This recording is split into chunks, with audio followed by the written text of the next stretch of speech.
Well, good evening and happy Friday to everyone. I hope your week went great. I hope it was fantastic. And I hope you're not freezing your butt off because that's what's happening here right now. It is freezing in Northern Virginia. I don't know why, but man, what a week. What a week.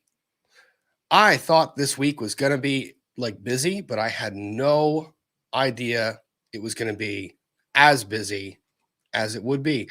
Law Talk with Mike. I see the raid. And I see this Barry Stock. Mike told us to cause trouble. You know what? Bring the chaos. That's what Fridays are for. That's what the stream is for. We have some fun at the end of the week. We break down everything that happened during the week, and we have a good time doing it, right, people? Anyways, what are you guys doing? What are you drinking? Hopefully, you have some popcorn and something pulled up that's going to make this evening pass by with a lot of fun, because we have a lot to talk about. We have disgraced attorneys. Well, disgraced former attorneys. We have murder. We have voluntary or involuntary manslaughter. Yeah, we got a lot of it. We got financial crimes. We have a lot of shady stuff happening. It's -2 in Massachusetts. Oh, cola and bomba. I am satisfied. That's fantastic. What else do we have? Freezing my butt off in Long Island, New York. Me too. In Northern Virginia, because the wind is blustering and we've got some cold weather coming on in. Cold brew coffee and Oreos. That sounds wonderful. Peanut butter, whiskey, and Sprite. Also amazing. Back in Louisiana after 2 hours, officially 2 hours ago, after being in DC for 3. Wonderful. 3 days or 3 hours. I don't know, neurodivergent counselor. That sounds kind of crazy. Aloha from the Big Island. That's going to make a lot of people mad in the chat. Like that. Aloha from Big Island. Oh my gosh. A lot of people in Hawaii are very happy right now, and I'm cold. Hey, Rob, Montana weather is in the upper 40s today, drinking Prosecco. That is Prosecco weather in Montana. Facts.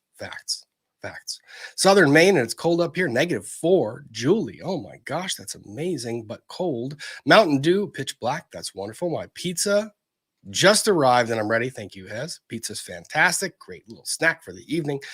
Freezing in Ottawa, Canada. I don't even want to think. Stacy Walpole, thank you for the super chat. Yes, Richard Hogue is home. And you know what the even better part is? That man walked through the front door of his house. That man walked through the front door of his house. Awesome. Just amazing. Oh, wonderful. Rob, I asked a few months ago for advice for an undiagnosed 30-year-old with ADHD. I'm now 31, but I start getting evaluated Tuesday. I'm scared, but hopeful. Don't be scared. Be honest. Tell them all the things. If you have seen things that are on live streams, etc., feel free and tell them what you're thinking and feeling. Be honest and open with it, and make sure they give the time to the evaluation. Don't be worried though.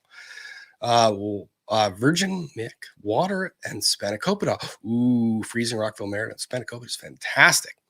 Stella in the frigid Chicago. Hopefully that pairs well with Malort or not. Law and Lumber, do you know what Bomba is, or where were you just happy for me? I was just happy. Bomba just sounded like Bomba. I don't know. It was awesome. Ice cold can of Coke, some buffalo chips, and 1 a.m. in Ireland. Oh my word, that sounds wonderful. -18 in Albany, -44 degrees Celsius here, Rob. Nope. Northern Virginia cold is a different type of cold. Chrissy, hello there, my dear. Drinking red wine or drinking wine. Hope it warms my blood. It's -4 in my town of Massachusetts. Hope you're doing well, Chrissy. Thank you for being here. 45 below in northern Vermont with the wind. The wind is brutal here in Northern Virginia right now. It's now, I think it's going to drop from like 30s today to like 15. I don't do cold. I do cold, but not that level of cold. -14 in Niagara Falls. Y'all, this is and the thing is, it's like now it's bragging rights. -15 here in southwestern Ontario, and chocolate milk, coconut rum, and Bailey's. Oh my gosh, it's a competition of who's colder. It feels like it's -19 in Massachusetts. Even the dogs are in hoodies. That's a cool picture. I can only imagine. dog hoodies are amazing. How was your week? How'd it go? Did you have a good one? Were you watching trials? Were you partaking in corporate shenanigans? Were you partaking in fun things of any type? Did you get outdoors this week? Did you have a little fun? I don't know. You know what's crazy about this? Lady Drake, thank you very much. Drinking Coke, can't have alcohol since Hubs works tomorrow and I've got the kids. That's fair. It's fair. Thank you, Lady Drake, for saying that. You know what's crazy about all of that? There was a thought. It was in my brain, and then it just ran away. Where did the thought go? Where do thoughts go when they disappear? They're right there, and then they just gone. But you know what? That's what happens. Jules, we have a heat wave of 2 above in Minnesota. Nope. That's a big nope. Like, Jules, thank you very much for that super chat and for telling me. That is cold, though. Hank Banana, no, you're going to make a lot of people upset in the chat with this one. It's very cold here in Florida. It's barely over 60 degrees. Someone might die. Oh, that's a different level of cold. That is freaking cold. Oh my gosh. Fada Coker, thank you for the super chat. Mike said, make a scene, but I'm a lousy artist, so you're safe. Fuzzy Naval in South Carolina. Well, the Fuzzy Naval makes a lot of scenes. It does a lot. Anyways. It's 62 in the bedroom, but we have blankets. Blankets are the best thing. They are the best cure for cold. Blankets, warm beverages, and good food, and something good on the TV screen. So, yeah. Rob, please fill the chat. I will do that. I did not anticipate, as I have kind of, every time I do this, whenever I get started, you guys flood the chat and you go wild. So I'm going to slow it down a little bit for the time being, so that we can get some of these chats in, and then we'll speed it back up. We'll speed it back up. So, freezing in New Haven, Connecticut, drinking coffee. Coffee is wonderful. -8 or 18 degrees in Cincinnati. That's cold. M169, how the Bengals do? How you doing up there? That was a tough game to watch. That was hard. That was hard. Aviation Fanatic, thank you for the super chat. Objection leading. What we did not hear a lot this week. Oh, I have so many thoughts. I'm going to play that last clip, and I'm going to kind of walk through what should have happened and how that objection should have been made and how that should have occurred. Because a lot of things went wrong in the Murdaugh trial, and we're going to go to something a little different than Murdaugh right off the bat. Rob, you need some Robitussin. Why are you always sick? Maggie, thank you for the super chat. I don't know. This year, everyone has been sick. I cannot peg it. I never get sick, ever. And this year, I've been sick about 3 times. And every one of my friends' kids are sick. My nieces and nephews are sick. Houses are a bastion of plague-like symptoms. It is just horrible. It's horrible. Parents, how are you dealing with this? Kids coming home, schools closing, and just, one of my best friends never gets sick in his entire household. He and his poor wife, everyone. It's been a running cycle of sickness. Crazy. Veronica, thank you very much for sweating in Rio de Janeiro. Oh my gosh. Brazil is 27 degrees Celsius to 10 p.m. Jealous? ? Yes, I am. Very, very much so. And I think the chat is probably as well. B. Hartling, thank you very much. -17 curled up with white wine here in Toronto. Well, when it's -17, best place to be is curled up with some white wine. -13 degrees in northern Indiana, 16 and feels like 3 with high winds. It being -7 sucks. I don't want to win. I don't want to win. You're not. But by the -7, I don't think you're winning. I think the chat is pretty expressive of how cold it is. The neurodivergent counselor, thank you. I got to be honored in DC as Louisiana School Counselor of the Year, and it was amazing. That is wonderful. That is wonderful, and congratulations on that honor. That is awesome. Joe Hannah, thank you. -27 in northern Maine. We got red breast Irish whiskey. Whiskey makes the blood a little bit warmer. It definitely does. Oh, I saw an Arizona one here. 68 in Yuma. Oh, Awesome. Rob, did you see that Cumberland Police confirmed that Santa is real? I saw that. I also saved that. So that's going to be some fun. We're going to go through that in a minute. Be kind. Thank you very much. -19 Minnesota last night. We're idiots to live here. I'm not going to say that. I'm going to say that, there are certain months of the year when you just don't want to be there. But other months in the summer, it's beautiful. April Crawford, thank you very much for the super sticker. Kristen Russell, thank you very much for the very generous super chat. Long Island iced tea here in celebration. My dog came home today from the vet. After 1 week, she got bit in the face by a water moccasin. Oh my gosh. She's on the mend, but keeping a border collie still is not easy. No. And I imagine the border collie is the same one that's in your profile picture, and that's an adorable dog. So hopefully the puppers restores and is in the best of shape and is out there running and causing chaos in very short order, because that's what border collies do. Border collies are a whole different type of energy.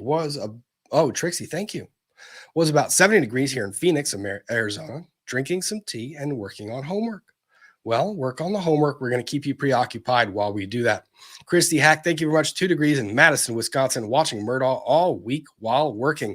I have too. I have had this trial in the background, and I've been watching and flipping between all of my favorite channels. I've been switching between Kurt on civil law. I've been watching him cover the trial. I've been watching Emily cover the trial. I've been watching Nick cover the trial. I've been watching everybody cover it. And I've been watching Trago's recaps because I need the sanity. Because I'm going insane watching some of these trial crazies. We're going to get there. I have so many thoughts. Chrissy, thank you very much for the generous super chat. Wish it was red wine. My mom brought me white Zinfandel. Ooh, bad experiences. And I don't like it, but I feel bad wasting it. Thou shalt not waste wine. I think that was one of the commandments. Lindsay, thank you very much. Coffee slushy with boba coffee rum to be added shortly here in Seattle tonight. Thank you. Thank you, Lindsay. That's very nice of you. And thank you also for warming my blood last week with those hot wing and the hot sauces. Lindsay, for those of you who don't know, was the one that sent the lovely Hot Ones challenge to both Ian and I. And that resulted in a lot of hilarity. Creative Chaos, thank you very much. You get used to the cold. Nothing is too cold when you dress correctly. I remember when 34 was cold in the fall and warm in the spring. I was that kid that wore shorts at all times of winter, and I'm sure all of y'all seen those kids. Katie Pose, thank you very much. Sickest winter ever, not in a cool way. I agree 100%. Thank you very much. Thank you very much, Mountain Princess. -48 with wind in Maine. Stay safe, everyone, please. Everyone stay safe and stay warm. It is a little too cold for the blood for a lot of people. Kurt says, I need hugs. Scalp massage would also be nice. Well, Kurt, there's hugs to spare and hugs to spare. I'm going to say that. Jenny Green, thank you very much. 31 in Norfolk, Virginia. It's cold. It's cold up and down the East Coast. Shrimp fried rice, always Nicole. Thank you very much for the super sticker. Very much appreciated. Trying to get some of these out of the way and get caught up. Diane Tincher, thank you very much. 50 degrees in Houston, Texas. That is cold for Texas.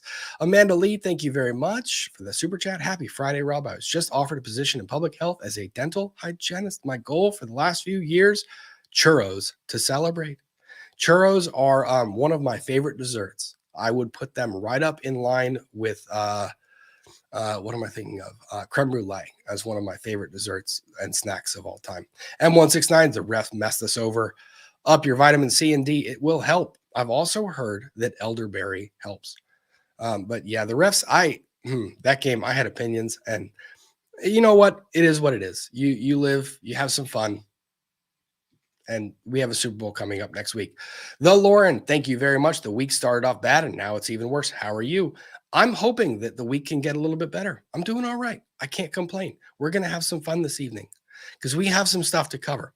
And I'm not going to start with Murdaugh because a lot of people are a little Murdaugh'd out. And we need a minute because I also need a minute to calm my head before I walk through some of the things that happened today that gave me a lot of opinions. Dawn Shive, thank you very much. LOL, it's 54 here on Nature Coast of Florida, and I have my electric blanket started. Going to be live and going to be in the 40s tonight. In the 40s in Florida. Y'all get the jackets. Mandalore Wise, thank you very much. Sour day so far. Missed an online meeting with my school disability counselor for ADHD help. I'm very sorry for that. And they never try to contact me using the phone number they asked for if I have issues getting to the meeting. I'm sorry, Mandalore Wise. That's frustrating. That's logistics for you. That is really, really frustrating. Mrs. Saber, thank you. I agree. Lawyer, has the best recap. He does it every night. He does a good job. I have loved watching everyone have opinions on this trial. And I love the opinions and I love hearing people express it. And I've kind of made the comment that one of the coolest things that would possibly occur is if you throw every single lawyer that you guys know on YouTube, that your favorite lawyers on YouTube, and you put us all in a room, you put a camera in the upper right corner of that room, and you just said, argue. There would be some matches to the death. It would be awesome to watch. Shannon RN, thank you very much. Light showers 52 in San Fran Bay Area. Well, that's kind of standard for this time of year, isn't it? Isn't it? Tianita, thank you very much. Can the Hot Ones Challenge be an annual event? I don't know. I got like quasi scarred. No, it was fine. There were good hot sauces in there. That was a fun stream. That was fun to do. Angie, thank you very much. My husky is jealous of all of you in freezing temperatures, 60 degrees in Las Vegas. He's waiting for it to drop to 39 this night. And then he's going to go and run rampant and let you know all about it with all of the barks and growls and hollers and yells and hoots and hollers and all the things. Inside I'm hooting, outside I'm hollering, or the other way around. House Hippo, what are you drinking tonight, Rob? I am having a little bit of vodka with some ginger beer. Not ginger ale, ginger beer. Wendy's Cafe, thank you very much. We're having a heat wave here in Edmonton, 38 degrees Fahrenheit, 3 degrees Celsius. That's a heat wave. And y'all are trying to convince me to go up to Edmonton? Unlucky Irish Chick, negative 48 degrees Celsius in Quebec City, Canada. Dangerous to get cold. Burns. Please, everyone, be careful. Stay warm. Stay safe. Stay hydrated. Stay happy. All the things. Robin Silver, thank you for the 10 gifted memberships. That is very, very much appreciated, as well as all of you guys in the chat. All right. So before we get too sidetracked, I'm getting sidetracked. Here for years, thank you very much for the generous super chat. Hey, 2 issues. Rittenhouse civil suit allowed to go forward. Vic's family suing. I saw that. I don't have that on my docket tonight. I am going to take a look at that and see what I can do there. Brooks wants pre-trial for non-car homicide related charges, bail jumping, and one other I'm not certain of. He went full Lecter in his. I have to look that up. I'm gonna have to look that up. Yeah, that's Daryl Brooks is he's a character. He is just that's what he is. So anyways, what do you guys think? Should we get going? Because we got a lot of stuff to cover. So let's go ahead and roll the intro, and then we'll see where we are after that.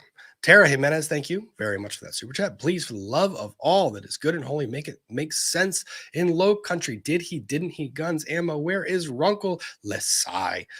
A lot of questions with this trial.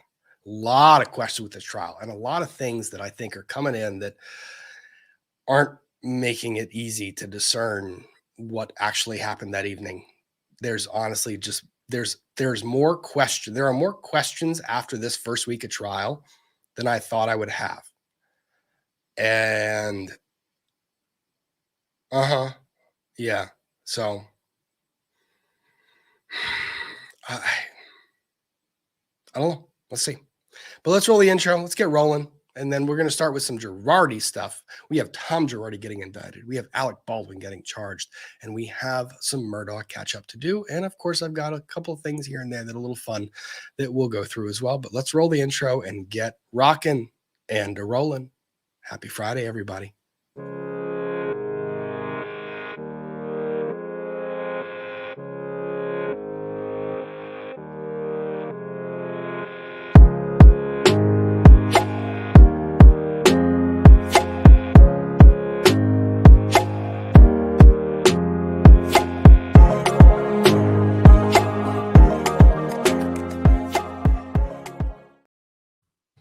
All right. So, what do we have this week that's not Murdaugh? Because Murdaugh has been all week. This week, we had Tom Girardi. Tom Girardi, who you might or might not know.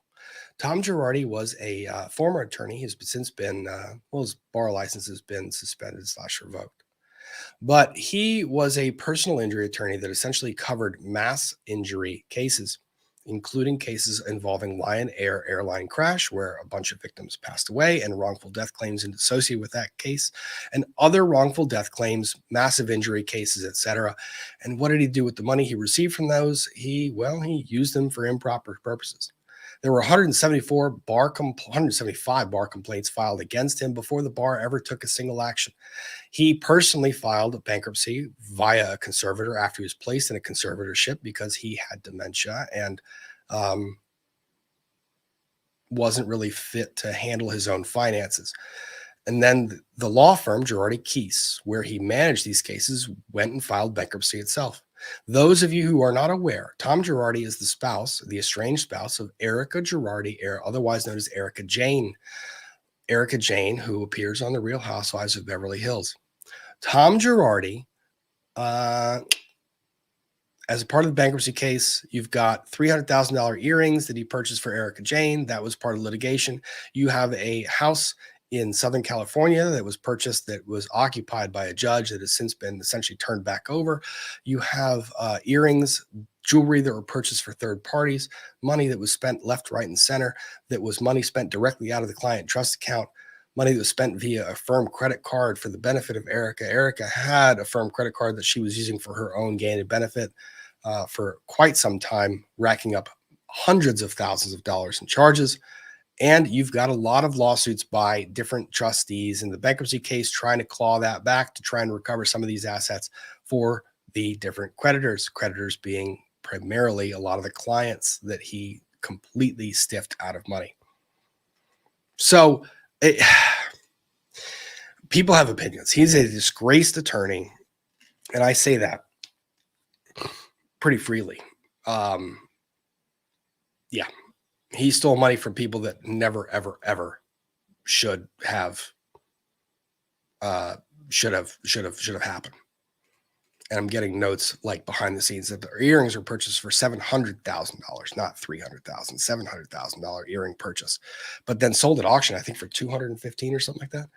And then the auction purchase, I don't know if this is confirmed yet, was the auctioned earrings were purchased by Ron Richards, who was appointed as special counsel for the trustee until he was not special counsel for the trustee. And that case is wild. I have covered a bunch of the bankruptcy cases here. Emily Baker's covered a bunch of the other stuff on her channel as well, including some of the bankruptcy case and some of the clawback action. And yes, the earrings, I'm getting confirmation, were in fact purchased by Ron Richards, who was former special appointed counsel for the trustee and then dismissed as counsel for the trustee. Spicy content surrounding this entire thing. But anyway, what happened this week? What happened this week was Tom Girardi was charged. He was indicted in 2 separate jurisdictions. One of those jurisdictions sealed the indictment until February 1st. The other jurisdiction essentially let the indictment get filed, not sealed. So let's take a look at one of these indictments and see what we've got, because a lot of people are wondering whether this is going to get to trial, whether he's fit to stand trial, what we're going to do with it, because he does, as I have mentioned, have dementia, which is going to create an issue for anyone that's trying to prosecute the case against him. But let's see what we've got. So in the United States, you know what? Let's do something fun before we get into this. Let me pull this down. Stop sharing the screen. Let's do something fun. I have something to show you guys. Before we do this, I want you guys to give me some thoughts. Grown up. I don't want to be.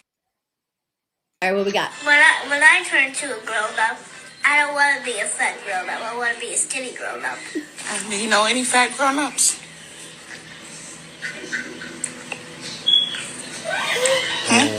It's all right, Frank. Oh. She really said, who's gonna tell her? To the comments. Side-eye, the That stare was loud and clear. She was like, you really want to ask me that question? There's one right in front of me. That look, she's like, why you want to do this to yourself? It really be your own. That was loud. See, this is why I can't have kids. I'd have breakdowns all the time. Kids are ruthless. Kids are ruthless. Kids are savage. I want to be a skinny grown-up when I grow up. I don't want to be a fat grown-up. Do you know any fat grown-ups? You really want to ask me that question? There's one right in front of me. Y'all, kids will say the most ruthless things. Savage. And they will say it savagely, without remorse, and horribly. Oh.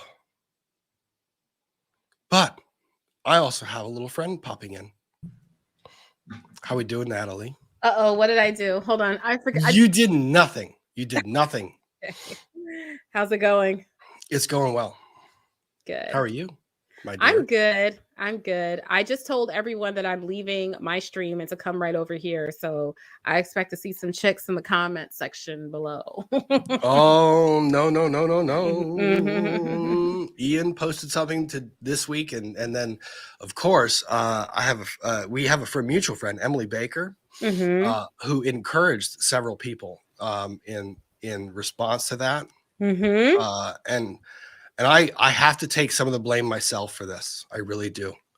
Because Ian posted something. What did he post? He posted to say that, oh, Lord. Ian, why do you post so many things? Because your mind is a stream of conscious that goes on Twitter all the time. As so many of us do. So many of us do. Okay. Ian posted, from the Roll of Law Discord, a word suggestion.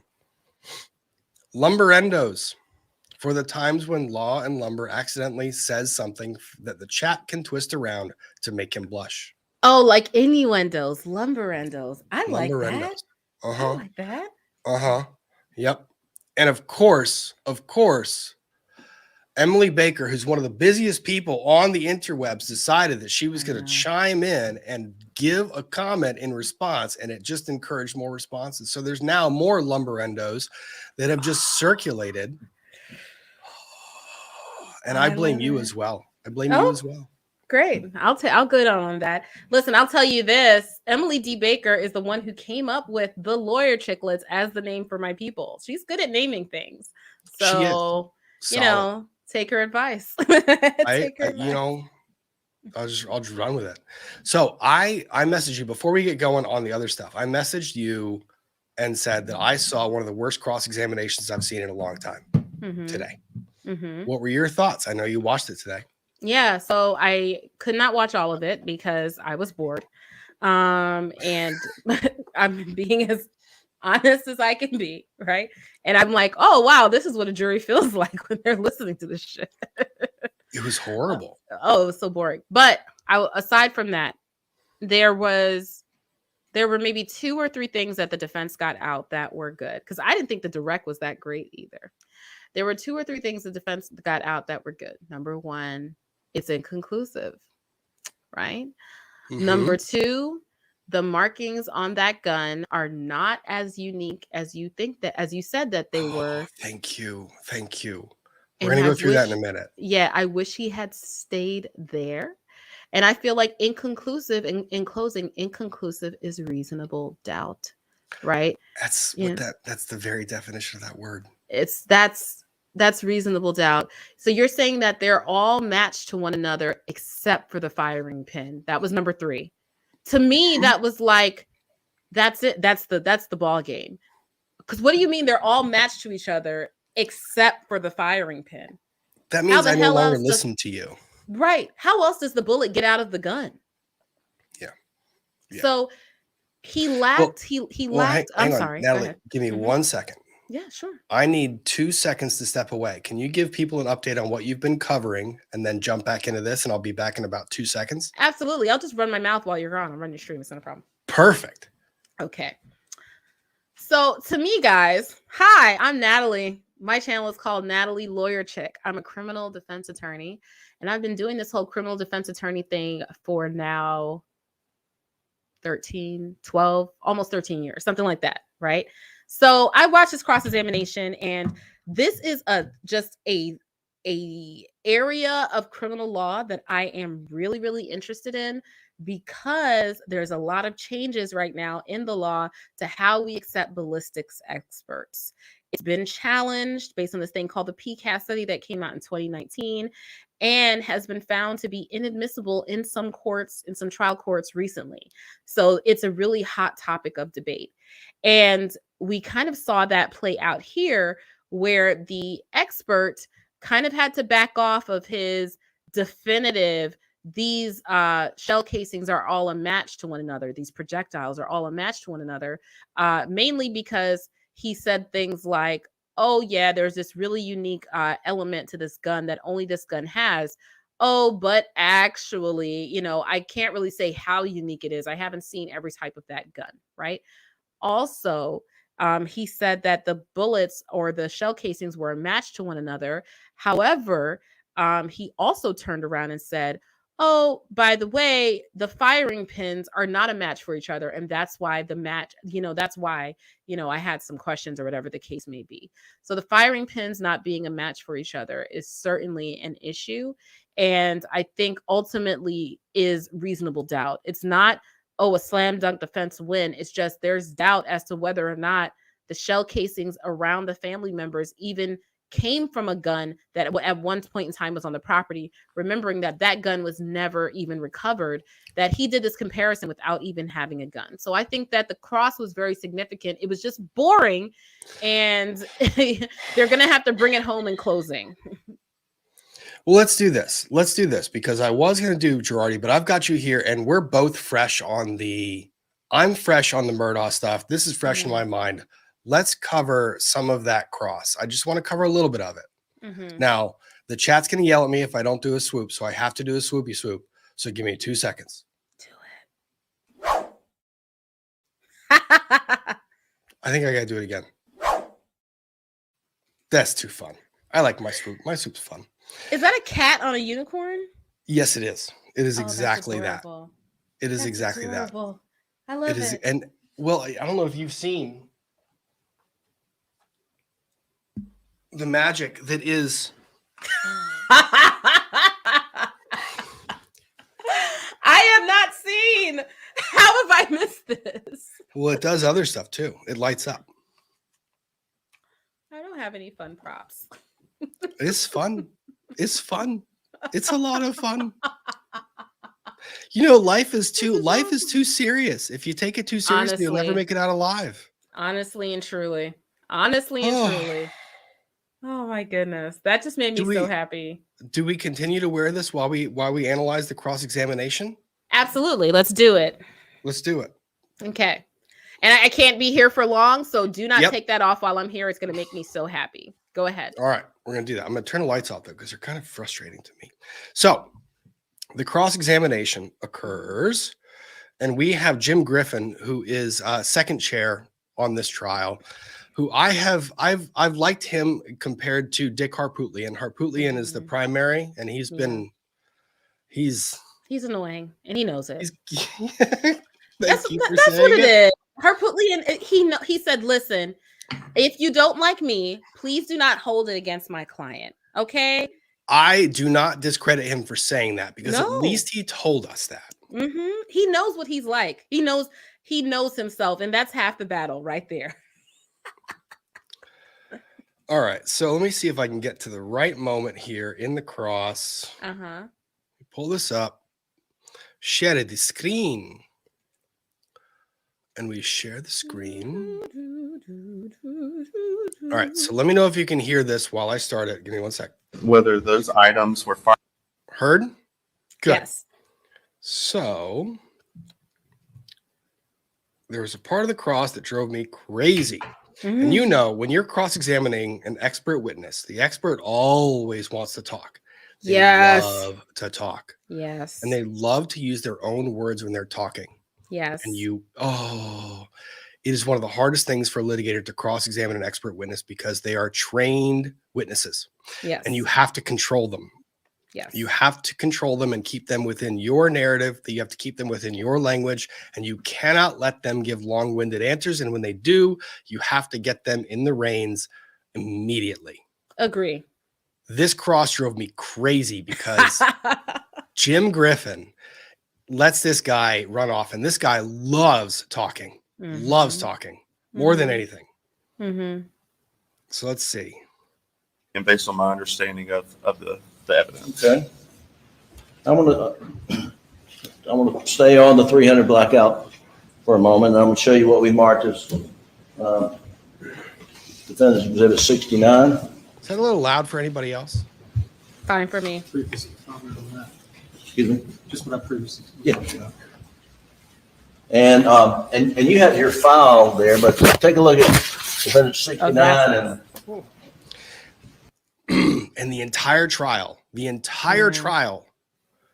every time They shuffle Folks. those papers. learn that there's a microphone in front of your face. Yeah. It's not hard.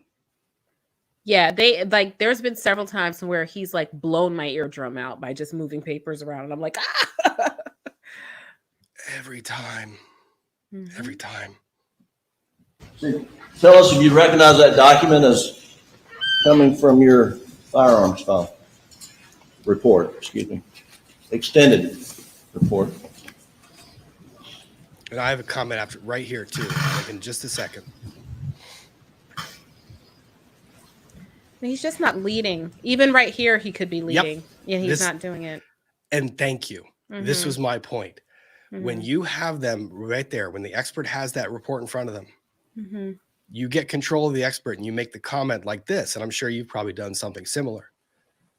Or I'm sorry, Mr. Greer. Are you not familiar with your report? Do we need to pull out your full report? You make a small remark that kind of teaches him like, hey, I know you want to drag this out. I know you think you're the star and the director made you the star, but I'm in control here. That's right. And the thing is, too, you take them to exactly where you want them to look. This is your report, correct? You said this, correct? You don't remember? Yep. And if he takes this long, you basically say, do you not remember the contents of your report? You make it very clear that you are turning the tables. Yeah. And it drove me nuts when he didn't do that. I will say, and I'm sorry to delay you restarting, but I will say this. This particular witness was in the beginning so affable and so likable that you want to be careful to not beat up on him and have the jury hate you. And there came a point in time where even the judge told him, no, answer yes or no and then explain, where I think the witness had run out everyone's patience. Go ahead. We're going to get there. We're going to get there. Yeah, I think that was the drop ball on Griffin's part. Absolutely. Like that was the one part about this where I said, this was your chance to take control of this cross. Yeah. And so once the judge did that, that was your signal. He's gone too far. He's taken the laid back approach too far. And it's time for you to reel him in. Don't let him control you. So yeah, I got you on that. Okay.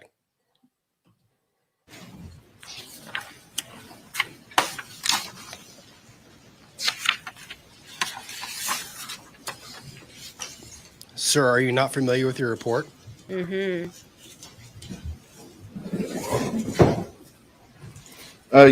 sir. This state's exhibit. Defendant's Exhibit. Excuse me. Yes, sir. Defendant's Exhibit 69 does appear to be a copy of 2 pages from my case file. Thank you. Your Honor, we would move Defendant's Exhibit 69 in the evidence, I believe, without objection. Not objection. Submitted. Now, there was a part. Did you make it to redirect? No, I skipped redirect. I was bored. I couldn't All right. do it again. So in show me. redirect, it's not showing you in redirect. So they admitted these pages of it in redirect. The attorney gets up and makes a very smart move for the attorney's part, but I thought that it was kind of a dropped ball on the part of the defense and not making the objection. The attorney gets up and says, I'd like the entire report to be admitted. Expert reports, the entire report does not generally get admitted. The No. expert testifies, their report, all their full report does not get admitted. Right. And the defense didn't make a single word about it. Oh, yeah. No objection. That's surprising to me, but they've missed a lot of objections in this case. A lot of objections to the prosecution leading, a lot of objections to them where I don't think there were times where they didn't lay the foundation to ask about certain issues and they just let them run all over them. And it took them like 6 questions before they objected. So yeah, I think that that's just a pattern that they've missed a lot of objections here. But no, the full report, the bench notes and all that doesn't come in unless like you're impeaching them with something that they said in there. And you're like, actually, you said this previously. And then they deny it. And then it substantively comes in. But it's just like their recollections and their notes. That type of stuff doesn't come in. It's not their conclusion. So yeah, I agree with you. They should have objected. Yeah, but so they're running all over them in a lot of places. It's wild to me. This trial has been, I expected to see some really good lawyering, and I'm not seeing a lot of it. I see with this guy, what he did was he asked some questions that got some really good answers, and I'm not holding out hope, but they have to now drive it home to the jury in closing why that answer is so significant and helpful to either the defense or the prosecution.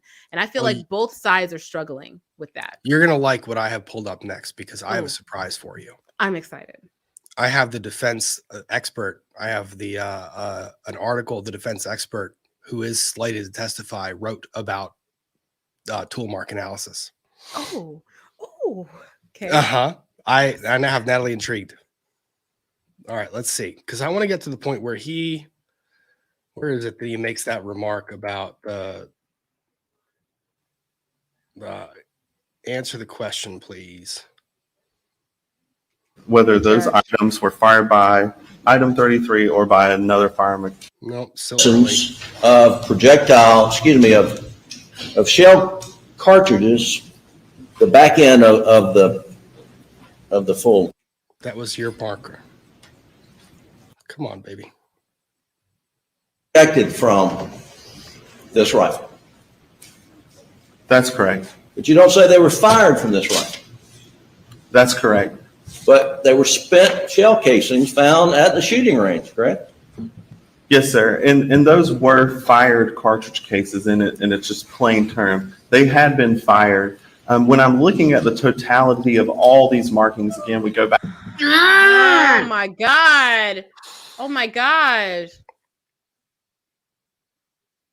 Natalie, would you like to express why we're both making the same face at the same time? First of all, it's unresponsive, right? I've asked you the question. He said yes or no, whatever. And then given all this extra explanation and stuff like that, he really is not answering the question anymore. The stuff that he's talking about is no longer responsive. And I don't have any trouble when a witness starts going off into the pasture and just doing whatever they want to say. Objection, unresponsive. Control your witness. Yep. And this witness is good. Look at him. He takes an aggressive question and looks directly at the jury and puts on that little $1 million smile and starts testifying to what he wants to say, not the question being asked of him. Not the question being asked. Rein him back in. It's really frustrating. He runs all over him. But like I said, in his defense, the defense attorney's defense, he does get out things that need to be gotten out. And the experts' explanations are so long-winded that I don't really know that they're having an impact with the jury. Yeah. I've seen other people remarking that the expert made this the most confusing analysis of ballistics that I have ever imagined. The jury's got to be sitting there going, what did I just hear? I listened to an hour and a half or 2 hours of testimony. What did I just hear? And that's a win for the defense. If the prosecution's key witness is done testifying and I'm like, okay, so what does that mean? The prosecution has lost that witness. I had to bottle a lot of thoughts during this cross. Back to those 5 areas that we're really going to look at. The marks that I saw that were in agreement, that I made that conclusion and based my opinion on, were those ejector lug extractor marks, and that's not what detonated that primer. So that's the difference here. So we know those marks can occur when that cartridge or he's just going and going and with a little bit going. of Stop explanation him. Oh, here we go. That was it. You pass it. You pass it. Yep. I'm checking. You can answer the question. Restate the question. Is it your opinion Here we go. We're going to back it up a little bit because we're right here. Hang on. based on A couple seconds for the question itself. what your opinion is based on? Or cycle a bullet through Sorry. John Bedingfield or mass assembled at Palmetto State Armory or anywhere in the world, that each one, when they cycle a bullet through and eject it, will produce its own unique, like no other in the world, its own unique tool mark. Isn't that what your opinion is based on? again, during the manufacturing of the Oh, it's a yes or no question. This is where I lost it in my stream. I just streamed this part. This is where I lost it. It's such clear obfuscation. Mm-hmm. And you know the answer is not good for you because this is the thing, guys. He's taking his analysis too far. He's taking his analysis too far. When he said he's going to get called, he's afraid of being called on it. So he said things like, couldn't come from any other gun. It's conclusively from that gun, whatever the case may be. That is not the standard of firearms tool mark examiners. And this is not something the defense got out. The standard is sufficient agreement of individual characteristics. That's the standard. There's a sufficient agreement of individual characteristics. Therefore, I believe it's more than likely that this projectile came from this gun. He said basically exact match. And he is anticipating being called on that. And that's why he doesn't want to answer the question. And he's giving all this explanation. Mm-hmm. And the thing is, you have to understand what the prosecution is trying to put forward as far as the expert analysis. So I'm a woodworker and I use hand planes and chisels and stuff like that. A hand plane, when I use a hand plane, I am planing a surface. And when I take a hand plane across that surface, the blade that's cutting that surface isn't perfectly flat. It's not perfectly flat. It's close, but it's not perfectly flat. It leaves ridges and marks. And you can match the wood to the blade in a given moment and say that based on the things that this hand plane has run over in the past, it has some chips and marks in the blade itself and leaves behind grooves and ridges and valleys. And that on a scientific level, you can match that up. The problem that exists with firearms is you have factory milled firearms that come off of an assembly line that are milled to be identical. And what the defense attorney is doing here is he's trying to say, isn't your entire conclusion based on the theory that you can distinguish between thousands of firearms? You can say that this mark is different from all the other firearms that were milled that day. Yes. Yes. I love the plane example. I love that, right? It assumes so many things because what they never got really, the prosecution did not do a good job of explaining the difference between class and individual characteristics in layman's terms. They did not do a good job explaining that. It presumes, and this is the issue with tool mark examination, that each gun is going to create these individual characteristics. That's not necessarily the case. That is not. That's assuming that there's going to be individual characteristics. And they don't have the gun itself to do the examination. They said they couldn't find the actual gun. How on earth could you know that these are actual individual characteristics and not characteristics that are just distinct to this type of gun? You can't. Here's the other thing he doesn't do. He never cites statistical analysis of how many firearms leave a unique pattern. It is the uniqueness of the pattern. And the funny thing about this one is so I do Trials of the Century streams and I do Innocence Chronicles. Do you know how many people were put away because of hair and fiber analysis? Thank you. So hair and fiber analysis. The way I've explained this is if you've ever seen a conditioner commercial, right? Mhm. And you see they show the hair follicle or they show the hair strand, and you see the commercial, they zoom in on it and they say, this is the hair strand before our using our product, and this is the hair strand after. And they pull up the actual microscopic version of the hair. And they show you that, and they show the hair before and the hair after. And you look at the two hairs and you're told that they're the same hair.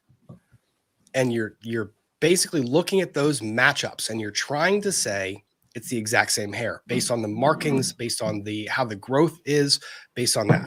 And then you're doing fiber analysis where you're basically saying it's the same fiber or it's consistent with. Well, I've got a news cast or a news flash for you guys. Lindy Chamberlain, Dingo Ate My Baby, was convicted based on fiber analysis that was completely flawed. You have people that are acquitted after decades of being in jail where DNA evidence comes and provides the basis to acquit them, and their conviction was based on hair and fiber analysis because the hair that was found on the scene was consistent with. That's what you'll hear, consistent with. If you hear those words, consistent with, red flags should be flying in your head because the plain marks that I make on a piece of wood, if you pull that piece of wood up and you say this wood and the pattern that was made and left behind by the hand plane that carved it is consistent with the hand plane that we found in Rob's wood shop. Well, how many other hand planes could have made that? Do we know statistically speaking what the percentage or what the odds are that this is right or wrong? With DNA, they say it's a 99.9% match based on markers. Scientifically proven with the scientific method. You have a percentage that's 99.999%. With tool markings, you cannot and you will not see statistical analysis. Exactly. You said it so much better than me because on my channel, I still, people, you're biased. It's not that. It's not that, guys. It's that there's actual debate in the legal community about the veracity of these firearms tool mark examinations. The same thing with you're not really seeing handwriting experts anymore in court like how we used to see because it's the same thing where you're doing these handwriting is consistent with that of the it's not scientific, and people are really going to prison over stuff that is unscientific conjecture. So he dodges this version of the question. Let's see how the attorney responds. He's Is that a yes or no? I would like to explain it a little more. Your Honor, can I get a yes or no and then an explanation? Your Honor, the judge is not listening. You're objecting. You can answer the question. Restate the question. Is it your opinion based upon the presumption or the basis of your opinion is that every 300 blackout manufacturer in the world produces its own unique set of tool marks when it cycles a bullet through? Yes or no? I would like to answer that with a little bit of explanation if possible. No. No. Why can't you just answer the question? And the funny thing is the expert is succeeding because he's having the attorney restate the question over and over again. And the attorney has to remember the exact question he asked. Here's the thing. That's why they do that, to try to get you to forget the question. But one good thing the defense attorney does here is he doesn't forget the question. And so that backfires on the witness because now the jury is sitting there, in my opinion, thinking, why are you dodging him? You needed to hear the question 3 times. Why haven't you answer the question? Yep. But we get there eventually, maybe. Possible. Shady. Your Honor, would appreciate a yes or no, and he can explain all day long. If you can answer yes or no, you must answer yes or no, then explain. Thank you, Judge. Can you repeat the question one more time? I apologize. Is it your opinion, in this case, about the shell cartridges being fired from the same 300 blackout? Isn't that based upon your presumption that each 300 blackout manufacturer in the world makes unique tool marks when it cycles a bullet and ejects it.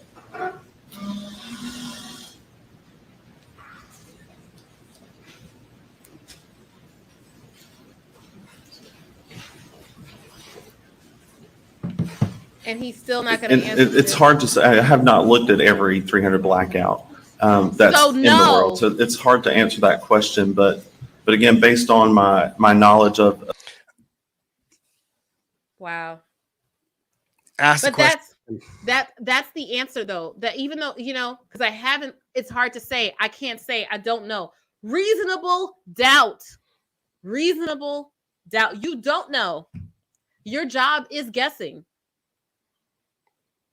But the attorney has to pin him down. I know he doesn't. At that point in time, he's got to pin him down. He's got to say, "I'm sorry, was the question too hard? Would you like me to repeat the question again and say it again?" I know that you run the risk of becoming too condescending, but at this point in time, No, it has not at this become point. obvious to the jury that he is not answering the question you want answered. That's right. No, I have to agree with you on that. That I think he got where he needed to go, but it's a murder trial. He should have asked it again. He should have and the judge gave him the leeway to get that yes or no answer, and he should have taken advantage of it. Hey, Runkle. Runkle's in the chat. Uncle And Runkle. he's here. Runkle's also Hey. backstage going, pay attention. Let me in. I was trying. Okay, Ian, now that Runkle is here, I'm out. Okay, You're my out? child is hungry. Oh. Yeah, my cat is. All right. I'm hungry. sorry. I didn't mean to chase Natalie you- off. And No, I I'm promised happy. that I promised I would keep the unicorn hoodie on until Yes, you jumped off. my child is hungry. She's in here yelling at me, so it's time for me to go. Oh, cats are always hungry, Yeah. though. That is Uh-huh. what Thank They, you, Natalie. But Thank you hey, for having me. I'm going to send you the link to the study I'm going to talk about in a minute because I'm gonna watch, but I need to feed my child, and she's gonna eat my flowers next. That's what's gonna happen. So I gotta go. All right, bye guys. Bye, Natalie. See ya. All right, Ian. So you watched some of that. You saw that live in real time as we were watching this expert testify to tool mark analysis. I've got some thoughts. You do. Yeah. Well, let's do this. Let's talk about those thoughts. But this expert was testifying to tool mark striation, and I want you to. Did you hear us talk about when I was telling the chat what the tool mark analysis basically is? That off of the factory floor, a certain number of these firearms will produce the exact same striations and markings. Well, they might or might not. The thing is we don't actually know any of this. The assumption that they make is that these are unique, but we don't actually know. This is just an assumption that's never been tested. But like the idea is basically anytime you've got a tool. So, if because I've always got one handy. You apply the tool to a surface and you do whatever to it. The idea is that this tool has unique features, and those unique features are created by manufacturing defects. They're created by wear and use and so forth. And the idea is that these are going to, that it's going to leave unique, that it's going to have a unique shape. And then when you apply this tool to whatever, surface, maybe somebody's skull, then the unique shape of Did you this have to go to skull? I mean, we're talking about a murder trial. Yes. Okay. Yes, I fine, did. Fine. Okay. But, the unique shape of this is going to wear on the skull, and then the skull is going to wear on the tool because, it works both ways on that. But the idea is that then you can match up this sort of unique shape. And great, but we don't actually know how well that works because essentially all they've done is saying, hey, we've seen that we can do some matching in the wild, but they haven't properly sort of challenge tested this to be like, how likely is it that you're going to match something under the conditions you use it to actually, to the wrong thing. And the reason why I say under the conditions where you do the testing is because the these tests that they get aren't really blind tests. They'll say, oh, we did a blind test with somebody. It's like, but the blind test is, we asked if these two, if these two things match with each other. And then we gave it to another person and we ask if these two things match with each other and they confirm. It's like, okay, but that's not blind, right? That's not actually properly blinded on all of this. All of this does not use the scientific method to any reasonable standard, and is this sort of thing is a way of kind of manufacturing convictions. I am just so not happy with the fact that this is typically accepted. I think we need a revision of the standard for admissibility, because when they were asking, like, can this expert be qualified, they're going through the Daubert analysis there, and it's like, yeah, okay, under that analysis, they're going to let it in. But maybe we should stop doing that, because we keep letting in bad information that is going to, and that we know, like, we've done this before. What passed Daubert? Well, hair analysis passed Daubert, no problem. Fiber analysis passed it, no problem. All of these things have sailed through that because we don't actually have the standard of, is this actually scientifically valid, rather than, does this jackass who's sitting in this chair, who's getting paid for an opinion, say it's good? This frustrates the heck out of me. I've seen too many cases where it gets overturned later on DNA. Like, I've seen too many cases where they came up wrong, where we make the comment where one person wrongfully convicted. You cannot allow that to happen. Like, if your evidence is putting you in that, if that's your standard, I'm not okay with that. Not when you have the power of the state, the power of unlimited resources to basically call whatever expert you want and pay for the tests you need in that moment. I'm not okay with that. And this is my critique of this science. It's not so much this case. This is my critique limited to this witness right now.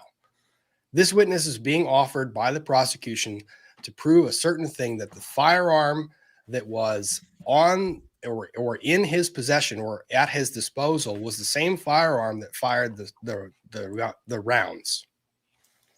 And I'm not okay with drawing that conclusion. Yeah.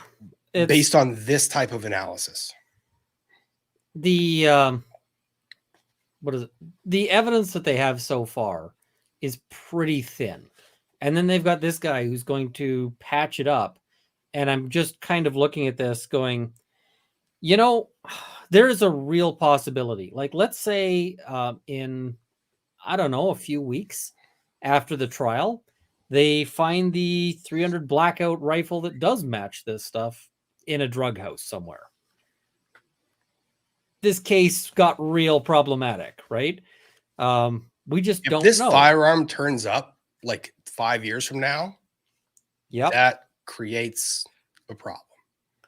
I mean, especially if it turns up like in the hands of someone else, especially if it's, say, somebody who has some connection to the kid.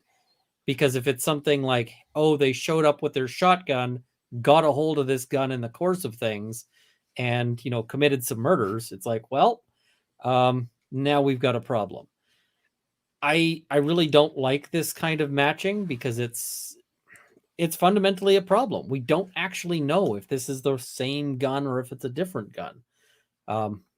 So yeah, I don't like that this evidence is used. I don't like that similar stuff is used. We allow far too much BS expert evidence. And that's the thing. Like, I have heard prosecutors, and I know that other people and attorneys are going to argue about this. And that's what attorneys do. We argue about this stuff all the time, and we have different impressions of it. The thing is, this is up for review before the Supreme Court, this type of testimony. Like, it's up for review. It is debatable. We will argue about this. And yes, it has been used, and it has consistently been used in prosecutions. Whether that's right or not, that's the debate. So was hair analysis right up until we stopped. And what stopped it was, oh, right, we discovered just how many people were improperly convicting on this. Now, I gave you a preview, but are you excited for this part? I kind of am. If you didn't cover this one, I was going to do a video covering this review or this thing because I may still anyway. But I think we're gonna make it through the abstract because we have a lot to get through tonight. We're gonna go through the abstract, and then I will allow other people to listen to his testimony when he does testify, and I'll let you kind of walk through the rest of his analysis because it's 26 pages, and we have other stuff to cover tonight. Fair enough. I also got to say, I really didn't like the way he responded to questions because, and this is something you see with experts all the time. Now, I will say, defense sucked today. Oh, they were so bad. Like defense just straight up sucked at what they were doing because they've got this guy who won't give a yes/no answer. They finally like act on this enough to get the judge to say, you got to answer with a yes or no.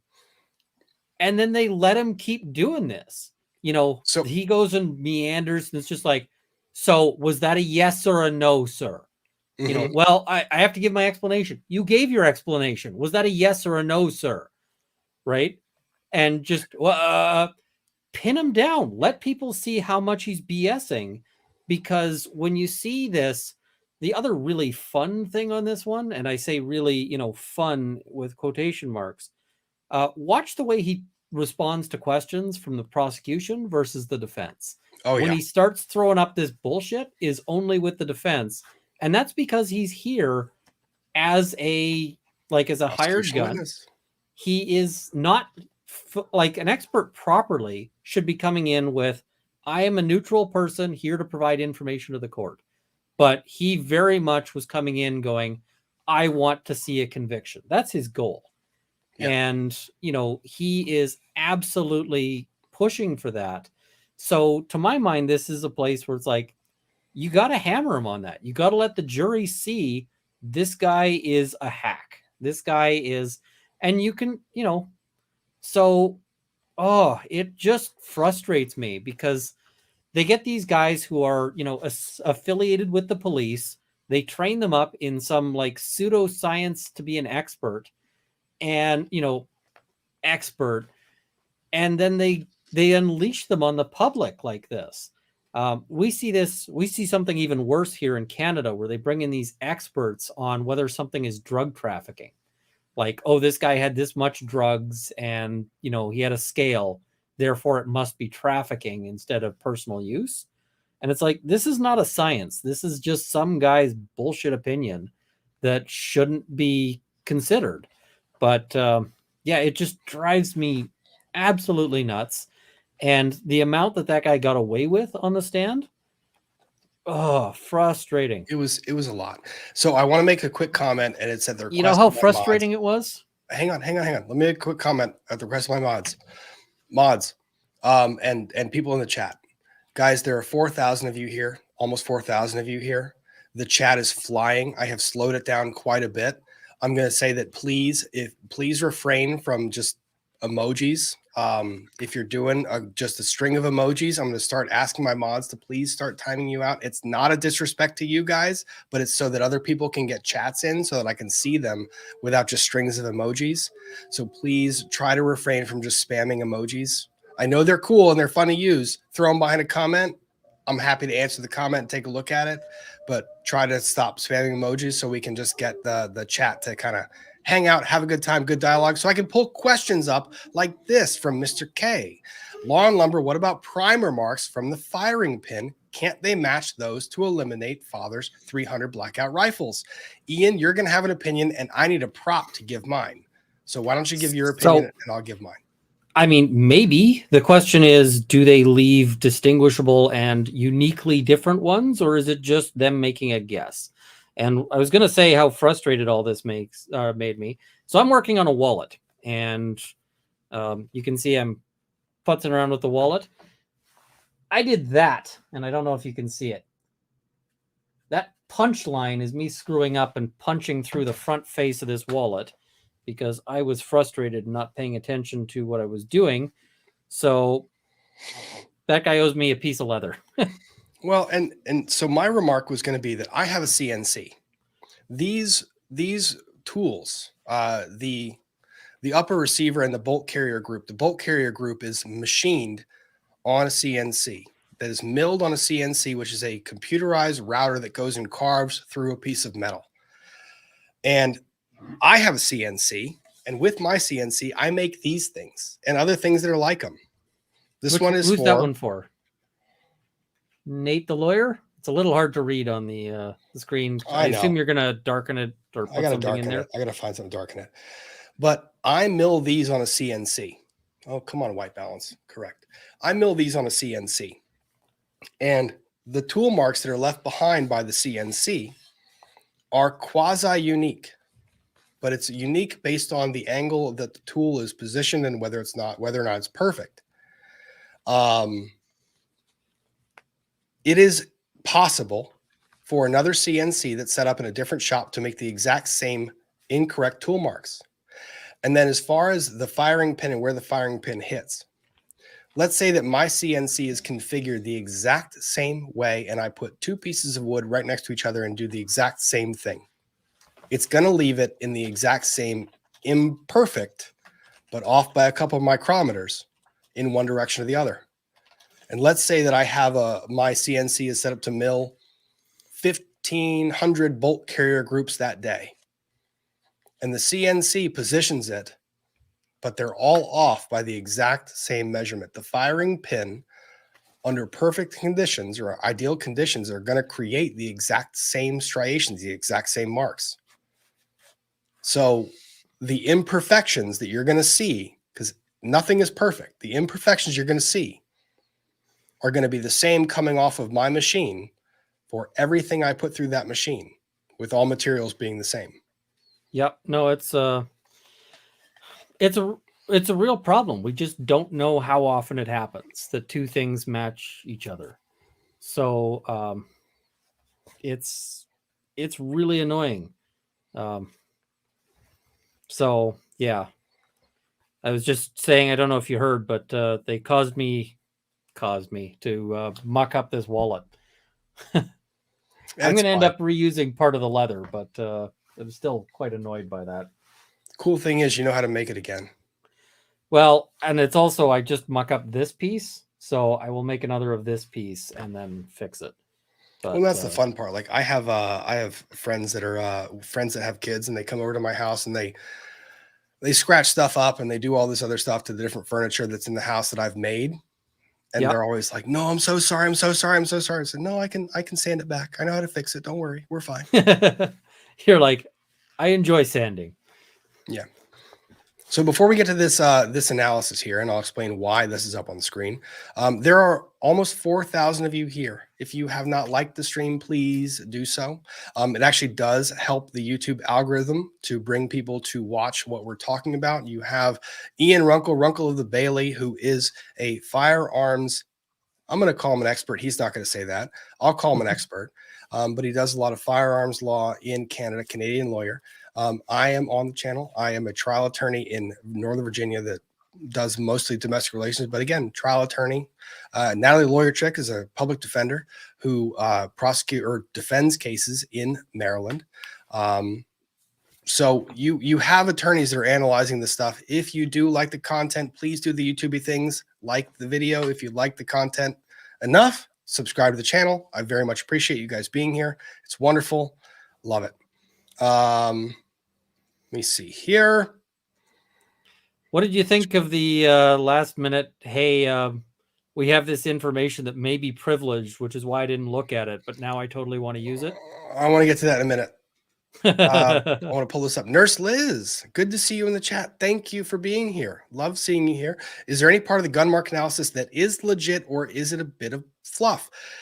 Nurse Liz, this is a hard question to answer because it comes down to the fact that they cannot statistically give you a number that matches. So, for example, DNA.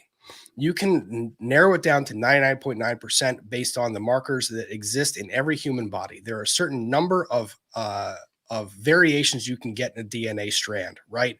And having that percentage of markers line up with what we know about how DNA works, how many configurations there are, you can get to a certain percentage by math. not by eyesight, by math. Math gets you to that point. And it says, Although the really fun thing, it's possible to forge DNA now. Don't get me there. Let me stick to this one before we destroy that premise, because that's what lawyers do. Math gives you a certain number of configurations within a DNA strand that you can have within a human genome. Keep And in mind, you're hearing this from lawyers, so don't trust anything we have to say about math. Correct. But when you have a DNA analysis, we have conducted and refined DNA analysis to the point where we're able to match the markers up, where we're able to create a mathematical formulation that says by mathematical probability, it is a 99.999% probability this person is related via this genome, the father or the mother's DNA, something to that effect, right? With tool marks, you cannot get that same statistical analysis. In order to do that, you would need to know the exact number of firearms that were run off of that CNC. Yeah. Also, add the additional variable that the CNC changes tools out on a near daily basis and uses different metallics when they're doing that. So even a slight variation in the tool configuration on a given day that runs 1,000 different firearm bolt carrier groups can change it by a micrometer in one direction or the other. And then you do that, but you don't actually have the numbers in front of you. So when these witnesses are testifying, they're testifying based on eyesight analysis. And they're testifying based on eyesight analysis without the most important number, which is the denominator. Out of how many firearms are you making this interpretation? Yeah. What is your denominator? Yes, you Well, are saying this looks close, but compared to how many? What's your percentage? How They are just you don't getting know. there? They don't That's know. the thing, is they don't know. And because of that, I have some real problems with convicting people on that basis, because, you know, it's like, just how likely is an error, right? When you start talking about, you know, scientists will talk about type 1 and type 2 errors. And one of those is incorrectly missing something that is a match. And the other one is incorrectly stating that something is a match when it's not. And we need to know how often that happens, and we don't know. So that, and what they tend to focus on when they're doing their, like, you know, oh, we tested against ourselves. They focus on the type 1 errors. How often did you miss something that is a match that we know is a match? How often did you miss that? Well, that's the kind of error that the court cares least about, because at the end of the day, if the guy misses it, it's just like, okay, well, great. You know, he's unable to determine. Let me But explain that. the one that matters more. Wait, hang on. You went really scientific with that. Let me explain that a different way. Gun shoots bullet. You have possession of the gun. You have possession of the bullet. You can shoot 5 bullets through that exact same gun, and you pull up all 5 of those rounds, and all 5 of those rounds match. So you have control of the gun. You have control of the bullet, and you can match them. That's what Ian's saying. That this is the type 1 match. And where you have, now let's expand that out to 5 guns. 5 guns. Well, the type 1 is a type 1 error, right? That's what I mean. 5 guns, 20 bullets. And now when you're talking about a match, when you get a mismatch, now you're saying that the analyst took a bullet that was fired out of gun 1 and mismatched it to a bullet that was actually fired out of gun 5. Or failed to find a match when there was a match. Correct. But that is all assuming the control number, which is how many guns. How many guns, how many bolt carrier groups, how many differently milled parts of the machine are you putting into play? And the more that you expand out, the more the math stops making sense. I mean, you need to know a proper rate. You need to know what things affect the error rate. You need to know all this stuff that we just don't know. And under these circumstances that we can't know.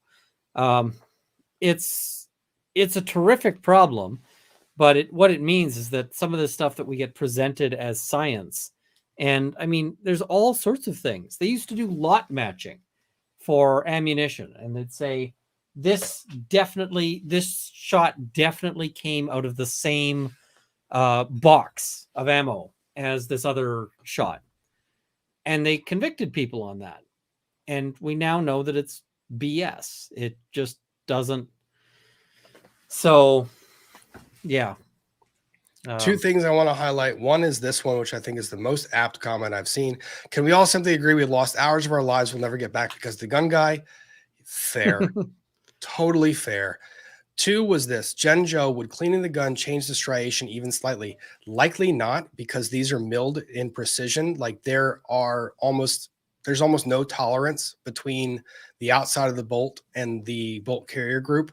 So it wouldn't really change the cleaning. But if you fire it, and let's say that you fire it against a cartridge that it hits the wrong part of the cartridge and the metals are of different hardness and one of them dents the other, you can then change it that way. Like the same thing with the hand plane. When I said, when I have a hand plane and run it across wood, if it hits a piece of wood that is hard enough to cause a groove in the blade, then it can change the shape of the blade. I don't think cleaning can do that, but other things can do that mechanically to change cleaning will put some wear on it, but basically the point of cleaning is you want to put as little wear as you can, right? But there's various other things, and yet not all firearms forensics, because there are different things you do in the course of firearms forensics. Like one of the tasks, yeah. Well, if you look, for instance, at the Rust proceedings, them going, we tested this thing to failure to see if we could get it to fire in this way, right? Sometimes you have things like, hey, we found part of a gun. How many steps does it take to assemble this into a full gun? And can you do that with the parts, with the box of parts that this guy had? And so then you've got a guy who literally goes through and, examines them and says, hey, we were able to assemble this. We were able to make it fire. That's forensics, but that's perfectly valid. The problem is that when they start getting into stuff that fundamentally just comes down to, I eyeballed this and it looks similar to me. That's what it is. That's what it is. It's I trained my eye, and think about art. Like there are people that appraise art. Yeah. And this is a great example of this. There are people that are insurance appraisers that go around and they look at old master artworks, and they're trained in that artist. And they go around and they say the brush strokes are identical. Everything about how from the canvas that was used to the brush that was used to the pigments that were used, all the way down to the medium, whether that medium is watercolor or it is pastels, etc. You have people that are adjusters that go and they're experts and they go and say, this is an authentic old master. Well, yeah. And a bunch of them have proven to be wrong. That's the thing. There are a lot of times when even those experts who are trained with an eye that is so well trained with all of this artist's brushstrokes and how they held the brush and what brush they used and the pastels and the colorings and the pigments, and they just got it wrong. That's what this is on a microscopic level. The one that amused the hell out of me was a guy who he was one of these sort of art experts. And he basically made a fake, because one of the things artists will often do is they will to train and to practice, they'll make art that looks like, the style, or they may try to duplicate an actual work. And so this guy started out in art, did all of this, and eventually ended up in sort of art forensics. Like, hey, is this forgeries or is this real? And they had one where several people had certified that it was a real piece of art, like the real thing. And he said, nope, this one's fake. Yep. And they went, how do you know it's fake? He's like, because I painted it. That's the best analogy. I could not think of that analogy. I'm so happy I came up with that. That's probably the best analogy of this tool mark analysis. Old master painters and forgers versus the experts that say they're legit or not. but it's not even like, it's not that anyone's trying to forge it. It's just the thing of how many of these things end up being so close that you can't tell based on eyeballing it, right? And you're eyeballing it with a microscope, but how many of them are so close? And, you know, think about it in the sense of like pennies, right? Like a penny is made of metal. It's going to get little dents and markings as it rides around in your pocket. And eventually, you know, like let's say later you go and you try to microscopically examine it and say, this is a particular penny. Well, how do you know that no other pennies got exactly the same marks or close enough that you can't tell the difference? So yeah, this is frustrating. I've got a video I'm trying to make on sort of the fundamental problems that come up with police forensics, but right now I am stalled because I need to get a bunch of door locks for it. So that's something I've got to figure out. And yeah, somebody in the chat just noted there's a lot of pennies. That's the problem. Anytime you have millions of something or thousands of something, these guys don't have the time or the ability to check thousands of something. So they just can't. They check tens of something. And tens of something isn't enough to tell you if you're going to have false positives out there. Unless you do a lot of extrapolation. But yeah. Well, what they do is a lot of making stuff up. So I've not to bury the lead too much longer because we've been on this topic for a bit. The defense has an expert listed on their witness list. That expert is named William A. Tobin. William A. Tobin. Tobin. T-O-B-I-N. Tobin. William A. Tobin is one of the forefront experts that is challenging this type of analysis and wrote this paper that actually has been cited repeatedly in a lot of litigation. So William A. Tobin is on the witness list as an expert for the defense.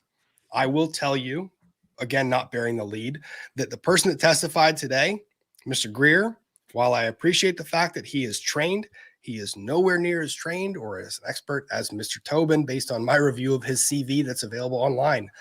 So this is Mr. Tobin's abstract from his paper that I imagine we're going to hear a lot of in the defense's case in chief, discussing a lot of what Runkle and I were just talking about.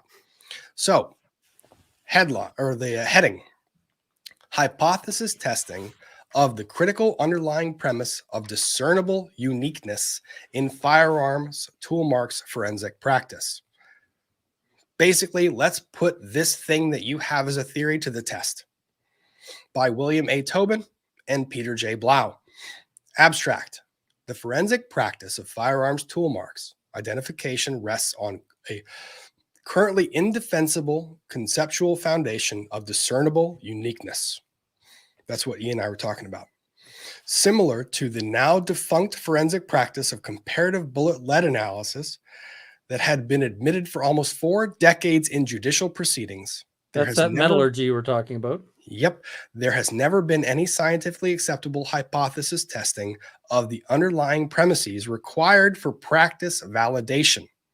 Cannot repeat it to a scientific level. Existing studies in the domain literature typically presented in court testimonies as support for specific source attributions are pervasively and fatally flawed such that they have no external validity for extrapolation to universal assumption. Let me de-science that sentence. Nah. Existing studies among all the people who have testified about this stuff that say I'm citing other people as supporting my contention are flawed because once you take those studies beyond the limited scope in which they're offered to a universal application, as in all the other stuff, they fail. They are thus of no value for validation of critical premise of discernible uniqueness in real world forensic scenarios and are largely irrelevant to any particular criminal justice judicial proceeding. Basically, once you extrapolate it out and you get to a place where you're talking about the world of firearms and not just a small scope that we're talking about in a single proceeding, These things should not be offered for anything to increase or decrease the weight of evidence.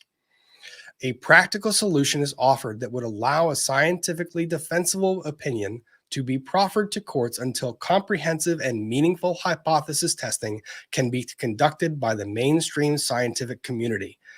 This is not just my opinion or Ian's opinion. This has been contested by the executive branch's own experts that they put together to do analysis of this. They have challenged this. They say it's crap science. So you have massive disagreement in the field. And the prosecution in this case, which already has timeline challenges, they put this witness on the stand to say, this is the thing, and this is the witness you're going to hear from in the defense's case that says, no, wrong. And Lady Drake, thank you. I appreciate you pulling the scientific study. I'm going to give credit to this one to Steve Grozny. Steve was on a live stream with Nick Rekieta, and Steve is a criminal defense attorney, and he recognized the name, and he sent me the information for this study. So I was able to look at what this witness would testify to, and I sent the link to Runkle so that Runkle can do a full analysis of this entire paper. But I wanted to pull this up just to kind of say what you hear and what is being offered to you as saying it's conclusive. Please be critical thinkers.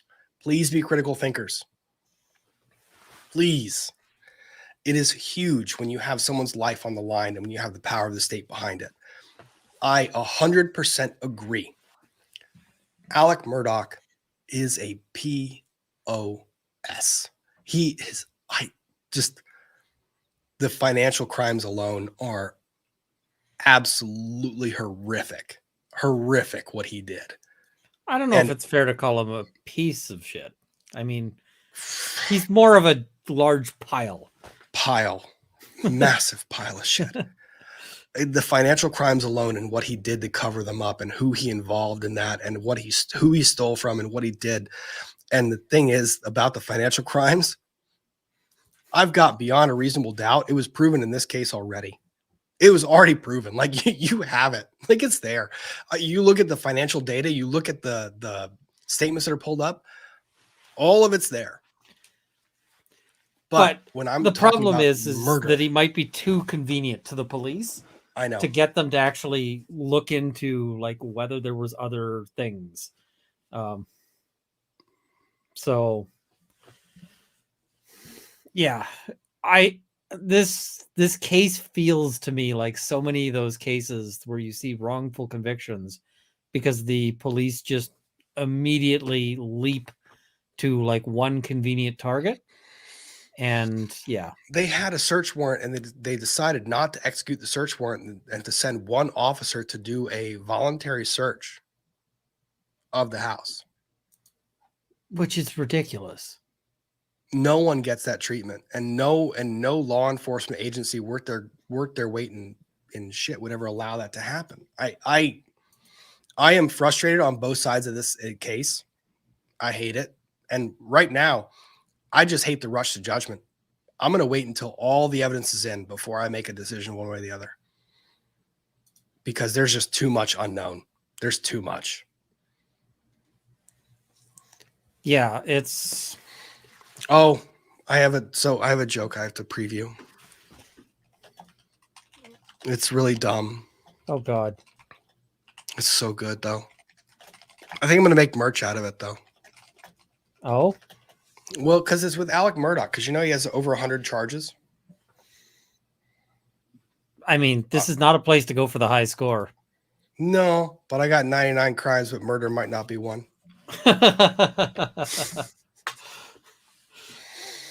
I got 99 crimes, but murder ain't one. But you know what? As a defense lawyer, I do think he should be convicted for the offense of talking to police like a numpty. That should be a crime. Yeah, he talked to him a lot. He did a lot of talking. Also, his lawyer who was sitting in that car having a freaking open shirt nap, that guy should also be convicted of something. Just, sir, I need 2 more buttons to be buttoned. Just 2 more. Sir, we have a dress code for this criminal interrogation. No shirt, no shoes, no service. Just let me see. It was no shirt, no shoes, no shirt, no shoes, no talking to my client. Yeah, it's like no shirt, no shoes, don't talk to my client. I like that one too. That's a good merch idea. Oh, what terrible things. And yeah, I see people talking about the Snapchat video. How do I feel about Snapchat video? It's bad. It's bad. and The oh thing my is, God, that dude needed to button up. He needed to button up. His client needed to button up. They both needed to button up in completely different ways. so I want to throw a wrinkle into people's understanding of this because Alec Murdaugh filed yesterday or 2 days ago. He filed a notice of presentation of alibi evidence, and it was the phone calls about the time that he was driving. Because the state has put forward a very tight timeline. The state's timeline, if you believe the state, 100%, state's timeline is Murdaugh is down at the kennels at 8:44 p.m. He lied about being down there. He's down there at 8:44. Does the deed, leaves the house at 9:06. Those are 2 facts that the state is saying are just lock solid. 8:44 p.m., 9:06 leaves the house. And then says that mom and son's phone goes dead at 8:48, I think, 3 minutes later. That was the last time that had been unlocked. Now, I want you to focus on those words. The last time those phones have been unlocked. The state's theory is that from 8:48 until 9:06, that's when all of this transpired. Those are the 2 inside and outside bound the state has given as a timeline. So you already have a shortened timeline. And the state's saying all that happens during that period. And you have Alex that lies. And I agree. That Snapchat video is pretty damning. It says 8:44, you're down there, period. That's what it says. That's what the video says based on the evidence we have. Here's one question for the chat. Let's say that the time that those phones lock isn't the time that the state is proffering to you as saying that that's the time the murders happen. Hypothetically speaking, let's say the phone locks and a couple more minutes pass and Alex is no longer on the property. And let's say that's when it happens. The phone's lock. And because that's what they're saying, the phone's locked. And that was the evidence they presented because there were text messages and phone calls that weren't answered. How many of you have not answered your phone when you're doing something? I'm not saying it's true one way or the other. I'm just saying, please expand the scope of your mind right now. Let's say the scope of the time in which this could have occurred is longer than 8:44 to 9:06. What else could have happened? How else could you explain those footsteps? How else could you explain the geolocation? How else could you explain a lot of the things that we haven't been able to explain? Keep your mind open when you're listening to this evidence. That timeline is tight. And I don't like the evidence. I don't like the evidence for. I don't like the evidence against. I think there are still so many questions. Every day. Oh. Well, I mean, I haven't been watching this thing, but I was looking today and they're like, so the shotgun used to kill one person and the AR used to kill another. And I'm going, that's what? A lot. Like this, and this is supposed to be taking place in like 8 minutes. And now it could be possible. It could be possible. It could be possible. Just is he running 2 long guns? I don't know. Like, it could be possible though. It's possible that he did it, but I have some serious questions as to how this makes sense. Like, how does this make sense at all? Now, we still have, and to be clear, we still have a lot of state evidence to get to before we make that judgment call. The state is still on their case, and they still have the right to prove their case. I'm going to wait until I hear all of it. They have the right to prove their case, and they should get on with it. I really think they should. I think today didn't do a whole lot. I mean, the problem is that the jury might hear it was totally that he killed them with this missing gun, and 100% that's what happened. So, like, that's a possibility. I just don't know, and it's frustrating. Y'all, and I see you guys in the chat. I know you are absolutely free to disagree with any of these hypotheses. I have told you immediately, I am not making a conclusion one way or the other. I'm not. I'm listening to the evidence come in, and I am trying to analyze it to the best of my ability and trying to give you both arguments with the most open mind that I can think of.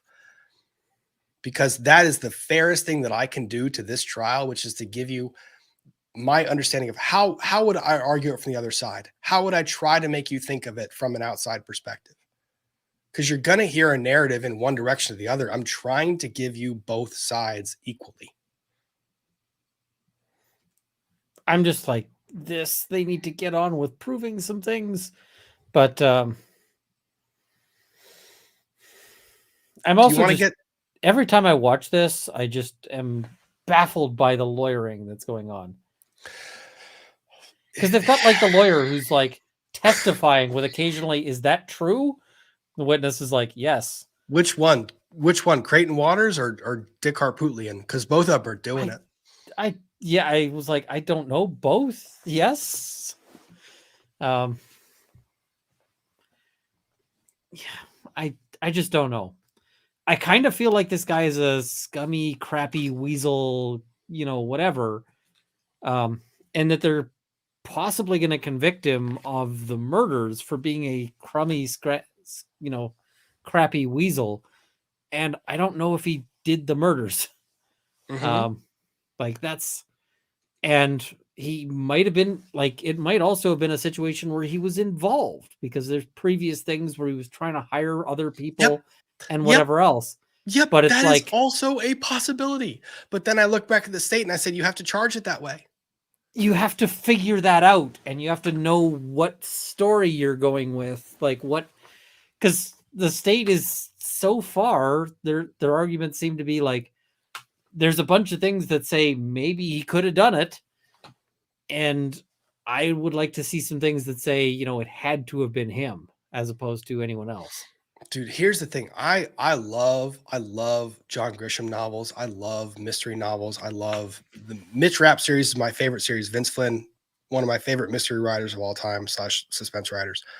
I love novels. I love the theories that they come up with. I love it.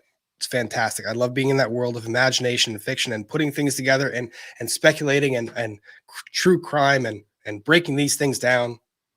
But I also realize that those things that I love, they have no place in the court of law when I have someone's life on the line. Like, I love those things.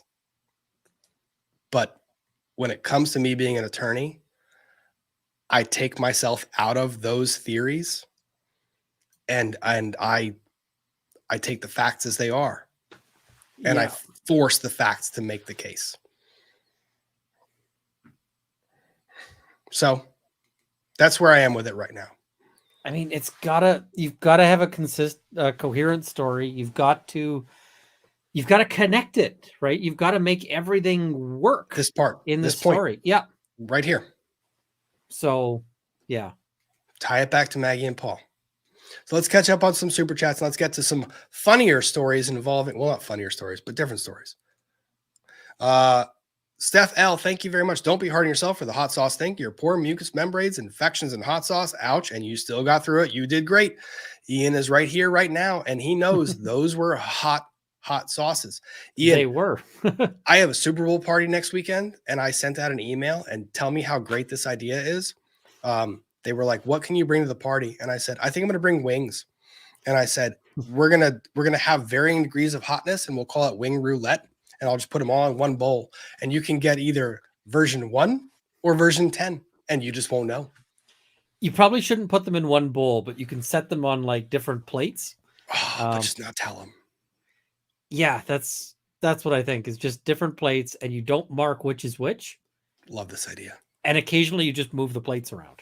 Love this idea. Fantastic. Because, yes. I mean, they might be able to spot some of them. But yeah, it's... So somebody pointed me to the fact that Costco in my area apparently has a thing of a hot wings, what do you call it? like a hot sauce challenge, Mm-hmm. and it's got 10 hot sauces. And those ones look less terrifying. I kind of suspect that they're going to be substantially less powerful. So I'm probably going to go and buy that and try it. But I kind of suspect that I could probably, do shots of each of them. And I suspect that they're lower levels I could probably use as an eye wash if I had to. Yeah. So And to the chat, I'm an attorney. Don't forget this. I'm going to put a disclosure on the front of the bowl, and that says you have the option of choosing, and you will choose either spice level 1 or spice level 10. There will be a disclosure. They will know. I'm not going to get caught. Like, no, I'm not incurring that liability. Kendra Womack, thank you very much. How'd you like our snow this week in Northern Virginia? It was dusting, and it was horrible. It didn't stick to the roads. It was awful. It was awful. We didn't have snow. But I would trade that for what Ian has all the time. Canonical Heat, thank you very much. Woot caught a Friday night frenzy. So sorry, I had to test positive for the coof. I appreciate being able to go through previous FNFs to keep me sane. Love y'all. Thank you very much, Canonical Heat, for being here. Love having you in the chat. Wonderful. I recommend not getting that. Same. Kathy Harris, thank you very much. Reminds me of when my sister asked my nephew if she was pretty. He said, "No, mama, but I love you anyway." Kids are ruthless. Lindsay, thank you very much. Sorry, I may have started the convo that led to the lumberendos in his role of law discord, Ian. Andy the Game Maker, since I gifted memberships, let's say in concert, Rob has a small glitter blade. Oh my gosh, Andy, I read that out loud just for you, my friend. Jennifer Foley, thank you very much. Lumberendos, thank you for the super chat. Very generous of you. And yes, Lumberendos. Stephanie Soresi, thank you very much. Methinks I have watched too much TC. Last night I dreamed that Brian Koberger shaved his eyebrows and no one but Rob could recognize him anymore. Yes. That's pretty funny. Melanie Parr, thank you very much. Did you get my package? It should have reached Virginia yesterday. I will check. Thank you very much for letting me know. I'll go and check it tomorrow morning. I promise. Professor of Logic, thank you. Is that area of criminal law called narcolepsy? I suspect that's over the guys who say what the drug experts. Might be. Baby Gator, thank you very much. I feel like the financial stuff hasn't been tied enough to Maggie and Paul to show motive. Thoughts? I feel similarly. I have additional thought I'll get to before we transition to the next topic, but how did they, how did they decide that was like, what's he getting out of killing them? Yeah. Katya, the Frankfurter, fell 2 weeks ago and landed on my upper front teeth. Oh my gosh, I'm so sorry. Wearing a retainer. Oh, had surgery for implants in my lower jaw this week and was discontinued halfway through. At least I got to my goat today. Scream. Hit that goat button as many times as you possibly can, because that is horrible. I'm so sorry you're going through that, and I hope that heals quickly and that you feel better. Professor of Logic, I see that. Oh God.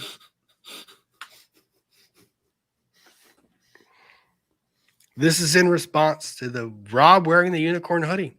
I see that Viagra I sent you had an unexpected side effect, which is probably a horn on my head. What happens when a lawyer takes Viagra? What, Ian? They get taller. Oh, no. That was Trufflehound worthy. That was too good. Misty Lynn 713, Rob, you need to slow down the swoop a couple extra seconds so we can see it better. I will take that advice. Della Sandor, thank you very much. Boss Hog from the Dukes of Hazzard reminds me of Dick. Yep, he does. VV Pooh, thank you very much. Have you guys, Rob and Natalie, hung out in real life, especially since you're not that far from each other? No, we have not. And that has been something I actually text her about rather frequently. And we both have schedules that are very, very busy. It is easier for us to hang out on a live stream than it is for us to make the drive. And that needs to change. I agree. Speaking of which, have you booked plane tickets? To Texas? Not yet. Yes. I got mine booked. I'll let you preview that in a minute. Just Sarah, thank you so much. I left law school in 97 after 20 years raising a family, found law to via Debt v. Heard. starting a paralegal program in August. Congratulations. I'm so excited. Y'all helped me do this. Thank you so much. Just Sarah, congratulations. Have fun. Follow the dream. It actually, when your life is fun, when your career is fun, work is a joy to go to. Vicky Gilligan, thank you very much. Love the difference in perspective from EDB prosecution to defenseman perspective. We will have different opinions. I made the comment earlier. I think the best content you will ever see on any channel, period, would be the hypothetical situation of putting Emily Baker, Nick Rekieta, Rick Hogue, Nick Rekieta, I already said Nick, me, Kurt, Natalie, Bree, put Ian, all of us in one room together, put a camera in the upper right corner, and then tap on the glass to make us fight. Tap on the glass and put up a picture or a sign that says the financial information should be allowed as motive, and just watch what happens. But then we would have this massive fight, and then we'd go out and have a beer afterwards. That's the thing that I love about this. You can disagree civilly and very adamantly, but you can still be best friends afterwards. Delisandro, thank you very much. And speaking objections, low country or slow country, the speaking objections have been nuts. Question, is it possible that this is just the way things are done in South Carolina, like the culture in one where objections are not gentlemanly? Courtney, I have seen you make this comment in various streams. I understand the point that this might just be, you don't want to push the jury away too far. But at some point in time, you have to think about the appeals court and not the jury. And if you don't, and this is a case in point, when the prosecutor is cross-examining his own witness and asking those questions that were completely improper, and the defense does not stand up and object. And when they do, they say totally inappropriate. That's not an objection. That's not an objection. That is not an objection. And here's the problem with that. As an appellate issue, that issue is now gone, because they didn't object on the basis of leading. And the thing is there is a time and a place when you can say this is totally inappropriate, but it has to be that the judge was already there. Correct. You know, you got to say the word. You have to force it. If you don't do it, then you're not speaking to the trial judge anymore. You're speaking to the appellate court. Laura Blair, thank you very much. It's really important. I had a trial where the judge was tired of me objecting. Like he had already rejected my argument on the objections, but I kept objecting it. You have to. And so I stood up and was like, and he's like, Mr. Runkle, I know what you're going to say. Sit down. And I said, the record doesn't know what I'm going to say. Objection. This individual is being allowed to offer expert evidence when he's not been qualified. And the judge is like, we've heard that, Mr. Runkle. And I'm like, you're going to continue. When I sit down. You have to do it. And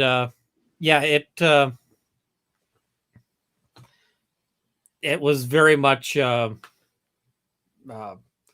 was very helpful on appeal, because they were like, yep, he's objected to it the whole way through. He never allowed it to happen. So Jojo6178, it's my grandniece's 7th birthday today. Happy birthday to that grandniece. She is our miracle child, born 2 months early. Wow, that's wonderful. First month in the NICU. Now she's 100% a very healthy child, 100% never stops moving, and may she never stop until her dying day. That is wonderful. Great news. And the chat was asking what I just took a shot of. I had Mexican, so that was a shot of the hot sauce that came with it. Oh, gosh, Ian. Canonical Heat. I had it left also, over.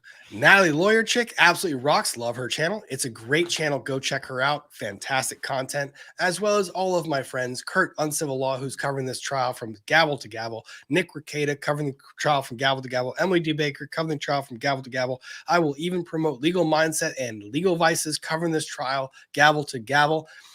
There are a lot of creators on this platform that are making good content and giving great legal analysis. Please go check them out. Get the different opinions. And don't listen to the ones you just like to hear. Listen to all of them. It's great. In fact, if a lawyer is just only telling you things you like hearing, listen to some of the other ones, because Emily made a point today, and I heard it before, like I shut down and went off doing something else. Her point was, if you ever hear all of us all agree, run the other way.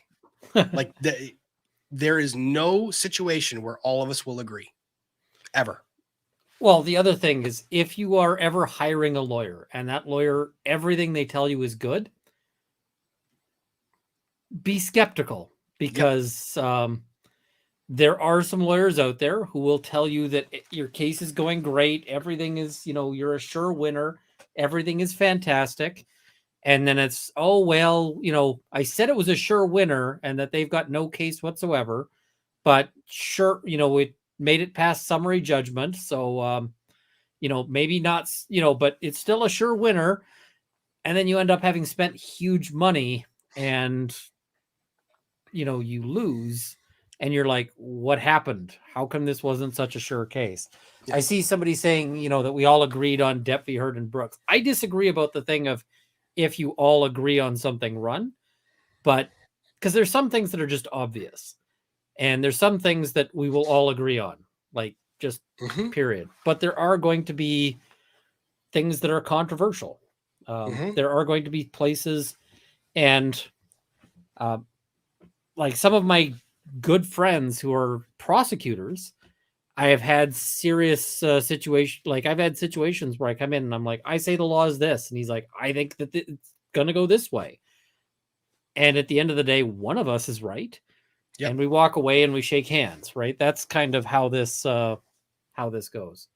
Aren't you agreeing that Alex is a disgraceful lawyer and horrible for stealing clients' money? Yes, that's what Ian was just saying. We will agree on some conclusions that are hit you in the face obvious, but where you see disagreement, there's often a reason for that. Johanna Knott, thank you very much. Retired cop, fingerprint analyst, the DNA swabs. If defense, they should ask how many ranch hands had criminal records. That is true. Familiarity with the lot. Immigration status, I don't know that that's as relevant. Leads to missing gun. That one might get you can run with it so much. That second one is going to disparage, or it's going to alienate some jury members. May alienate the court too. That one I wouldn't, unless you've got something that ties into that, like a specific motive. Yep. You don't. But the missing gun is a point. If someone stole the gun or sold it off, that's a point. Yeah, and I mean, for all we know, it's in a pond like 15 minutes away. Yeah. Marvin CZ, thank you very much. The lack of statistical analysis was very obvious when he repeatedly refused to answer the question whether some types of marks were more likely to identify a specific gun than others. They just don't know. Yes, exactly.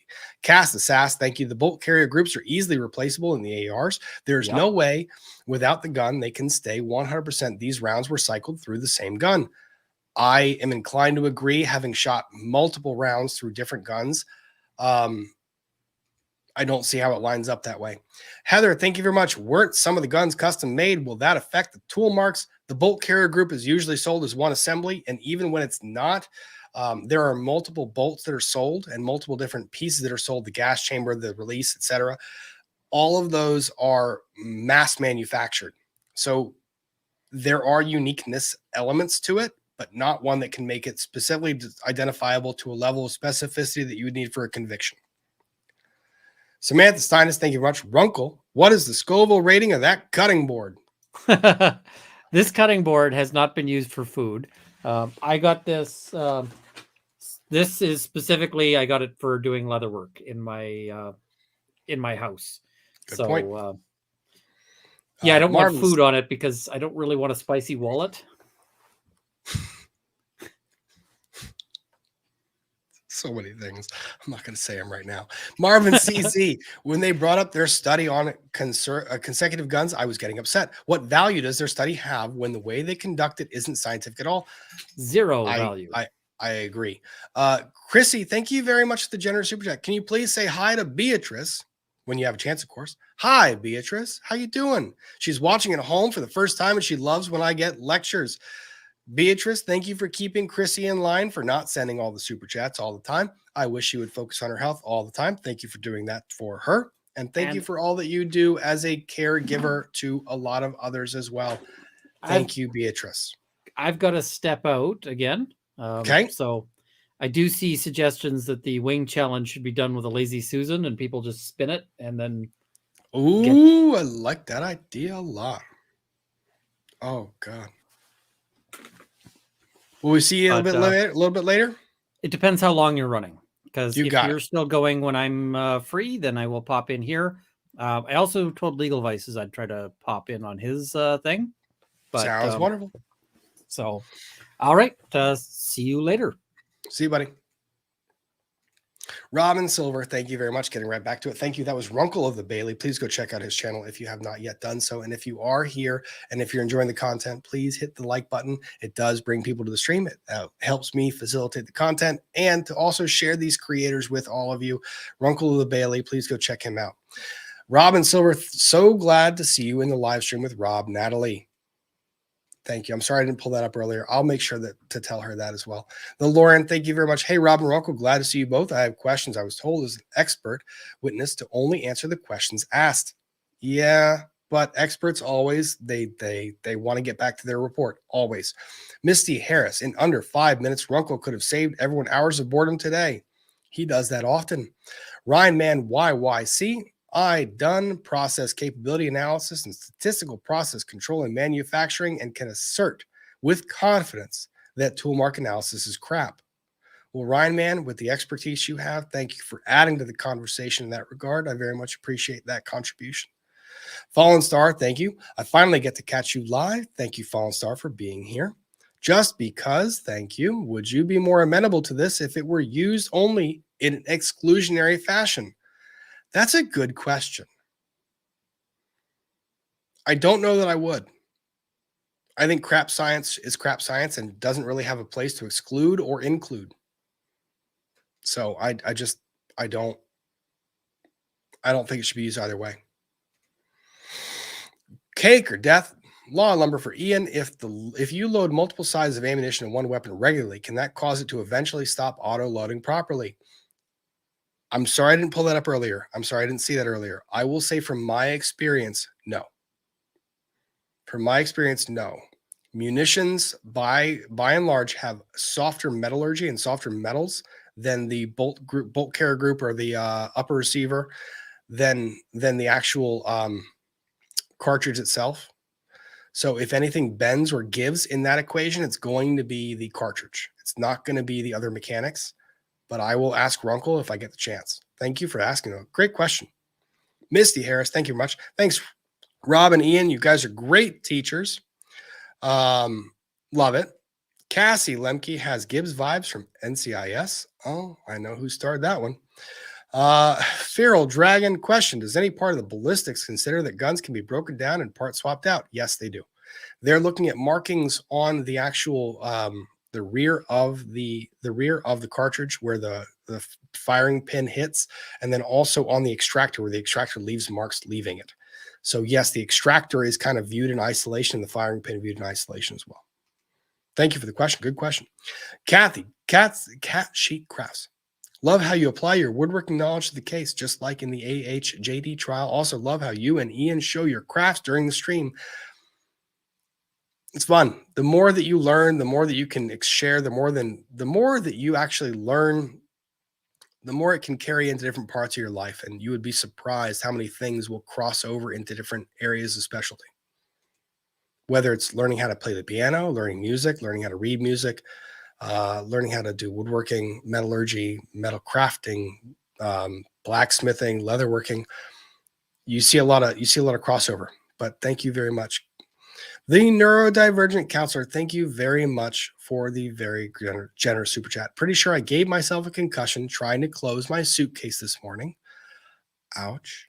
Smacked my head on the edge of the table. Oh my gosh. So I'm mainly listening with my eyes closed. I'm sorry. I hope there's an ice pack on top of that forehead. But I always appreciate the breakdown of all the legal things. Thank you very much, the neurodivergent counselor. Celebrial 82. So what I'm hearing is the expert today was missing a control group, if I'm understanding. Kind of. Denominator gone, a lot of art, a lot less math. Yes. Cheryl Reed, thank you very much. Wasn't it cool? Or wasn't it the local or county solicitor's office that didn't do the search on Moselle when family and lawyers were there? I think SLED came after. I may have this wrong. I think the agent that testified was from SLED. The lady that was on the stand, I think she was SLED. I do believe she was. But even so, even if they were local, they had a warrant in their hand. You execute that warrant. You kick people out. That's what you do. I've never seen it not treated that way. Dana Blackwell, thank you very much. Learned so much from you guys. This is interesting. Thank you. Thank you, Dana. Very much appreciated. Misty Harris, thank you. I had so many questions before I got here. No more now. Well, you should always have questions, but I'm glad that we answered the ones you had. That's awesome. Ireland, thank you very much. Question: do you think Paul being trailed by the PI will make it in this trial? I honestly don't know the answer to that question. I'm almost done predicting what could or could not make it into this trial. Cast Iron Mom, I truly feel this case is so supremely circumstantial that he can't be convicted no matter what motive they give. If convicted, it's a prejudicial verdict and innocent until proven guilty, not just a bad guy. Cast Iron Mama, you're going to find varying opinions one way or the other. What I am telling people is to look at the evidence with a very careful eye and not just what one person is telling you about it, whether it's the defense or the prosecution. Please take a look at it carefully. Please do.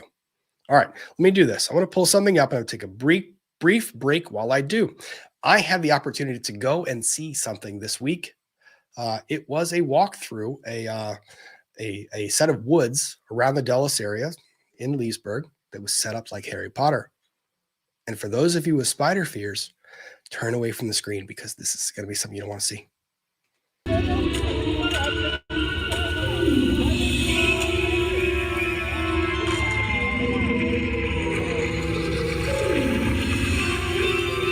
Oh, they come down further. Oh, they really do.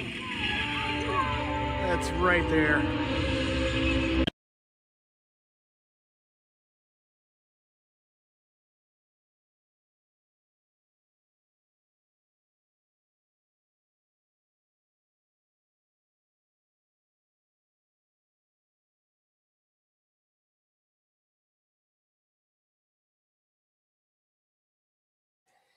You see, sometimes things are scary and they're fun, but I also saw something else.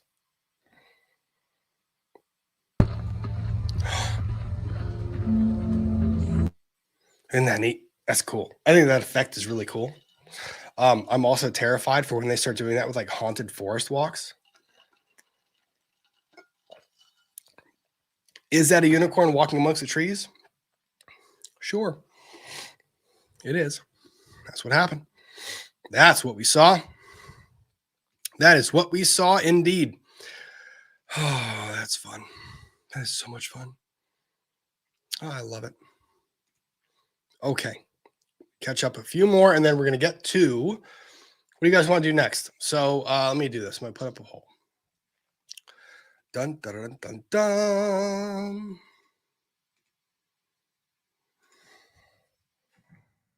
What do we cover next? And then after I hit these super chats, we're going to see where we are. Girardi or Baldwin? Okay. Peggy Reardon, thank you very much. Ari Art, there are machines now that test chemical makeup of the paint to compare chemical paint at the time of the original. Does that help? It does. That actually makes it more scientific than art. We're not there yet with the tool mark stuff. That was my problem with it. Bobbit, thank you very much. I think of it as a drift. How many pieces need to be made before the tooling drifts wear enough for it to be detectable? That's a good point. And that actually kind of lends into kind of the hand plane theory. How many times do I have to pass that hand plane over different types of wood before it starts to make a groove in the hand plane? So that's a good point. I like that. Whiskey 77, let the record reflect you changed my thoughts on this expert. Also, Wood Daddy Stacks. Thank you, Whiskey 77. I don't want to persuade you one way or the other. What I'm trying to do is hope that you look at all of these things with a critical eye and don't just buy what you see one way or the other. And I've been accused of doing less than fair analysis of some cases, and I have taken that to heart, Mr. Bankman-Fried. So I get accused of that too. And I have to remind myself from time to time to take a step back, take your emotion out of it, look at it like a lawyer, not how you feel. So thank you. Thank you, Whiskey 77. Professor of Logic, is it possible that we just don't understand the genius of the witness because we use too much protein forming human-sized hands? He had small hands. He had small hands. He did. I'm not going to disparage man for small hands. They were small hands. The thing I will say about him that is not the nicest thing in the world, when he went up there and was talking about how he was similar to doctors and how it was like practicing medicine, if there was a beverage in my mouth, I would spit it out. It was like, all right, sir.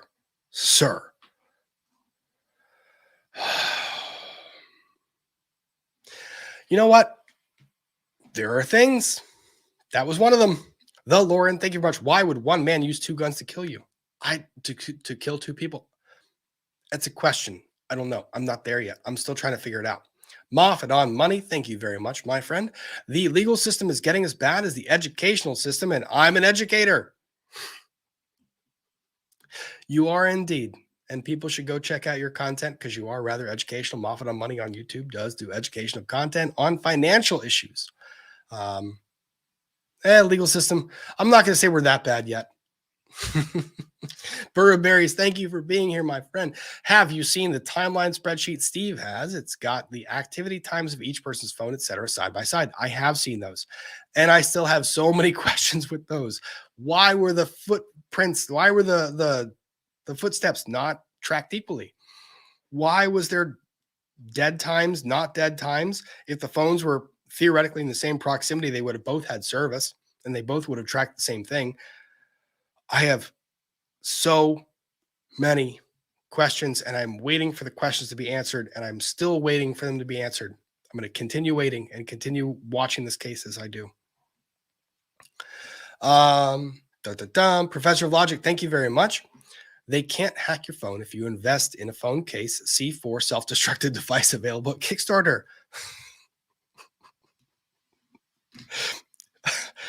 I am going to take that for the joke that I know it was, my friend. Yo, don't go look that up on Google. Just avoid being on a database. Don't go look that up on Google, please. Thank you, Professor of Logic. Jonathan, thank you very much. What does your gut say, innocent or guilty? I'm not following my gut right now. I'm following where this evidence has taken me, period. I'm really not going to jump into a lot of this. I have so many questions and I'm going to wait. I'm resisting all urges. I don't like the games that I see played by the defense, and I don't like the games I see played by the prosecution. I think that every bit of this evidence that has come in the last 3 days of this trial cuts both directions. And I know that I'm not alone in saying that. That's the funny thing. I have listened to Peter. I've listened to Emily. I've listened to Nick. I've listened to Kurt. I've listened to all these guys. And I think that we're actually kind of all on the same page, that every bit of this evidence I can spin one way or the other, which is why I still have questions. Why is there this much spin we can put on the same set of facts? Crazy Cat Queen, I'm just appalled by the quality or lack thereof on both sides. I'm not disagreeing with you there. Syria Black, thank you very much. I can't get past 3 people at the kennels. 2 are dead. Even a lawyer can do the math. That leaves him. No one else was there. The thing is, the process of elimination in reaching a conclusion of guilty beyond a reasonable doubt is a very dangerous, slippery slope to be on. And I am not discrediting the fact that you feel that way at all. I'm not. What I'm saying is that there is a standard of guilt beyond a reasonable doubt, beyond any reasonable alternative theory for what could have happened that evening. And I'm personally not there yet. And I can appreciate that other people differ from me in how they reach their conclusions. And I'm not saying that you're wrong. I'm just saying that I am personally not there yet based on my review of the evidence. So thank you for that. And thank you. And please continue to participate, continue to engage in this level. I love hearing these alternative thoughts. I love when I'm being told I'm wrong because it gives me the ability to have these discussions. And having these discussions does 2 things. It makes me rethink my position and re-articulate my position. And sometimes it changes my position. So thank you for that. Christy Richardson, thank you very much. I think AG thought money stuff was all he needed. Plus tool marks, the other evidence gathering sucks. The evidence gathering, the investigation, both sides have acknowledged it has been with serious faults, and that has been frustrating to watch. Very frustrating to watch, where you see an investigation that was going a certain way and just looked like it was never aimed at actually finding the person that did it. And that part bothers me a bit. Jamie, why not delete the people exposing you? Why family? That's a question, and I don't think it's a bad one. Leanne G, thank you very much. Runkle, as a defense attorney, what do you think the prosecution said to each other when he didn't waive speedy trial? As someone that knows Runkle very well, and as someone who knows a lot of defense attorneys very well, I think the prosecution was like, ladies and gentlemen, we have our work cut out for us. We are going to put this together. We still believe in our case one way or the other. We are going to get this conviction. We are going to put our evidence together, and we're going to be ready for trial when it comes, no matter the deadlines in front of us. Strap your boots on. This is what you train for. This is your job. You're going to put together this case, and we're going to be damn good about it. We're going to be professional. That's what they said. Secretly, I'm sitting there probably thinking they said, well, this is going to be tough, but challenge accepted. Sky is a neighborhood. Thank you very much. When do we officially find out if Runkle is our favorite two-way choice? I don't know.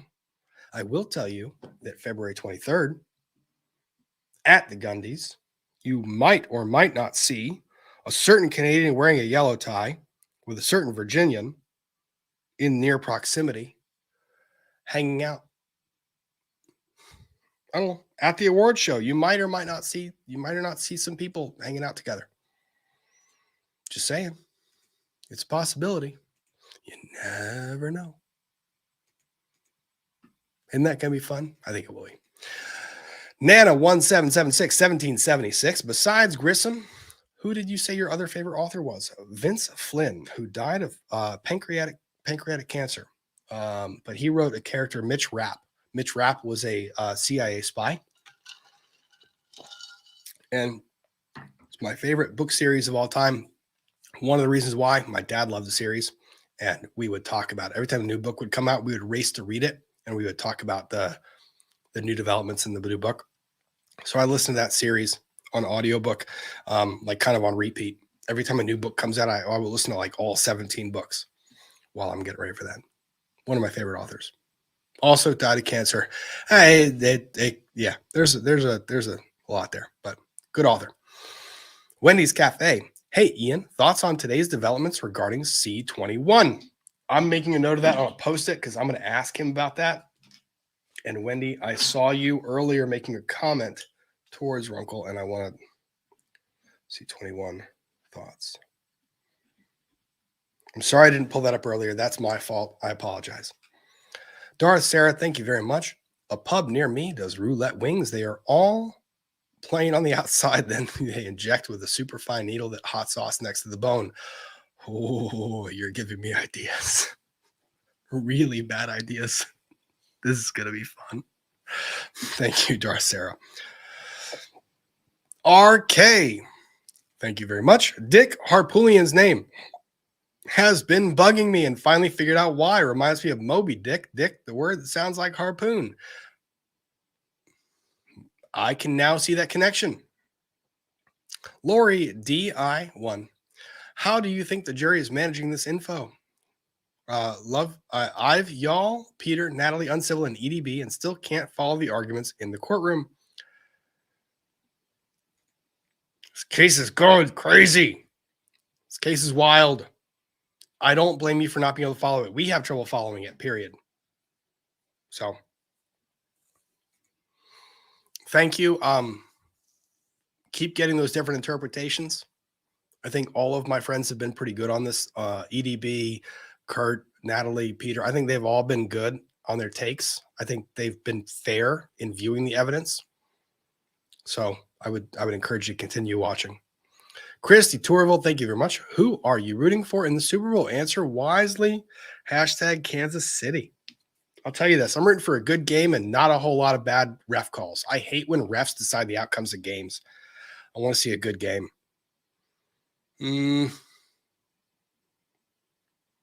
I'm a Washington fan. I'm not going to call them the Commanders. I'm a Washington fan, and it would pain my soul to see the Eagles win. I'll just leave it there. Melanie Parr, thank you very much. Wing challenge. I suspect Ian had a window open and used the wings as a heat source. It might be the case. Thank you. That was good. Gal Audris, thank you very much for the super chat. Lynn, thank you very much. Showing my age, Putin makes me think of Foghorn Leghorn. You mean that very Foghorn Leghorn who would get up in front of a South Carolina jury and make all types of remarks that were slightly inappropriate and then seemed lost along the way. I was trying to be too gravelly with that one. That was terrible. Let me try that again. You know what? When we read the probable cause affidavit, I'll go back into Foghorn Leghorn. Baby Gator, thank you very much. My cell auto locks after 1 minute. It's true.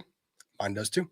Tara Jimenez, thank you very much. Speaking of, I read that Hogue is home now. He is indeed. He walked through that front door on his own 2 feet with the assistance of nothing more than a mere cane. Amazing for where he started. Absolutely amazing. I could not be more impressed. What a beautiful update to such a weird week of trials. I thought so too. Mujer Barroca. Grounds. Fair. KS Girl Friday. Do your roulette on one of your lazy Susans. Have some sort of marker wherever it lands. They eat. Go Chiefs. These ideas are getting better and better. My friends are also probably getting scareder and scareder. Just Sarah. I just realized 97 was 25 years ago, not 20. Ouch. That hurts my soul. I hope paralegals are allowed to do lawyer math. I think they are. And we, at this point, 97 was 20 years ago, not 25. That's lawyer math, and I'm going to stick to it. KWNY Upstate, thank you very much. With tool marks, what matters is how well different guns can statistically be differentiated. Any 2 guns just might make similar marks on many rounds. There's a lot of variables. Island, thank you very much. Hey, Richard Hogue walked into his very own home today, and Squirrel is on her way back to us. Yes, send some love to Secret McSquirrel. When you do that, FYI, just for the safety of my mods, do not do it with a bunch of emojis. Say, love you, Secret Squirrel. Say something. Just don't drop a ton of emojis, please. Yeah. Yes. Wanted to say it. Cheers. Cheers indeed. Thank you, Island, for bringing that up. Jen B, thank you much. The court originally stated this trial to last 3 weeks. Yeah, right. How long do you see this going? It depends. The prosecution wants to introduce all the financial evidence. And right now they are introducing it in proffer format, which is in-camera review, not in front of the jury, which means you're going to get the exact same evidence you have seen, the hours of it, multiplied by about 1.5 times, maybe 2 times, if they're allowed to introduce that. In addition, in their case in chief, before the defense goes, if the prosecution is allowed to produce all that financial stuff, you've got 2 more weeks of prosecution witness. That's my estimate before the defense goes. And I think the defense is going to have 3 weeks if the prosecution gets all their financial guys in. Oh, Donata, thank you very much. Do you know any lawyers with autism? I don't know. I've never really asked. And no one's really come forward with that information to me. I wouldn't be surprised, though. I wouldn't. And I wouldn't think any differently of them. But thank you for that question. That's actually very curious. I wonder. I guess it's tied. Oh, my God. Harry Potter theme. I'm a Hufflepuff. I'm a Gryffindor. I took the test twice. Answered honestly both times. Gryffindor is the house. So apparently I'm a Gryffindor. You know what? Is what it is. Tanya Lenhart, thank you very much. Wouldn't Maggie's family have heard enough through this trial to file a lawsuit against SLED for the pathetic way they handled the investigation? My brain isn't geared exactly towards that. I think they would have some pretty big immunity issues. And plus, we're not really saying the investigation didn't get to the result that it needed to get to yet. I think there's a lot more to come before we can even get to that question. And I think that's the fairest way I can answer that question. The Lauren, thank you very much. I feel personally attacked as a forensic scientist. Curious what your opinion about toxicology. Is it also junk science? Thank you for making my Friday night better. I was in tears earlier. I'm okay now. The Lauren, I'm sorry you were in tears earlier. I'm glad you're better now. I will say these scientific practices, toxicology being one of them. Toxicology is a measure of a certain toxin in your bloodstream, which is actually a lot easier to quantify and to analyze than a lot of the other things that we've talked about. So, for example, let me take the one that's closest to your, well, to body processes, stomach contents and digestion times. Stomach contents, no problem there. The contents of the stomach, similar, no problem. Easy. Trying to use the stomach contents as a ratio or how much of it has passed through the intestine to try and establish a timeline. That's when you start to get into extrapolation of known data. Toxicology, I think, is still very much known data. You still have percentages and yields and actual processes that are not as variable as digestive tract issues. I think that's the best way I can think of describing it. Disco B Bath, thank you very much. Just popping in. Did the prosecution for Alex give off the impression that he cared more about the financials than the murder? Every time he talks about the financials, he gets so excited. He gets so excited. So excited. He wants those financials in so bad.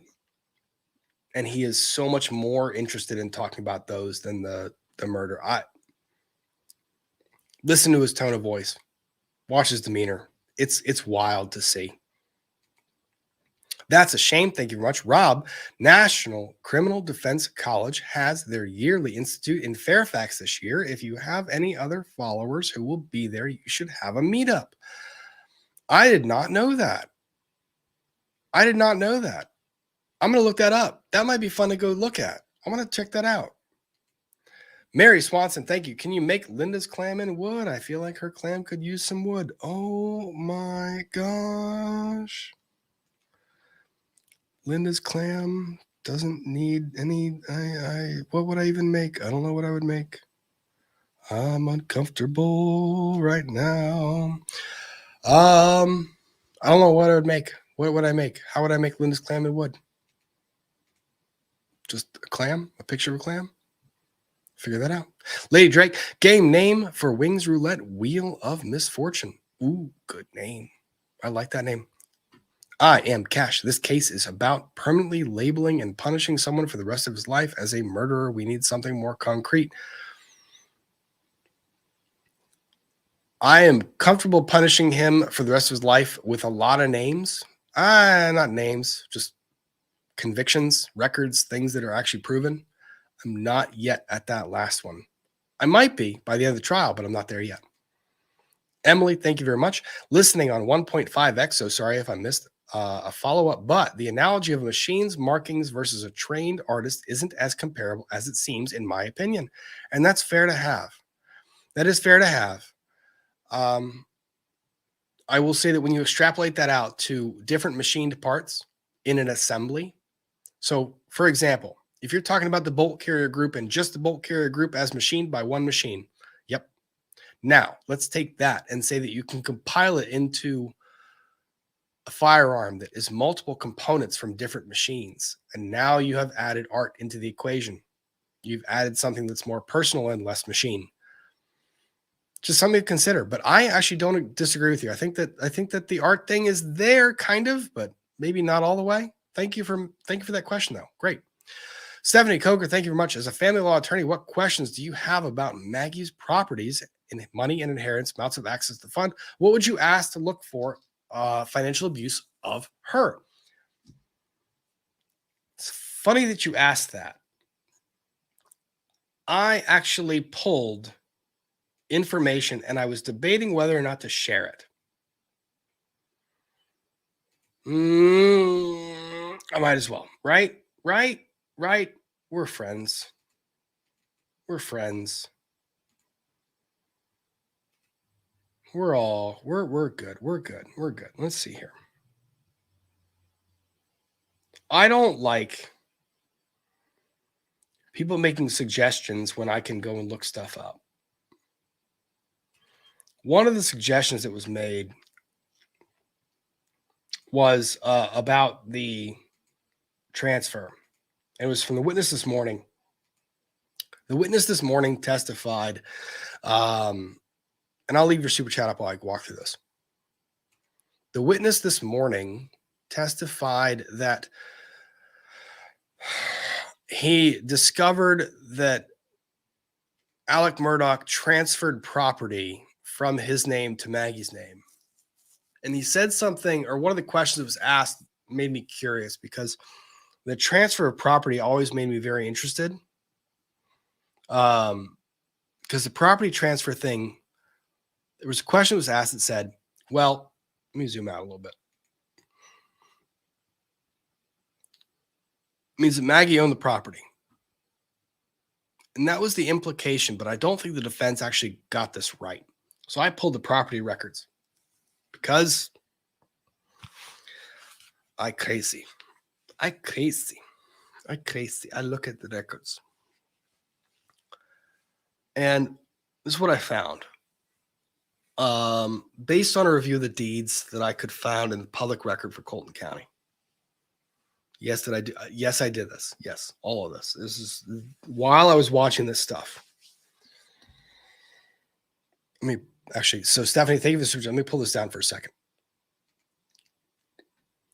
The property was transferred by deed, and this is the deed that was executed in 2016. This is the deed that transferred the property to the Moselle property from Richard Alexander Murdaugh Sr., that's daddy, to Margaret Maggie as the grantee of the aforesaid property. All of these different tracts of lands and property. You have the Hooker tract.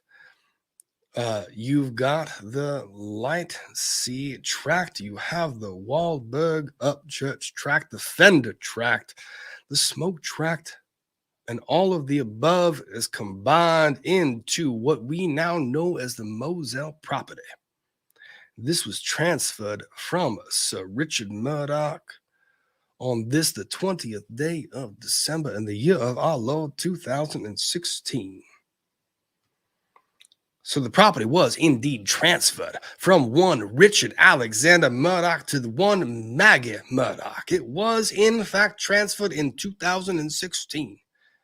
However, what the individual from the banking company did say was that the property was subject to certain liens that existed as of the date of the transfer, and there were questions that I saw abounding in the chats of the various YouTube channels that were covering this exact topic.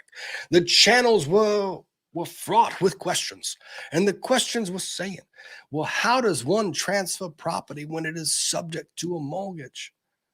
And if there are mortgage liens against the property, then did it in fact transfer? And I answer to those people that no, it does not. Because here is the thing about all of that interesting factual analysis. These properties were subject to different mortgage liens that still remained outstanding without satisfaction. And the mortgage liens were owned and held by the lender Palmetto State Bank in the name of that same Mr. Richard Alexander Murdaugh. So Mr. Murdaugh did indeed have liens against the property that existed as of April of 2013.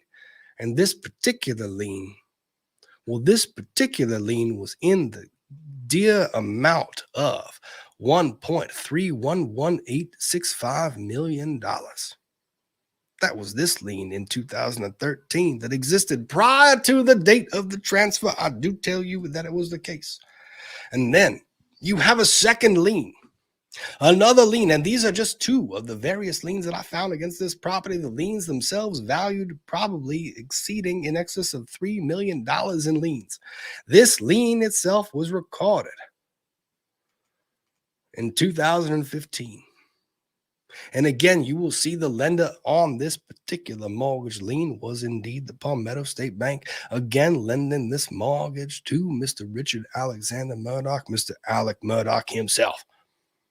The collateral for this lien was, again, Moselle Road property. So you have another lien, and this one was in the amount of, I do believe this figure is somewhere to be seen. Where is this amount? Where was the very same dollar figure? Because there should be a consideration dollar. Where are we going to find this particular amount of money? Because every now and then you need to know how much you're lending out to people. Specific debts. There's a credit limit. Oh, this is a credit line deed of trust. The principal amount secured by this security instrument may from time and will not exceed $1 million. And as you might recall that Mr. Murdaugh maxed out every credit line he had against this property. Now, what does happen when you have a purchase money security interest secured against the property, a superior lien that was recorded earlier in time than a deed that purports to transfer that property interest? Well, the reason we have these liens recorded in a certain temporal fashion is that the lien that is recorded first is said to take priority over any other transactions of record, because any other transactions of record were presumed to know exactly what was on record prior to the date of the transfer. So any transfer after a lien is subject to the aforesaid lien, which means that if there is a lien on the property, that lien survives the transfer and is superior to any transfer or title claim that is made thereafter. Now, to summarize this in a way that is less obfuscated by legalese and different words that I am saying in the weirdest accent that you could imagine, to simplify this in the way that I could only imagine anyone could understand. If you do not own the dollars that you are transferring, you cannot transfer those dollars. So if there is equity in the property that you are purporting to transfer, that you are thinking you are transferring, you are not transferring that equity. The only equity that you are transferring is what equity remains after reducing the amount of the liens that exist on the property. So to suggest that Mr. Alec Murdaugh did transfer the property to Maggie Murdaugh and that Maggie Murdaugh owned the property and that was his incentive to actually kill her because he needed the property, that wouldn't have gotten him much money at all. Actually, it probably would have gotten him none based on my calculation of the existing liens against the property as of the date of the transfer. Not only that, but any creditor coming after the time that transfer was made and saw the transfer would have been to unwind that transfer. You can actually file a lawsuit to say, I am going to rescind that transaction and take it off the record books because that transfer was made for fraudulent purpose to put it outside the reach of the creditors that had valid liens on the property. And I do believe that is the end of my pontificating in that moment. So, summarizing, property had liens against it. The idea that he transferred the property and that house somehow put it into Maggie's name doesn't actually work that way. It doesn't work. You don't get to transfer property that has a valid lien against it. The property transfer is subject to the lien, which means that there's no equity, which means the bank actually owned all of the value of that property and Maggie owned almost none. He would have never made the money back. He never would have gotten to be able to do it. He actually probably couldn't have even sold it because he actually would have had to do a lot. And yes, the mortgager is Alex, not Alex's dad. Yep. I know. Because there's senior, junior, and there's the third. It doesn't matter. There's existing liens against the property. They were never satisfied. The liens were there. The property transfer is voidable. It's not a real transfer of property. So that's when they did that and they get up there and they ask that question, and I was pissed at the defense for not hammering that home. You have to explain this. You have to explain that the transfer that they're trying to say forms the basis of the financial incentive, the financial motive, doesn't actually give him any benefit. So that part kind of frustrated me. Because, yeah, I went back to the source docs. Because the liens are there and they're never satisfied. They're still there. So why the transfer? Because people are dumb. The number of people who do this stuff when I have like a bankruptcy case and they're like, but don't worry, I transferred the property to my spouse. When did you transfer it? Oh, last week. Okay. Did the mortgage lender have a lien against the property? Well, yeah, we still have a mortgage. Okay, that transfer doesn't mean shit. Sorry.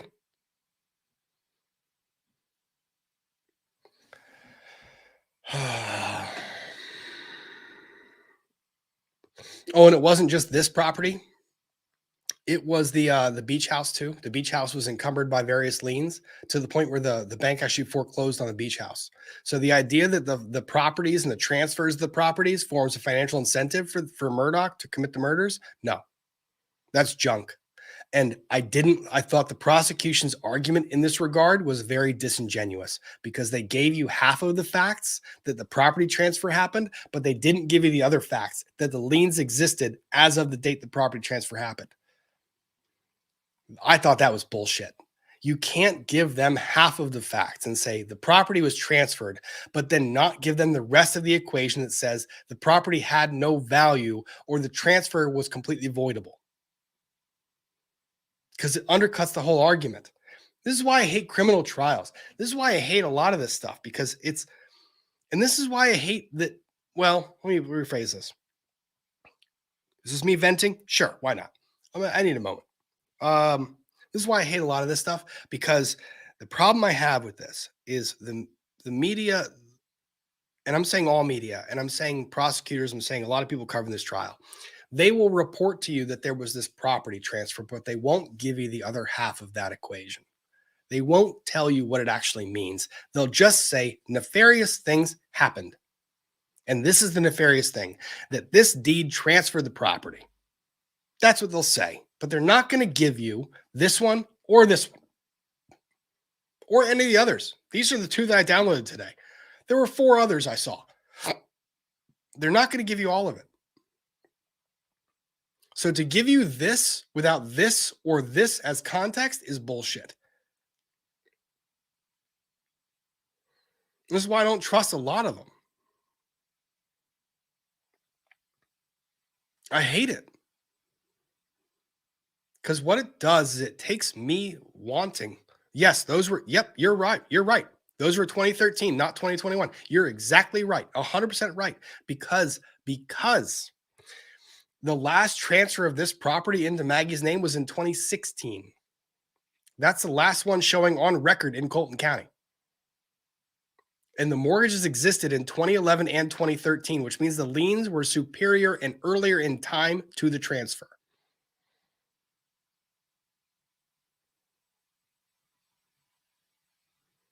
And the 2021 transactions didn't do a lot.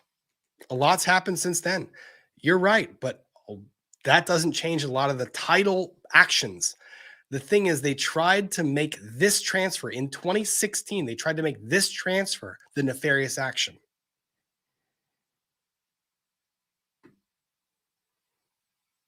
And I didn't like that. Are the liens still active? Yep. Except for the ones that were foreclosed on for the beach property. The beach property foreclosure satisfied the liens.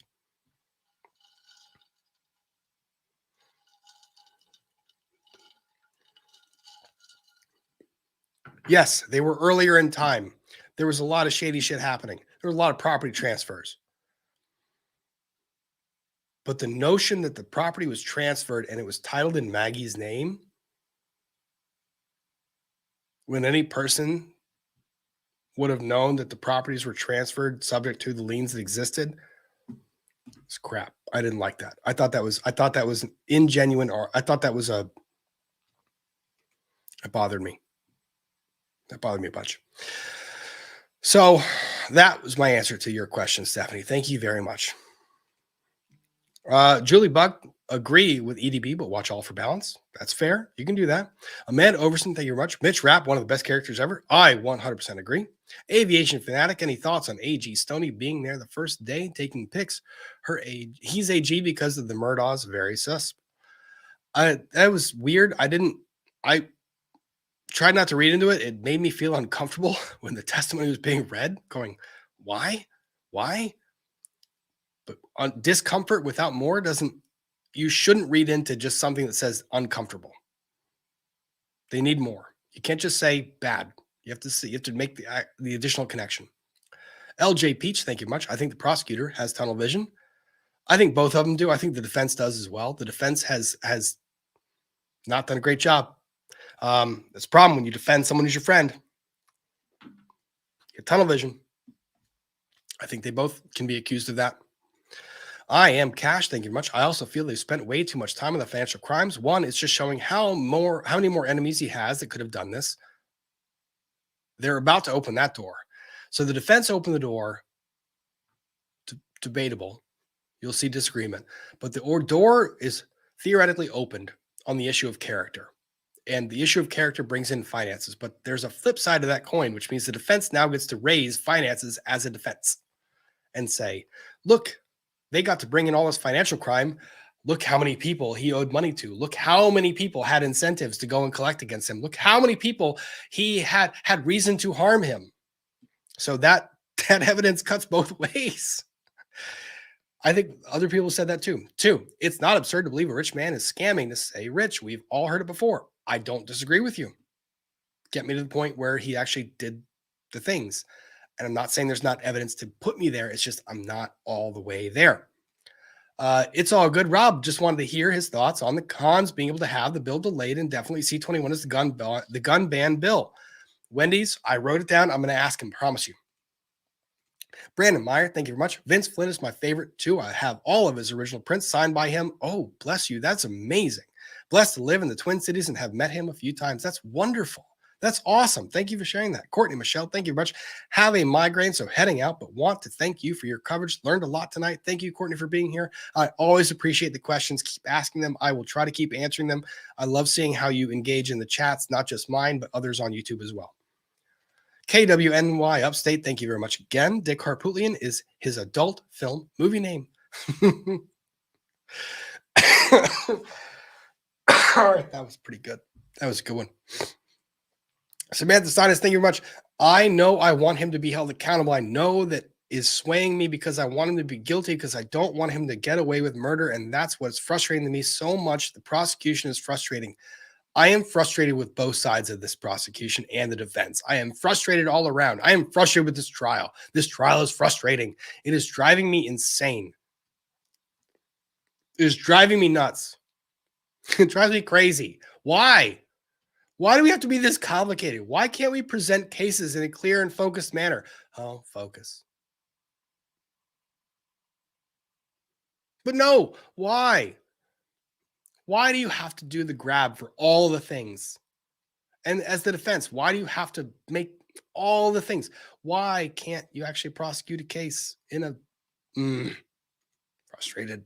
But yes, thank you, Samantha. I feel the same. For the kids, thank you much. I'm just here for the Honorable Judge Clifton Newman, who in a very cool and collected fashion law explains the lawyer.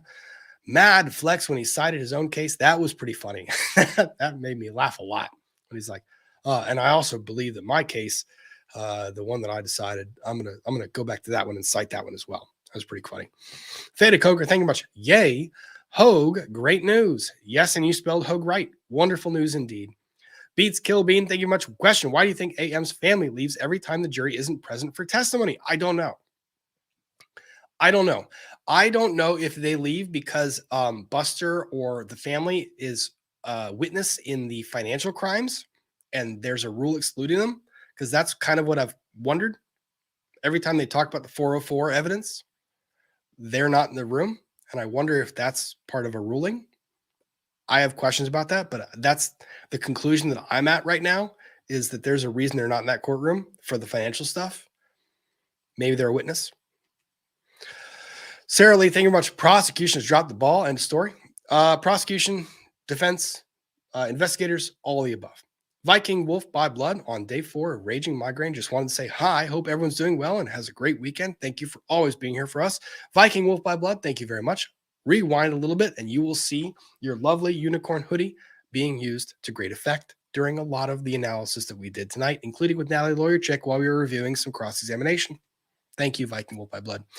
Heather, thank you very much. Why are the lawyers, usually Poot, allowed to roam around the while the other side is questioning witnesses? Is this normal? No, it's not normal. It weirds me out. It weirds me out too. I hate it. I don't like it. It's really uncomfortable. This is very odd. This does not happen in court. I don't like it. And they all do it. It drives me nuts. Like, this is a courtroom. It's not a cafeteria, people. Try a case. Sit down. Katie Pose, thank you very much. I have gastroparesis. Good luck using my stomach contents to prove any kind of timeline. Ain't gonna happen. I don't know what that is. Is that bad? That makes me feel so bad. Gastroparesis. Oh, that sounds terrible. I'm so sorry. I'm very sorry. I'm sorry. Like I'm laughing at the joke, but I'm sorry. That's horrible. That's not going to happen. You're not going to prove anybody. No. Crazy Cat Queen, for the person asking about autistic lawyers, I had an intern, Maryland, who had autism, who was great. So or MD, as in medical. So I'm sure there are lawyers too. I don't disagree with you. I think you're probably right. And I think they're probably great. Michaela Ish, I'd love to hear your thoughts on Murdaugh's body language throughout the trial so far, i.e. with jury versus without. I have thoughts. I'm going to pull some video and see what I can figure out because there was some changes and it was odd. It was odd. It was weird. Mary Swanson, thank you very much. Stack of clams indeed. Brandon Meyer, thank you very much. I'm dead with the Southern accent. Oh my God, just dead. That's fine. You can be. That's fair. Anne Marie, the state should have tried financial crimes first, should have held off on indicting for the murder. Speedy trial screwed up the order. I have opinions on that too. I think the speedy trial thing was a great tactical move on the part of the defense. And if y'all will go back in the Twitter sphere, I can be quoted as saying that the waiver of speedy trial and the criminal indictment for the murders, that the state better have their evidence in line. And certain other people on YouTube and certain other people on Twitter commented that, the state wouldn't charge this massive charging indictment or document without having all of their receipts in order. I think my speculation on the defense's tactic, we're seeing it play out. Interesting. Steph L, the accent, yep, it does it for me. That's it. I have fun with it. Same bank that Lafitte was convicted. Yep, Mr. Lafitte. What an unfortunate name. I don't mean it disparagingly, but Mr. Lafitte. Mama Betts, thank you very much. Are they arguing financial gain or fear of this scheme falling apart? I don't know. And they haven't decided, which is the other part that's driving me nuts. They seem to be implying both ways. The storm was coming. I don't know what that means. Creighton Waters, please tell me what that means. Didn't he just need her signature to help keep it rolling, to not get the life insurance? I don't know. Even the financial stuff, I'm not drawing the connection yet. I'm still confused. Emily, nothing important here, just died during the mortgage lien transfer monologue and wanted to thank you. Emily, you are more than welcome. That was fun for me too. Cass the Sass, what if she was about to find out about the transfer that wasn't valid and adds the motive? I don't know. Then the state should argue that. The state should argue that. Why are they arguing it? I'm confused. Anyone else? No? Me? I'm the only one? Shit. Heather, Rob, how did they just sell the property then? Did Alex sell it or was it the bank? You can sign a deed and put it on record. You can do that. It just doesn't make it valid. Just because it goes on record doesn't make it valid. Liens are recorded against property. They're invalid liens all the time. It happens. I have to deal with them in bankruptcy court all the time. People that file liens improperly. Putting something on record doesn't mean a lot. There's a lot of other legal stuff that happens. Random views. Could you be my bar tutor, please? Seriously, Bar tutor is tough. Barbary does a lot better than I could ever do. If you have a question specific to any particular type of pronunciation or application in the real world, maybe I can try to help. But on the bar tutor, that's a lot of areas of law. You got to remember, I was very proud of myself that I remembered the law surrounding adverse possession when I was eating level 7 hot sauce wing. I was very proud of myself for remembering that, because that was hearkening back to bar study. So, but best of luck. And if you need specific explanation, I will try my very darndest to do that. So let's do this. Let's end the poll. Where are we on the poll? It is a resounding 62% that says that we should cover Baldwin. So what we're going to do is we're going to swoop and we're going to cover Baldwin. And one more time for good measure. Okay. So Alec Baldwin, the Santa Fe District Attorney, announced 2 weeks ago that, so freaking weird, by the end of the month, we will file our indictment. Why? By the end of the month, we're going to file it. File it. And then say we have filed it. It's not that hard. File it. Give me the receipts. And then just say we filed it. Why are you waiting? You want the drama? You love the drama. We all love the drama. In part, that's why we do the foghorn leghorn accent, because it adds to the drama of the situation. But drama has a place on YouTube. It does not have a place when you are deciding whether or not to draw formal charges against a celebrity for a fatal shooting of another person. So please, Miss Santa Fe District Attorney, if you wouldn't mind dropping the drama and bringing the charges, I would be very much appreciative of those efforts. So let's see what we have to present here. Oh, the Baldwin statement of probable cause, the state of New Mexico. Well, that is Hannah Gutierrez Reed. Rob, you are an idiot. You are, in fact, not prepared for this particular moment because you have lost yourself in confusion. That is still Hannah Gutierrez Reed. Why are you still Gutierrez Reed? Where is Mr. Baldwin? Baldwin. We have found Mr. Baldwin. There he is. Mr. Alexander Ray Baldwin III, defendant with the state of New Mexico, prosecuting as the plaintiff, the state of New Mexico County of Santa Fe, 1st Judicial District Court. Okay.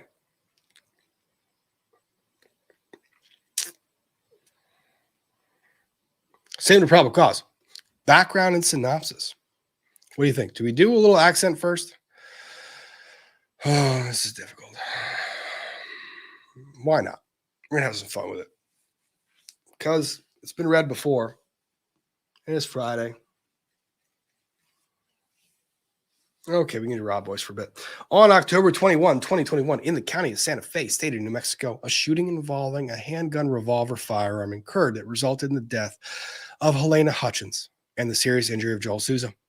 The shooting involved a .45 caliber revolver and occurred on a Western movie set located in the rural Santa Fe County, referred to and known as Bonanza Creek Ranch, 15 County Road 45, Santa Fe, New Mexico, 87508-545 Bonanza Creek Ranch Road.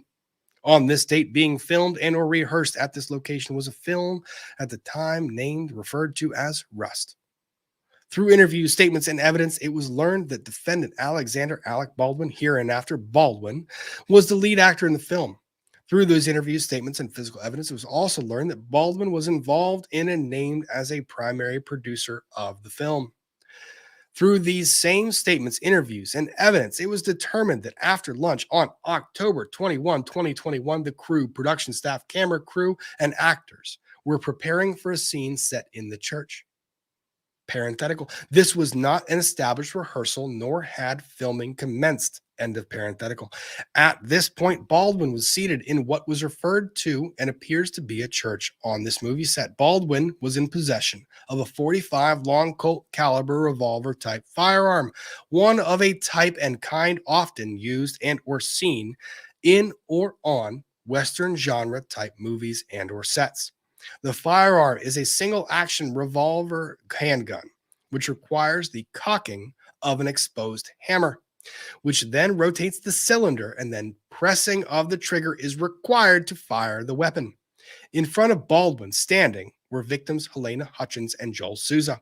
Hutchins and Souza were viewing and moving a camera for a possible setup for a later scene to occur at a later undetermined date and or time. Through these same statements, interviews, and physical evidence, it was learned that Helena Hutchins was the director of photography for the film, and Joel Souza was the director/writer for the film. Information and evidence obtained showed that Baldwin was seated in a pew facing in northerly direction towards the front of the church. In front of him was Helena Hutchins and Joel Souza and a camera operator along with other crew, i.e. sound, script, costume, etc. Baldwin was wearing a shoulder holster, right-hand draw, which was holding the .45 long Colt caliber single action shot revolver.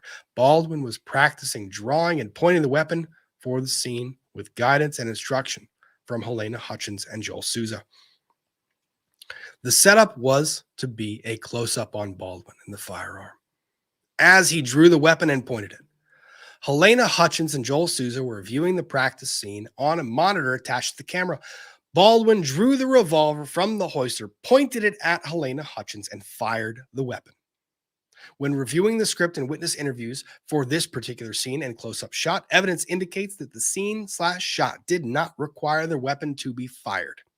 It also determined by consultation with expert armorers that in a rehearsal, a plastic gun or replica gun should be used, as no firing of blanks is required.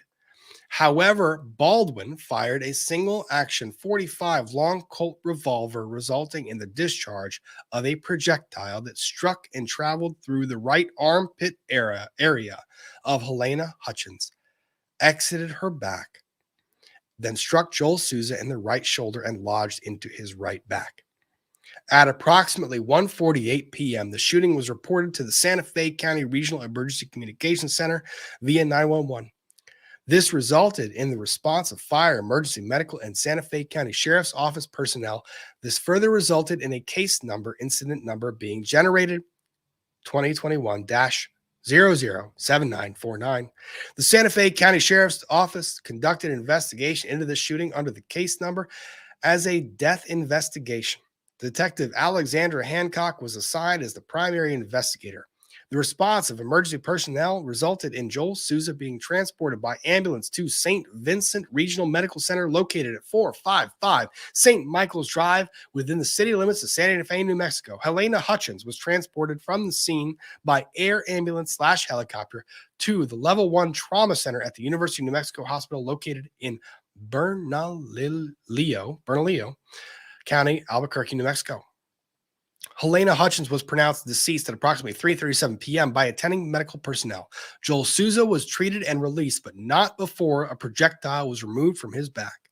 The projectile appeared to be a lead projectile of the type and kind found in, quote, live ammunition. This type was secured and turned over to Santa Fe County Sheriff's Department. As noted above and confirmed by the evidence and analysis, the recovered projectile first struck and then passed entirely through Helena Hutchins and struck Joel Souza. There was no evidence that the bullet ricocheted or struck any other object or person before striking Hutchins. The projectile then penetrated through the front of Joel Souza's right shoulder and became lodged under the skin of his back. The Office of the Medical Examiner, ME's office, listed Helena Hutchins' cause of death preliminary as gunshot wound to the chest after conducting an autopsy. Italics for emphasis. The following additional information evidence is provided in further support of probable cause and the enumerated crimes having been committed by Baldwin. This is an indication that here comes the T. Firearm, ammunition, and Baldwin as actor and shooter. That's the heading. Statements and evidence show Baldwin was not present for the required firearms training prior to the commencement of filming. Statements, depositions from OSHA, and evidence showed Baldwin was provided only minimal training on firearms even after Reed requested more training for Baldwin. Rutrow. In the deposition taken from Reed, she stated Baldwin had very limited training on cross draw. That is a draw from across the body where you are reaching across and pointing to your target. The reason this is so dangerous is that when you draw, every single thing your muzzle passes is a potential target that is going to be struck. So there is a draw from a hip where the targets become very limited in scope. You have floor, and then target, single line. And then you have cross draw, which is the second you pull, you go from floor being the target, floor, and now you are in the range of sight of people. Cross draw is inherently more dangerous because as you swing, you are crossing the path of different individuals along the way or different potential other targets. And it's not just the target that's right in front of you, it's the one that's behind the target as well. So, no training on that one. In the deposition taken from Reed, she stated Baldwin has very limited training on the cross draw that was required for the scene on the 21st, and limited training in firearms and how to check his own firearm as to whether it was unloaded or loaded, in which Reed felt it was very important in his role as Rust. A training session for at least an hour or more in length was scheduled, but the actual training consisted of only approximately 30 minutes, as according to Reed. Baldwin was distracted and talking on his cell phone to his family during the training. I imagine the prosecutor has things, because you remember Baldwin didn't want to turn his cell phone over for a while. He was resisting that for a long time. They asked him, would you like to voluntarily turn it over? And he was like, maybe not. And now they have the phone. And I'm imagining there might be some timestamps that line this up. Like, hey, there was a training scheduled for this time to this time, and it shows Alec Baldwin's on the phone from this time to this time. As we know from the Murdaugh case, phones show us a whole lot. Yeah. And then the whole training specific to him, I think the importance of him having his own training is doubled by the fact that in his own interviews, he was testifying, told officers and others how he was so skilled and had done so many different shooting scenes and knew so much about guns, and tried to tell the detectives. Well, you see, the thing about this particular type of gun is not legal advice. Call your attorney. Stop talking to cops. Baldwin approached responding deputies on the day of the shooting, wanting to talk to them because he was the one who, quote, fired the gun. And in the next sentence, you see why. Everything you say, Ken, will be used against you. He was referred to and later interviewed by detectives. Baldwin later asserted he never fired the revolver and that it had just, quote, gone off. And this is also why you don't start talking, because you make inconsistent statements that don't make sense. Baldwin made this assertion public as well in multiple media interviews conducted after the shooting. Y'all remember my comments on this crap. Many media interviews and law enforcement interviews were conducted by Baldwin and displayed very inconsistent accounts of what happened during the incident when firing the gun that killed Hutchins. Don't talk in interviews. Moron. Sorry, that was mean. Why? Photo and video evidence from inside the church on the day of the shooting shows some of the rehearsal up to and including moments before the shooting. The photos and videos depict the above described actions by Baldwin prior to the shooting, parenthetical, practicing drawing and pointing the weapon, and parenthetical. The photos and videos clearly show Baldwin multiple times with his finger inside of the trigger guard and on the trigger. Oh my God. While manipulating the hammer and while drawing, pointing, and holstering the revolver. Are you fucking kidding me? I haven't read this thing yet. He had his hand inside the trigger guard on the trigger while he was playing with the hammer and drawing at the same time? Yo, firearms are mechanical discharge. Mechanical meaning that it takes one action to strike another thing. Mechanical action meaning something hits something that causes something else. The thing that gets released that hits something is the trigger. When the trigger is being depressed and or manipulated, it causes something to go. The actual firing pin, which goes. When you're messing with mechanical elements, you put at risk the fact that the mechanical outcome is going to occur.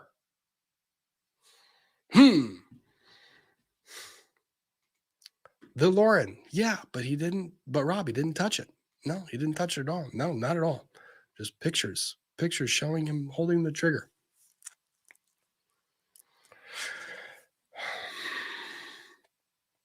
The revolver involved in the shooting was seized by the detectives as evidence. It was later submitted to the FBI crime lab for examination analysis. Part of the examination analysis, the FBI conducted a malfunction check of the revolver. This involved trying to get the weapon to fire without the trigger being depressed, i.e., striking the hammer at various multiple angles against a solid object and striking the hammer of the revolver with an actual hammer or mallet. They literally took the firearm with the hammer. If you're imagining an old style gun with the actual hammer sitting up here, like you pull it back and you cock it and it goes swoosh, right? They literally had the hammer fire there and they took a mallet and they went whack, whack, trying to get the hit hard enough that it would cause the firearm to discharge. The revolver did not malfunction,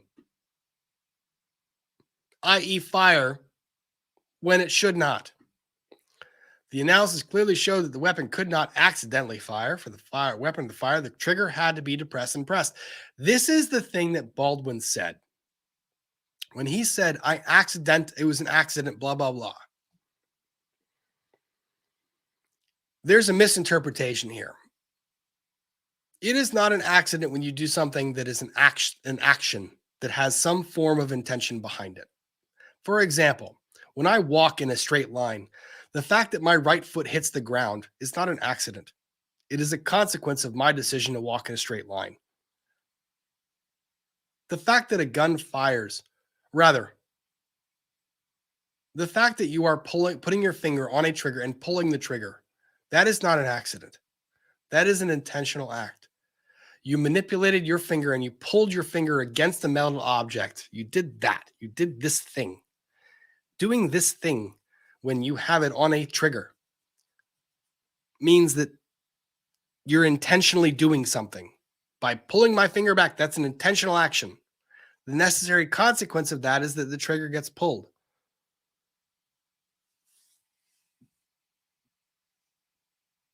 This is annoying. The analysis additionally included testing of and documentation of the sear engagement points of the hammer as it moved from the position at rest all the way down against the frame in its lowest position through each engagement of the single action hammer mechanism. So as the hammer pulls back, there's a part of it where as it engages a little bit, it spins the revolver a bit, pulls it back, and as it fully cocks, the cylinder that is holding the chambered round is now completely in line with the firing pin as it's in the cock position. So if you're pulling it halfway back, the cylinder is pulling a little bit, and if you release it here, it's going to hit nothing. So they're doing this, and until it gets back to this cock point, that's when the barrel is aligned with the cylinder. The analysis additionally included testing of and documentation of the sear engagement points. I already said that part. The firearm possessed a quarter and half cock position safeties and were found to function as designed. Are you keeping the hammer from? That's what I was saying. When it's in that quarter cock position, if it goes forward, it's hitting the quarter end of this. It's not hitting an actual charging round. It's not hitting a primer. In the half cock, it's not hitting a primer if it releases. Only in the full cock is it hitting the primer. Keeping the hammer from striking the cartridge primer without pulling the trigger. Additionally, at half cock, the cylinder was partially rotated, making it possible for the hammer and the attached firing pin to strike a primer. See, I wasn't making it up. I promise you guys. Guys, this is long. This is all single spaced. You guys, this is a lot. I'm not going to make it through all of it. I'll try to. We'll get to as much as we can.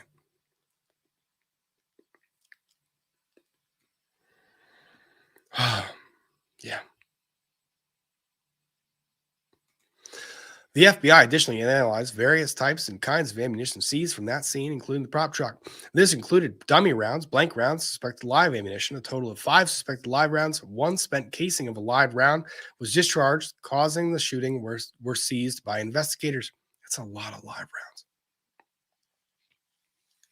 Evidence and statements indicate that aside from what Hannah Gutierrez Reed, the armorer, may have brought on the set with her, all weapons and ammunition, blank and dummy, for the production were obtained from a supply company in Albuquerque, PDQ Arms and Prop LLC.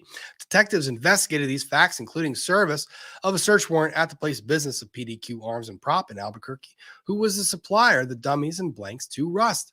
Several suspected live rounds of 45 long Colt caliber cartridges were seized as a result, some supplied by the company owner to investigators and some found at the place of business. If you are a prop gun manufacturer and distributor, why are you having live rounds in the place where you're manufacturing prop munitions? Why? No. Bad. These rounds were submitted to the FBI for comparison with the suspected live rounds found at the shooting scene. The explosives chemistry examination of the rounds showed that the smokeless powder in the live rounds found at the scene did not match the live rounds seized from the supplier in question. This means the live rounds on Rust did not match the rounds explosive chemistry taken from PDQ. These were a different box from a different place. The supplier is not responsible for the rounds that discharge this projectile. So this was a box of munition that was brought on set, not from the prop house where it was ordered from, but by some third party. That's a freaking problem. Now you have live rounds finding their way onto a set, not from the prop house.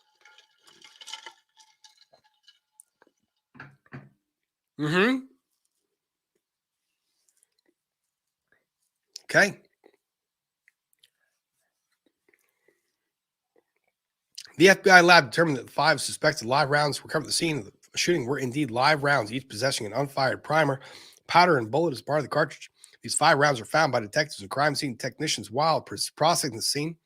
The 5 unfired rounds were found in the following locations. 1 from SFSO Lieutenant Bernavidez's patrol vehicle that he had seized from Reed upon his arrival. So she had 1. 2 from the top of the armorer's cart. 2 sitting right there, including the 1 spent live round casing. So that's the casing that did the bad thing. 1 from the bandolier in the cart.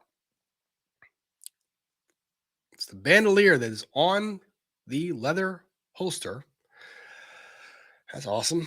1 from Baldwin's holster located inside of the church. 1 from the ammunition box located in the armorer's cart. Along with the casing and fire projectile, there were a total of 6 45 live rounds that were discovered in various locations of the Rust set. Awesome. It's fantastic. Evidence further shows that Baldwin, as an actor who has extensive experience in the film industry involving firearms, by his own admission in various interviews, failed to demand that at least safety checks were between the armorer and himself, and witnessed the handling of the firearms by his first assistant director. Standard protocol as the armorer is to show the actor the firearm, pull the bullets out in front of the actor, and demonstrate there are no live rounds but dummies in the firearm. Baldwin knows this is the standard safety protocol, as he has mentioned it in media interviews and in law enforcement interviews. Let me repeat that. Baldwin knows. Any idea that he didn't have knowledge that this was reckless? Baldwin knows that this is the safety protocol, as he has mentioned it in media interviews and in law enforcement interviews. Hannah Gutierrez Reed did not do this protocol in front of Baldwin. 1 second, folks. Just 1 second here.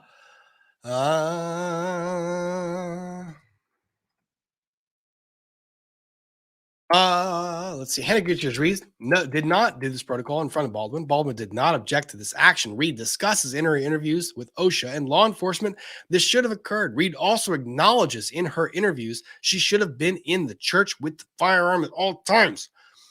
Interviews, interviews, interviews, interviews. You guys seeing a trend? Instead, she left the church while Baldwin was in possession of a firearm in close proximity to the cast and crew. Baldwin further acknowledges that it is the standard protocol for armors to stay with the firearm at all times in the media and interviews. Have we seen a trend? I am acknowledging that it is dangerous to do these things, and I am doing so in a public media interview. I, Alec Baldwin, am an idiot. Not me, Baldwin, but I need help. Here's help. I help. Oh, hello. How are you? I'm doing good. Long time no see. I know. I went missing in action. I'm back now. Good. What have you been up to? When I went missing in action or now? Both. Give me both. Mainly just getting my law firm together. So I opened my own physical office. So I went off of YouTube for about 2 months in November and December. And then I came back this January, but still just trying to get my business all in order and also have fun on YouTube here. So as someone who has a law firm that has a brick and mortar location, have you slept at all? yes, I do sleep. I probably need to work a little bit more after hours. I'm starting to get like a lot more clients because I've signed up for a bunch of different like referral services. So I probably will stop sleeping sometime soon. Well, Bree, why don't we have 3,000 people here watching us. We're reviewing the Baldwin stuff. Why don't you give people a brief introduction? I'm going to go off camera for a second and take a sip of water. Give people a brief introduction. Tell them what you're covering, what you want to cover, and then introduce your channel. Oh, okay. So I am Boss Attorney Bree. That's what the YouTubes know me as. I cover lawsuits on trademarks, copyright, celebrity lawsuits, and really whatever type of case just pops up that my audience wants to hear about. Like I said, I'm on YouTube under Boss Attorney Bree. I stream Tuesdays and Thursdays at 6 p.m. Pacific Standard Time, and we usually have a pretty good time over there. So if you guys like to cover the law but aren't too serious about it, I think my channel is a cool place to be. So I hope to see some of you guys over there, and I'm happy to be right back over here on Law and Lumber. I hope to, show up a little bit more. And since Rob is still gone, tomorrow I'll be doing a live stream, letting my members come on to the live stream. So that should be pretty fun, pretty funny. And what did I cover yesterday? We covered some child support. We're going to catch up on Murdaugh tomorrow. Yes, catching up on Murdaugh. I have not been keeping up with it, so I am going to be cramming tonight, and hopefully cramming on. You covered it earlier in the stream, right? Yep. Okay. Yep. I know Emily's doing some recaps, so I'll probably have to cliff notes that. No, Cliff Note Tragos. Emily does Tragos? so Cliff Notes, Emily's quick bits. Good Cliff Notes. And then Peter does a 1 hour breakdown every night. Okay, yeah, I'll probably have to. Okay. Oh, it's gonna be crazy. That case is wild. Yes. Have you been watching it every day or just kind of popping in here and there? I wasn't intending to, but then when I saw how sideways everything went, I couldn't not watch it. Like watching everything play out, I had to watch it. It was too wild. Yes, I heard that the prosecution might not have done the best of jobs.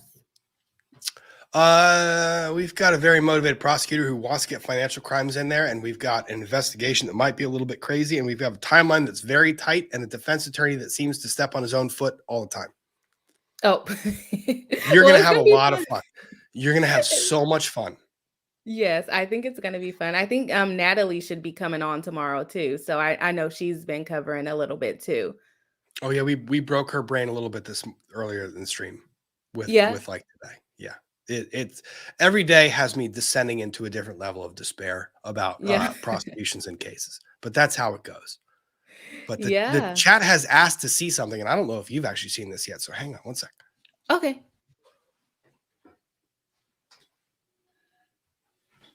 Bree, did you know that you had a robot? Yeah, you sent me a picture of it.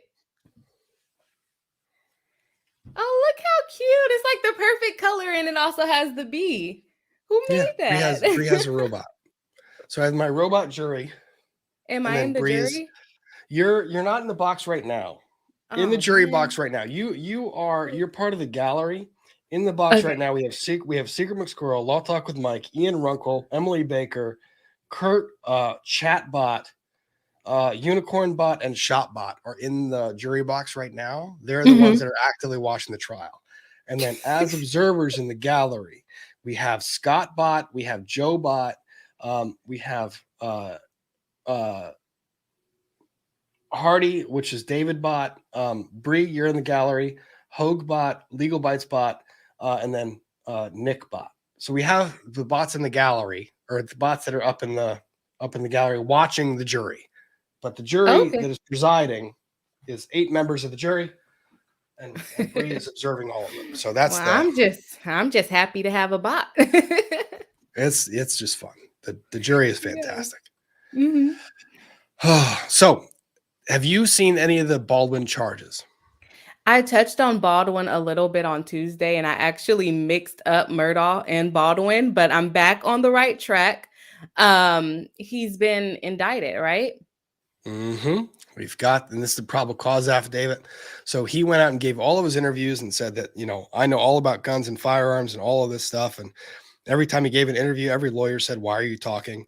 And it turns out that in the probable cause affidavit, in the probable cause statement, they are referring directly to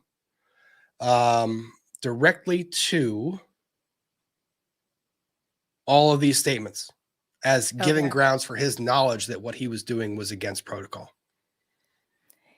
Yeah, it's not a good idea to talk. And the interviews were before the accident, right? Mm-hmm. Okay. Yep. All the interviews before the accident. So let me see if we can get through. So then they indict him and they bring the probable cause as a producer. So we get through all of this stuff.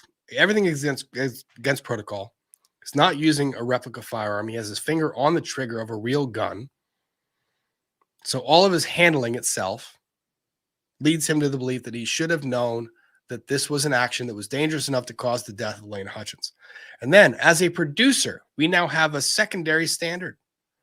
Now we're talking about industry and best practices. And here we go, right there, paragraph 2. Since the shooting, Baldwin has asserted publicly that he is a, quote, expert in the realm of firearms and filmmaking. Tie them all together. Sure, why not? Let's do it. Let's just, if you find yourself on your way digging a hole, first step is to put down the fucking shovel. Investigation has revealed that Baldwin has been involved in at least 40 films or TV productions that involve firearms, with Baldwin either directly handling or firing a weapon or in a scene with firearms being directly handled and or fired. You would think that if you go and take on the role of a producer after having that much experience and being a self-proclaimed expert in the realm of firearms, that you would employ certain precautions on set. That is true. My question with it is, why did they have a real gun on the set? Has that come out yet?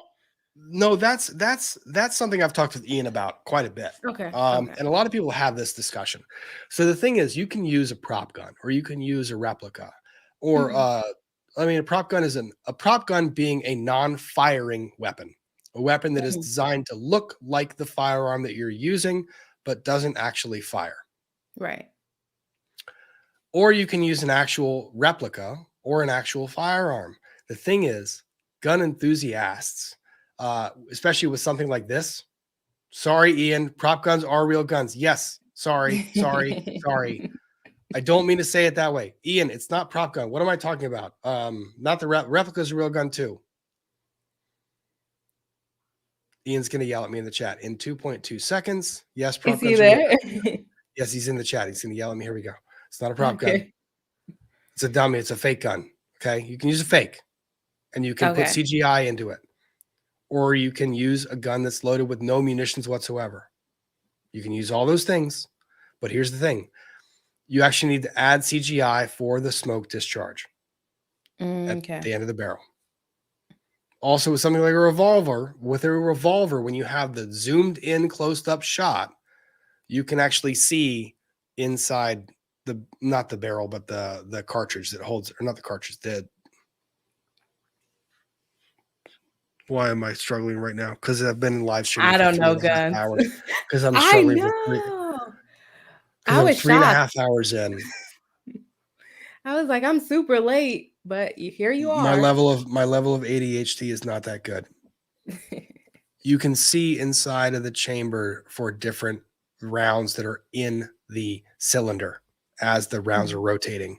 You can actually see the projectile in a close-up shot. So that is one reason. Oh, But okay. the problem is, even if you're using any weapon that can discharge a projectile, you're not pointing it at a camera or a person or anywhere downrange where there's something to be shot. First rule of firearms, and this is something I'll never forget. First, I don't care how tired I am. First rule of firearms is that whenever you have a firearm, it is always loaded. Always loaded. Oh, you behave as if it's loaded. Not even behave. It just always is. In your mind, it always is. Okay. Stop behaving it that way. It's always is. So everything about all of this was terrible. Beginning with, well, all of it. But then you get legal consequence. You have Baldwin talking, which he talked his way right into an indictment. Yeah. But they took quite a while to indict him. And then they announced it in the middle of January, and they said by the end of the month, we're going to indict him. Yeah, they did. Yeah. Why not just indict him and then just say we indicted him? Why are you going to say by the end of the month we're going to do it? And then they wait till January 31st. And they're like, oh, it's the last day of the month. We're going to indict him now. They said, I told you so. It's not even I told you so. It's just they're scared. They're scared of him. They're scared of Baldwin. They're scared of everything that's going to come of this. It's really pretty annoying to see. Because the thing is, I think while this case is hard to prove, that he acted with a reckless disregard of a known risk, because yes, he has the defense that he could have relied or should have been able to rely on the prop master. That is a no. Yes, he's going to be able to say that. And the thing is, you're going to get a jury of people in the box, some firearm trained, some not. And the people that are not firearm trained are going to hear that. They're going to say, that's reasonable. And the people that are firearm trained are going to be like, no, that's not reasonable. You never get to pass that responsibility off to anybody. So it's going to come down to a lot later. And yes, the people in the chat, yes, the interviews after the shooting.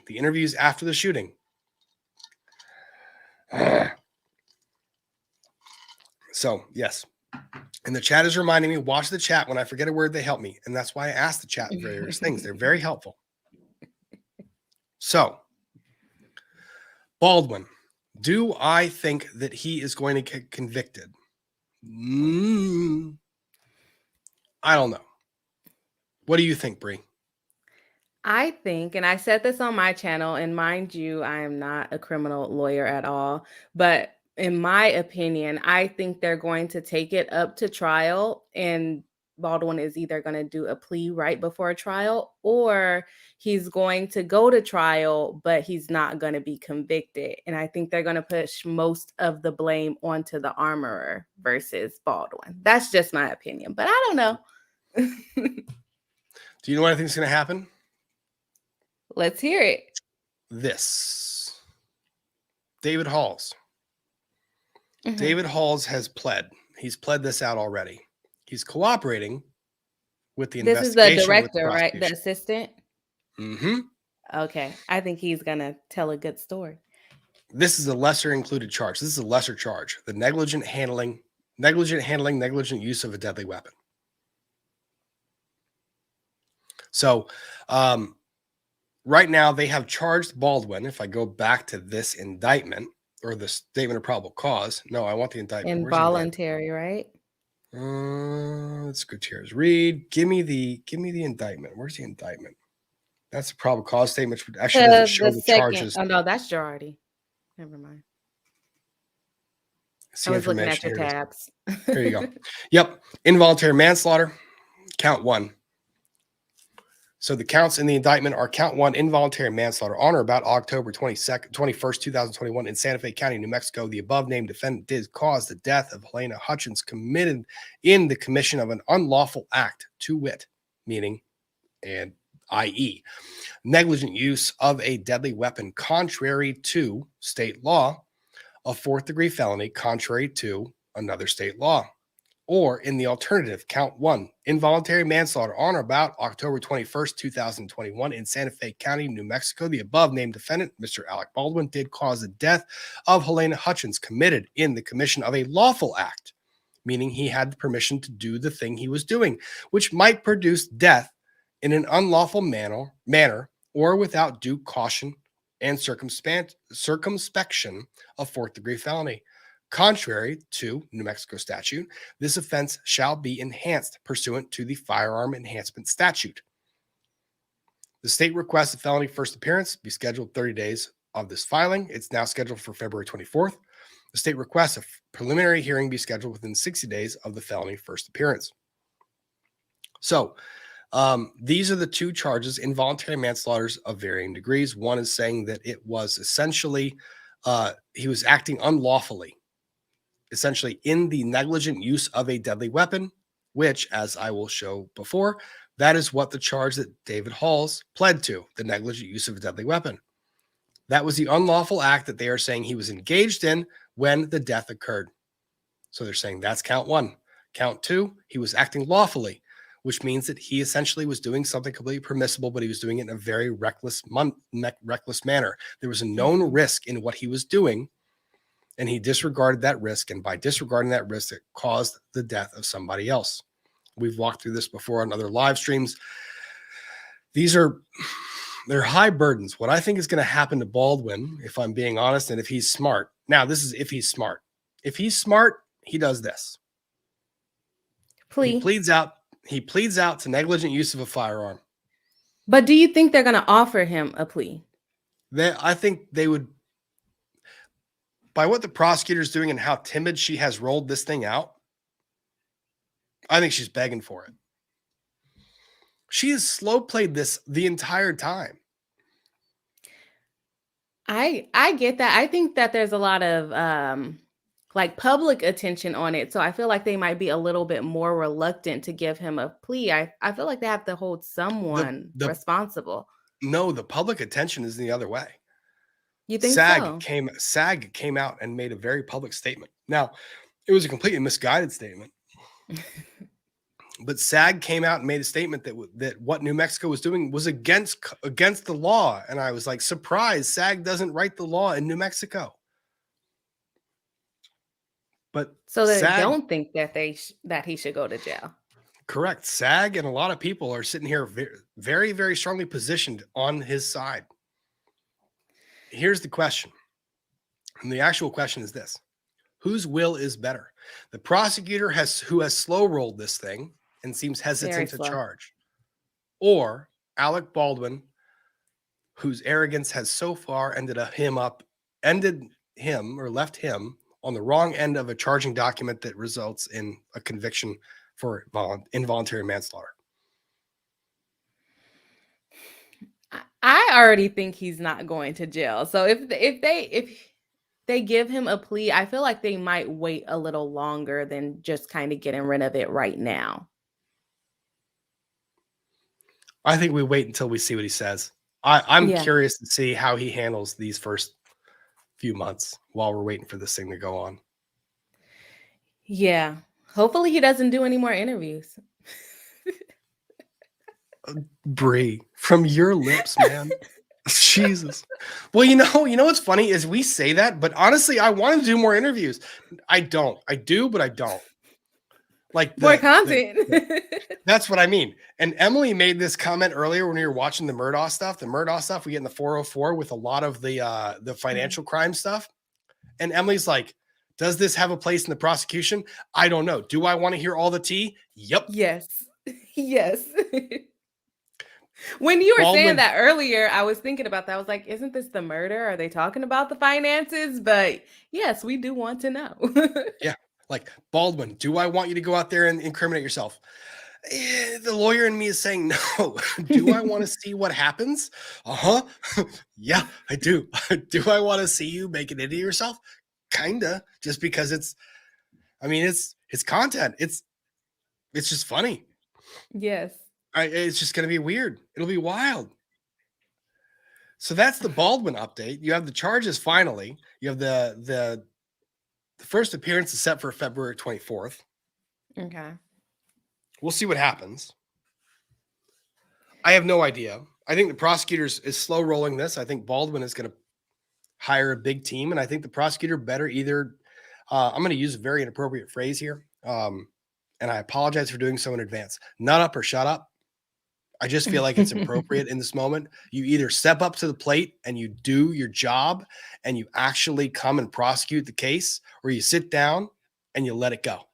And I hate that they have slow rolled this the entire way. Yeah. It's a lady prosecutor, right? Yeah.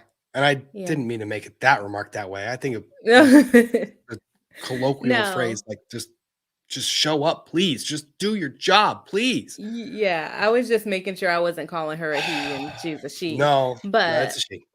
Okay. Yeah, I don't know. Like I said, I'm not criminal, so I don't know everything about it, but I do think if he pleads, it might be a little closer to the trial date than now. But I didn't know there were so many people on his side, so maybe he'll plead earlier. No, there are. And people are making comments. I do see some in the chat. Either like, how is she not doing her job? She charged him. Yes, she did. But here's the thing. I want you to look at every other prosecutor that lays charges down. Look at Murdaugh. Look at Rittenhouse. Look at any number of these charges. Look at the any case that we've seen on YouTube recently.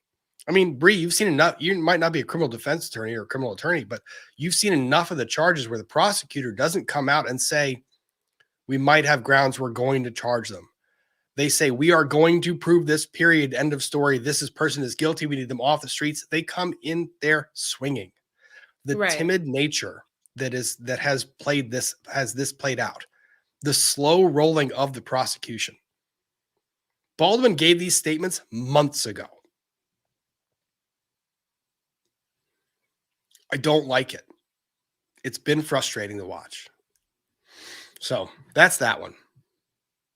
But I mean, it is what it is. I can't control the prosecution. So that is true. We just have to watch and see. You want to chat about Girardi? Yes, actually, yes. Okay, good. Have you seen the swoop yet? I have not. I tried to find it yesterday, but did it come out? Okay. You ready for the swoop? This is the swoop. Yeah. Oh, that's so cute. Did you make that? Yeah, I made that. That's nice. It's awesome. It's awesome. I made the swoop. It's fantastic. It's my favorite thing in the world. So that's a different one. So Tom Girardi, as I was explaining at the beginning of the live stream, Tom Girardi is a very he puts Alec Baldwin to shame on the financial crimes elements part. Like Alec Baldwin, bad dude. Tom Girardi is like, oh, he made us have a whole extra step when registering or paying our fees for the bar. We have to do like this little test, or not a test, I guess. Really? It's not a test. It's not a test. Really? It's just we have to, this year they implemented, we have to go through like a checklist of how we treat our trust accounts. No, you have to tell me all. I need all of this right now because I didn't know any of this. Because so for the chat who's catching up on this, there were 175 bar complaints against Tom Girardi that went uninvestigated. They stopped at the report stage. 175, and then all of a sudden he gets caught in a massive lie in Illinois that brings down his whole law firm, him, and it turns out that he's been stealing money, $18 million of client funds over the course of his entire career, paying people directly out of his trust account, buying diamond earrings out of his trust account, buying houses for other people out of his trust account, all of the things with client money, massive, massive fraud. And now Bree is telling me that the California bar has finally done something. And I want to hear what that is. Not to him, but to us. No. I really don't even understand how he was doing that, but maybe it's because he's an older attorney and then they didn't have like the actual trust accounts. But I know with my client trust account, they don't even give us a debit card for it because you shouldn't be spending money out of it. You know, it's supposed to, track it, trace it everywhere it goes. But I have several Girardi related emails from the California bar letting us know that they were going to implement a new system to make sure that all the attorneys were keeping up with their trust account. So, you can get audited anytime, any year or whatever. But when we re-register for our license now, we have to go through a series of questions saying, yes, we have a trust account. We keep track of it this way. Basically, the rules of having a trust account, we have to click that, yes, we are complying with it. And then I guess if you get caught lying, then you're in trouble. But it was an extra 10 to 20 minutes that I didn't have to do before. Yeah.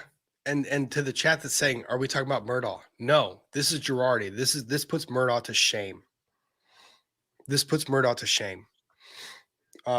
And this is just a criminal indictment. Let me give you an understanding of the bankruptcy case. The bankruptcy case right now, let me pull the bankruptcy filing. We'll do this real quick because it's not going to take me too long.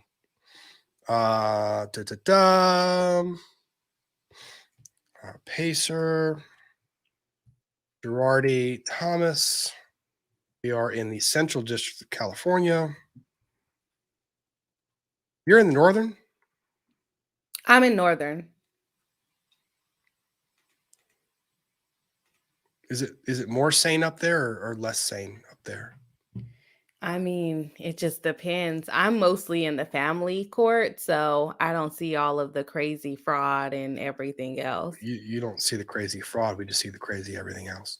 Well, I see crazy fraud within marriages, but not in business. Yeah.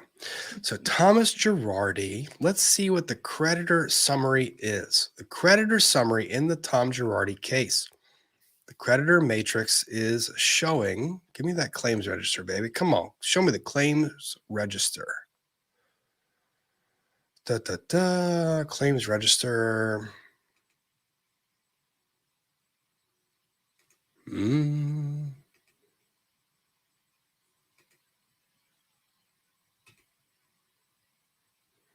Case summary. Why are you not showing Girardi Keys, Thomas? Oh, I had the wrong Thomas Girardi. Duh. There are several cases under his name. Right. And so this one is just the California one. Did you also see the Chicago one? Oh, the yeah. Illinois one? What I'm pulling is the bankruptcy itself. So the bankruptcy itself, the actual bankruptcy filing. Mm-hmm. That's the compromise and ruling. Request for removal. That's the lawsuit against Erica. Actually, the lawsuit against Erica is here. Oh, Erica. All right, here we go. Wait, is this one a new one or is this one of the old ones? December 15th. Oh, So this is the lawsuit against her named December 15th. And this one was basically during the course of the bankruptcy, Erica Girardi formed different entities to avoid obligations to repay loans to the estate via EJ Global. These are all the different entities she formed. And this is the estate going back and trying to claw back all of these different actions. So this is not the $97,000 one, right? No, this is more than that. 200,000 payment to Erica Girardi, 10,000, 10,000, 230,000 in transfers within the 90-day period prior to filing. So those are immediately clawback. Those are coming back, period. Erica owes those. There's no way around those. Now she has sought to dismiss those claims, but no, they're not being dismissed. Yeah. The actual Girardi bankruptcy case and the associated cases to that, Fulton class action lawsuit, then there's the law firm. It's in the hundreds of millions of dollars that he owes. Oh yeah. Yeah. So anyways, so these are the grand jury charges in the California case. There are two cases. There's an indictment brought in Illinois and an indictment brought in California. This is the California one. California introductory allegations at all times relevant to the indictment. Defendant Thomas Vincent Girardi was a resident of Pasadena, California. Girardi was an attorney licensed to practice law in California. Girardi was 100% owner and managing partner of Girardi Keese, a law firm located in Los Angeles, primarily represented plaintiffs in personal injury cases. On or about December 18, 2020, after a series of civil lawsuits publicly alleged that Girardi Keese had misappropriated client funds, certain creditors of Girardi Keese commenced an involuntary petition for relief under Chapter 7 of the Bankruptcy Code. On or about January 13th, the Bankruptcy Court entered an order of relief under Chapter 7 and ordered the appointment of a Chapter 7 trustee. Girardi was a signatory on and exercised control over the following bank accounts, which were opened and maintained in Los Angeles, California. You have the IOLTA account, interest on lawyer's trust account, which means y'all can't touch that shit. It is the property of the client, and all the interest on that account goes to a third party, which is usually the bar, to maintain for the benefit of clients that are injured by malfeasant lawyers. Then you have another IOLTA account. So two accounts that say "do not touch me."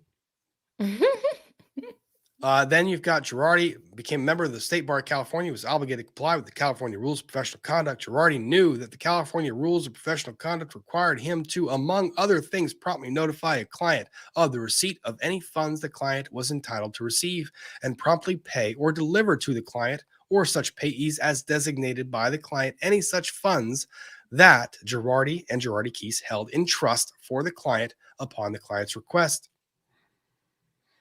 Defendant Christopher Kamon was a resident of Palo Verde and Encino, California from in or about, that should be on or about, in or about 2004 until on or about December 2020. Kamon was a controller and chief CFO of Girardi Keese, from which position he oversaw the law firm's financial affairs, supervised its accounting and department, and was in charge of paying the firm's expenses. As Girardi Keese's controller and CFO, defendant Kamon had a duty to maintain the books and records that accurately reflected the firm's finances, including the disposition of monies held in its attorney-client trust account. Client 1 was an individual who resided in San Bruno, California, beginning on or about October 1, 2010. That's a long time ago. Girardi had a formal attorney-client relationship with Client 1. Specifically, defendant Girardi agreed to represent Client 1 in connection with a lawsuit against a public utility relating to significant injuries Client 1 sustained as a result of an explosion that caused burns all over his body. Client 2 lived in Lake Havasu, Arizona. In 2019, Girardi represented him. Specifically, Girardi agreed to represent Client 2 in connection with a potential litigation related to a boating accident where the boat unexpectedly sped up to 120 miles an hour. That's fucking fast for a boat. That is crazy. It's 120 miles an hour for a boat? Yeah. What kind of boat is this? I don't know. I don't know boats that go that fast. Me neither. Flipped and ejected all 3 occupants, and as a result, Client 2's husband died. So we're representing the widow. Be a speedboat. Has to be. Client 3, Girardi represented this person in connection with a lawsuit against a medical device provider related to severe injuries, including organ damage, that Client 3 sustained as a result of defective medical device. Client 4 and 5 were 2 people living in California, Los Angeles, and they represented Girardi represented them in connection with a lawsuit related to injuries they sustained, they and their minor son, who was paralyzed from the neck down, sustained in an automobile accident. The scheme to defraud, beginning in 2010 and continuing until 2020. Girardi, along with others, unknown to the grand jury at this time, knowingly and with the intent to defraud, executed a scheme to defraud the victim clients whom they agreed to provide legal services to, including all the clients heretofore mentioned, as to material matters and to obtain money and property from such victim clients by means of material false and fraudulent pretenses, representations, and promises, and the concealment of material facts, including material facts that defendant Girardi had a duty to disclose. We basically didn't tell you the stuff we had to tell you. All the things. The fraudulent scheme operated in substance in the following manner. Girardi would negotiate a settlement on behalf of the client and would requirement payment of the funds to the client. Girardi would then lie as to the true terms of the settlement. So say, I got less than I said I was going to get, and then cause the settlement proceeds to be deposited in or transferred to their accounts. Girardi would then embezzle and misappropriate the funds from the accounts. The improper purposes for the embezzlement included, among other things, paying other clients whose own settlement funds had previously been misappropriated, Ponzi, paying Girardi Keys' payroll, and paying other Girardi Keys' expenses, including its American Express card bills, encompassing charges for defendant Girardi and defendant Cayman's personal expenses. They would then send communications to the clients saying, calm down, don't worry about it, no problem here. We haven't received settlement proceeds.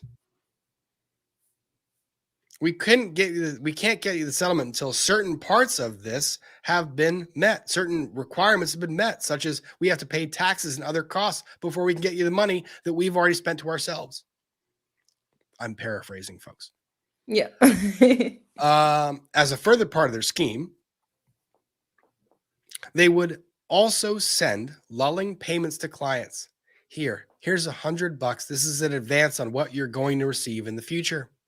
Purportedly yet to be received settlement proceeds, or interest payments on the settlement proceeds that purportedly could not be paid to clients until the fabricated requirements were satisfied.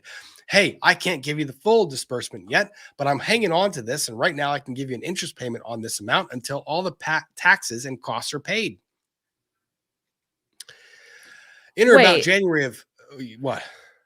He was charging the clients interest on the money? No. When he was giving them money, he would basically say, yes, I've got the $1 million in settlement proceeds, but I can't give you the $1 million yet. I have to hold it until I can pay the taxes and costs on it yet. That's not I can't a thing. give you the full $1 million. Exactly. It's not the thing. He's lying. I'm hanging on to the $1 million. I can't give it to you yet because I have to pay costs and taxes. But in the interim, what I can do, or I'm allowed to do, is pay you the interest that I have gained on the $1 million. So the $1 million has to stay in my trust account for now. But here's $1,000. Please stay quiet and don't report me to the bar. He can't even give them the interest. He can't give.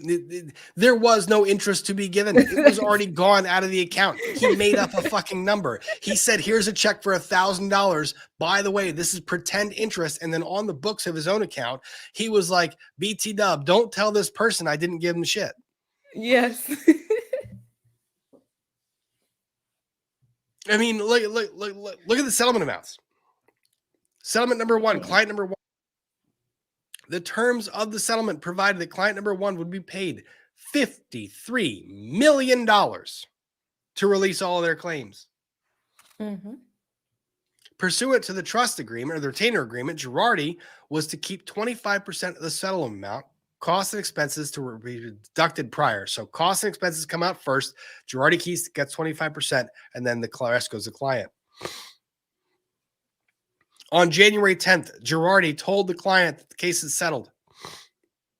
Girardi had not told the client that the case of the settlement or obtained client's one consent to the terms of the settlement and concealed the true nature. Girardi told the client that the total settlement was $7.25 million. Do you guys think that's smaller than $53 million? It's about the same or equal. Sure.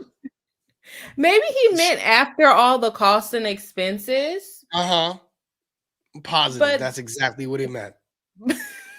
But it shouldn't be that low even then. He just lied. He just picked a nice number that he thought sounded cool. And I feel sorry for this particular client because I feel like his or her situation is mentioned in almost all of the lawsuits. And imagine having that type of injury to yourself and you're chasing this man around while his wife is going on lavish vacations with her glam squad and learning that Girardi is probably the one paying for it. Well, and he's buying boats, planes, automobiles, properties, Houses. traveling, houses, all the above. What's the Step Brothers thing? I gotta have my boats and hoes. That's what he's just. That's what he's doing. And this is the question I want to get to in a minute. I'm going to pull it up in a second. It was a great question, one of my favorites the entire time. So he basically says that the settlement amount was this 7.25, but it was structured as annuity, so he couldn't give him all the money. He was just going to pay it out over a portion of time. That was a complete fucking lie the entire time. Everything was a lie. $28 million was transferred to the Torrey Pines IOLTA account. Then he takes that money and pays it out to different people as of the time. He does this with respect to clients 1, 2, 3, 4, and 5. The scheme essentially is not that complicated. It's just I lied to you the whole fucking time. I kept the money. You get nothing. It all goes to me. I am a house of cards that's waiting to fall down, and it will only not fall down because everyone's scared shitless of me, because everyone has done a favor at one point in time in their career or cut a corner at one point in time in their career. And they know that if they report me, I'm going to report them too. And now you have the California bar that is asking poor boss attorney Bree to make 9 million disclosures on her IOLTA account because all of those MFers several years ago couldn't not cut corners. Yeah. It's like every single lie. And of course, it's because I'm a lawyer in California, so I understand how these things work. But it's all like a complete lie. The interest, the paying off the cost and then paying the client and then paying taxes on the settlement. The law firm doesn't do that. No, none of this. Everything was this massive scheme. Now, here's the problem. And the problem that kind of is that this is going to be, we're going to call this a Pyrrhic victory at best, because this question got brought up and I thought it was great. ABQ Cat question. Girardi is in a conservatorship, Alzheimer's. Actually, it's dementia, I think. But I have to wonder if this is a responsibility dodge he managed. He managed law enforcement and the bar for decades. Here's the problem. He does have dementia. He is in a conservatorship. His ability to mentally process these. Look, Ron Jeremy just got essentially adjudicated unfit to stand trial. 2 weeks ago, he got adjudicated unfit to stand trial. He will be, Ron Jeremy, that is, will be in a mental institution until he is adjudicated fit to stand trial. If that day never comes, then that is where Ron Jeremy will spend the rest of his life. That's what happens. You don't get out of the conviction. But when you're adjudicated incompetent to stand trial, it means that you are not competent to understand the legal process that you are in that moment. And when that happens, you get put into an institution and held over until you are deemed competent to stand trial. Tom Girardi, by all intents and purposes, is not fully with us. And yes, the reporting is late stage Alzheimer's and dementia. I have seen both reported in both directions. In either event, he's not fully there to understand anything that's going on about this. Right. I don't know that he's, go ahead. He won't be able to properly decide what he wants to do for the trial, if he wants to testify on his behalf or anything. So he's pretty old, and so he's pretty much, I mean, if he goes into a mental hospital to help him out, or not to help him out, but until he's able to stand trial, he's pretty much got away with it. Pretty much. And a lot of these people are never going to see their money. Yep. They're digging up $200,000 here, $97,000 here, and he owes hundreds of millions. This guy was supposed to get $53 million. Yep. And he told him he gets $7 million. And then only gave him a little bit at a time. Said it was an annuity, couldn't give him it all at once. Mm-hmm. And I don't even think he has even received that $7 million till this day. So he pretty much getting away with it. So these charges, while I appreciate that they are bringing them to make an example and to put it in the press, while I appreciate the fact that this is a big, like, hey, all attorneys take note. We're not taking this shit lightly anymore. It's like 20 years too late, bro. Like, my thing is, why did it take so long? He became a member of the bar before my dad was even born. So he's had to be doing this for years already. It's literally one of those where and that's the part I go back to that LA Times report. It was 174 bar complaints before a single one was investigated. 175.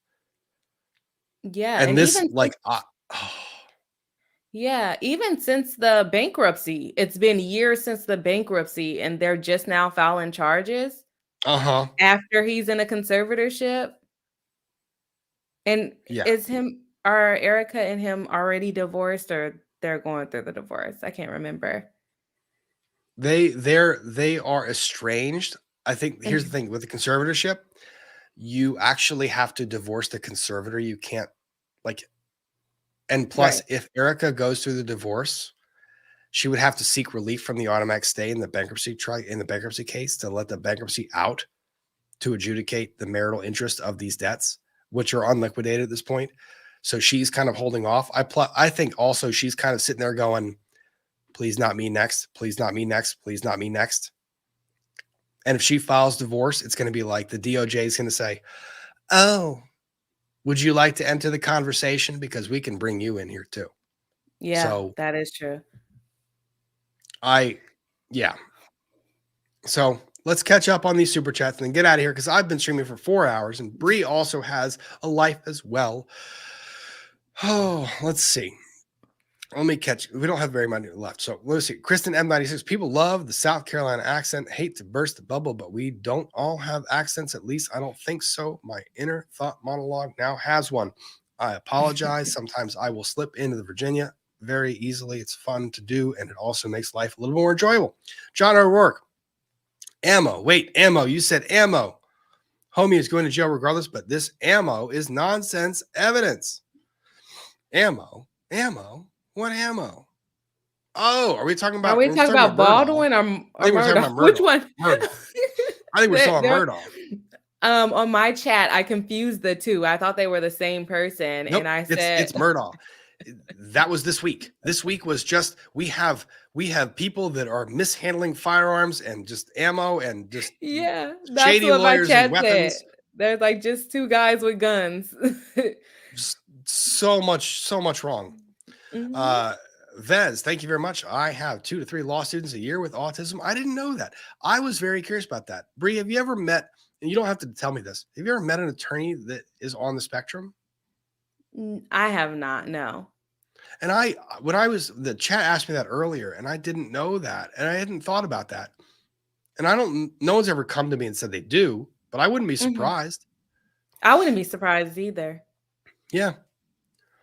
Peter, thank you very much for the generous super chat. Every person saying the prosecution dropped the ball or anything similar is betraying the core of our system of justice. Ever heard of innocent until proven guilty? State can't prove it beyond a reasonable doubt. He's innocent.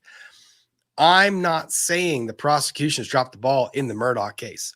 What I'm saying is I am waiting until all the evidence plays out, and the prosecution's line and their theory in this particular case has some holes in the evidence that they have presented to support that theory. And I'm waiting until I hear both sides all the way through the conclusion. And I'm not disparaging one or the other. I'm taking the evidence I see at face value with a critical eye to what I'm hearing. That examination today of the ballistic tool mark guy bothered me a lot.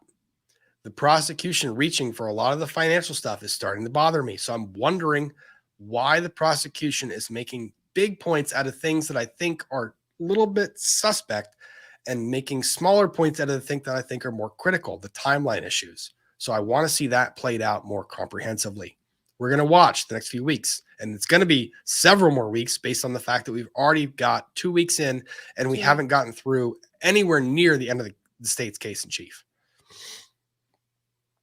Did they set a time limit for this trial? Because constitutional issues are at play, they said 3 weeks tentatively, but now they've just gotten into a lot of the they're now bringing the finance stuff up, so they're having the baby trial in camera, and they're going to redo that stuff in front of the jury to the extent they get it beyond that threshold. So you have at least 2 more weeks of prosecution witnesses based on what I'm looking at. Oh wow. Yeah, it's going to be interesting. But yes, the last point you make here, he is innocent until proven to be guilty beyond a reasonable doubt, and not guilty as a bad person. Guilty of committing the crimes with which he is charged, namely the murder of his wife and son. Not bad man, do bad thing because bad. Murder of his wife and son. Those crimes specifically, beyond a reasonable doubt. Please keep that in mind. Thank you, Peter. Jen B, thank you very much. Prosecution needs to watch LawTube. I don't, I say a lot of bad words. I don't know if I want them watching me. XCDA, I love watching Fridays, Mondays, Wednesdays. Whenever I don't do much in the chat, but know that I, and I'm sure many others are watching like me. Thank you very much, XCDA. I very much appreciate that. That is amazing. I'm not on here very often, but when I am, I really do love it, interacting with you guys. Can we interrogate the dogs? They saw everything. If dogs can speak. If they could. It'd be awesome if we could just, because they were down there at the kennels. They saw everything. Yeah. Be neat. Why am I going to have a dream? Find other evidence. I know. I'm going to go to bed. Why am I going to have a dream now of a dog taking the stand? I know it's going to happen. And the dog's going to be like, it's going to be like a husky that is already like, wow. I know I'm getting delusional. It's okay. All right. Yeah. I don't know how you streamed this long. We're there, folks. We are there. We have made it. Brain Nichols, thank you very much. Every time I hear discussion about Baldwin and the gun, I start humming. We both reached for the gun from the music Chicago. Good. One of my favorite musicals of all time, period. End of story. Great musical. Fantastic. Please go see it. Mary Smith, did you see the pics? Ammo everywhere. Yeah. There was ammunition all over that property. Everywhere. Oh, it's going to be interesting. Oh, no. It's going to be rough, Rob. Nope. We are not dad mode enough for that. No, Rob, the dogs are labs. Yes, they are. Nope, we are not. We are not dad mode enough for that right now. Krista Fuller, who told her that she didn't need to be there because of COVID. That would have been someone in the production area. Jahania. Question, Rob, do you know the Armor has filed a lawsuit against a prop supplier for giving them their live rounds? Well, the allegations, if true, from the probable cause affidavit, says that the live rounds did not come from the armorer, which I imagine there's evidence to support that. That means that the armorer might be in trouble proving that case, but that's a really interesting question. I actually kind of want to look that up. JR, thank you very much. They should just ban real guns on movie sets. If I have to cringe through fake CPR for actor safety, gun enthusiasts can cringe at fake guns. That's not a position that is very far removed from a lot of others. So you can push that. Go ahead. I love it. Emily, agree to stopping the government when they overstep, but We do think this is a good reminder that guns are dangerous, not toys, and have consequences. That is a wonderful reminder. Guns are not toys. They are not to be played with, effed with, or messed with. One of the first things, if you're an actor and you're sitting there going, I'm uncomfortable with guns, don't be in a film where you have to handle guns. Mm-hmm. Really simple equation. This thing is dangerous. It can kill you. Don't play with it. But the issue here is that he was an expert. That's the other self-proclaimed. Model. That's what happens. Yeah, self-proclaimed expert. Emily, thank you for touching Girardi. We housewife stands. There's Girardi. The indictments are like, I liked seeing the little bit of movement, but fuck, where were you guys I feel like it's so late. Where were you guys years ago? Where were you guys? It's not like this wasn't being discovered. What the hell? It's like everyone has talked about it. And the funny thing is, Illinois and California, they're like, I got a great idea. Let's do it together at the same day. They compare notes. It just, what the hell were you thinking? Like, you had everything there. No excuse. Bullshit. It's bullshit. There's no excuse. Well, they have a lot of content now because so many lawsuits have been filed. They can just copy those lawsuits. So I will sound crass for saying this. You cannot put a vegetable on trial. If this person does not have the mind to have the trial conducted, you cannot put them on trial. So are they more looking, you probably don't know the answer, but more looking to put the financial guy on the hook? So they've got Girardi? They have the second and third parties that are named as co-defendants in the lawsuit. And those would have been coming, period. But to run it out there like we have finally charged Tom Girardi, and to pretend like you couldn't have charged everyone else in the scheme a year ago. Yeah, or two. Or before. When did he get in the conservatorship? Like within the last 2 years, right? 2020. Yep. They could have charged before then. Easily. Look how fast they charged Sam Bankman-Fried. November 11th, the bankruptcy was filed. He was charged before the end of the year. That's the fastest financial crimes charge I've seen ever. And people are saying, why did it take so long? Look at Tom Girardi. Why did it take so long? Because it's political. Because it was politically easy to charge Sam Bankman-Fried. It's hard to politically charge Tom Girardi. Heather, thank you very much. I know lawyer math is bad, but turning 53 million into 7.5 million is practically bad math, particularly bad math. Yeah, that was, and it was 7.25 million, not even 7.5. It's nowhere near the amount. KWNY Upstate. I saw this come in. What happened until innocent until proven guilty? How can they hold someone forever because they can't hold a trial? Sounds like abuse of mentally ill. It is not.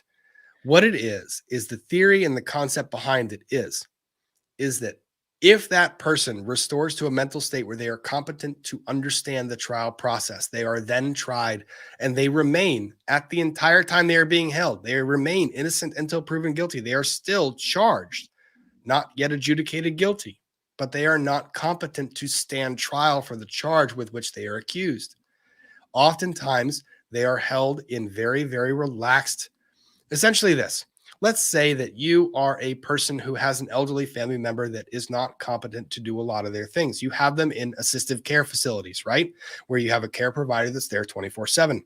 You're not capable of handling a lot of the things that they are going through because they don't understand what's going on in their life. This is the recognition that the government has charged this person, and by charging this person, they've taken a certain amount of responsibility until they can bring that person to trial. That responsibility extends to their care until they're able to stand trial for the charge with which they're accused. You have to treat them, care for them until they're able to stand trial. So they essentially it's long-term assistive care until they are restored to that state. it's the way the system is. It's the way it has been, because otherwise you have people that are incentivized to fake maladies. So Which I don't know if that necessarily stops it, but makes it a little less likely. Chocolate labs know everything. I have no experience with chocolate labs other than they like drywall. Just true. Thank you, Bobbit. Jen's woodworking and things. If the timeline don't fit, you must have quit. If a lot of things don't fit, you must have quit. It's just, you know, it's how it works. Ari Jacob. Hello, my dear. Hey guys, heart and a waving hand. Hi, Ari. How are you? Hope you're having a great time. Enjoy life. Live your life to the fullest. Thank you. Misty Harris. Thank you very much. Can't have to wait for the state to tie it all together. I am waiting. I'm waiting with bated breath. Period. Yeah. Kristen M96, is Innocence Chronicles ever coming back? It is. Just taking a little time to get a little things done, like the holidays, and then me getting sick 3 times over the course of the past 2 months has been a pain in my ass. When I get back to full swing, we're gonna get back to all these things. So, Bree, yes. First of all, to those of you in the chat, 2,600 of you, if you have not had the opportunity to go check out Boss Attorney Bree and the content that she creates, please go do so. Please go do so. Her members are fantastic. They are the Bree Hive. Great, which is why she is the Bumblebee. And she puts out some great content covering legal analysis, and she does make it fun and approachable. So please go check her channel out and subscribe if you have not done so yet. So thank you. Did you have any thoughts on so tomorrow, what time is your thing? It's at 12 p.m. Pacific Standard Time. 12 p.m. Pacific Standard. 3 p.m. my time. Yes. So it's more of a relaxed stream. I'm giving my members a chance to hop on and chat with us. So I think they will like it. Okay. I'm going to try and pop on for that one. That's going to be fun. But yeah, I think so. And I do want to call out. So Chrissy Jean, thank you for the gifted memberships this evening. 5 gifted memberships. Jay Bauman, thank you for the 10 gifted memberships. Oreo Lovebug, thank you for the 10 gifted memberships. Allie Foley, thank you for the 5 gifted memberships. Samantha Steinis, thank you for the 10 gifted memberships. Cindy T, thank you for the 5 gifted memberships. Robin Silver, thank you for the 10 gifted memberships. Cindy T, again, the additional gifted memberships. And Andy the Game Maker, even though you teased me left, right, and center, thank you for the gifted memberships. Y'all, thank you very much for hanging out. It was a 4-hour stream. It's not my longest, it's not my shortest, but it's right around average. We hit all the topics we were going to hit. Thank you all. Please check out Boss Attorney Bree tomorrow, members only live stream. I will make an appearance. I think others will as well. And then until then, thank you all for tuning in, and we'll catch you next time.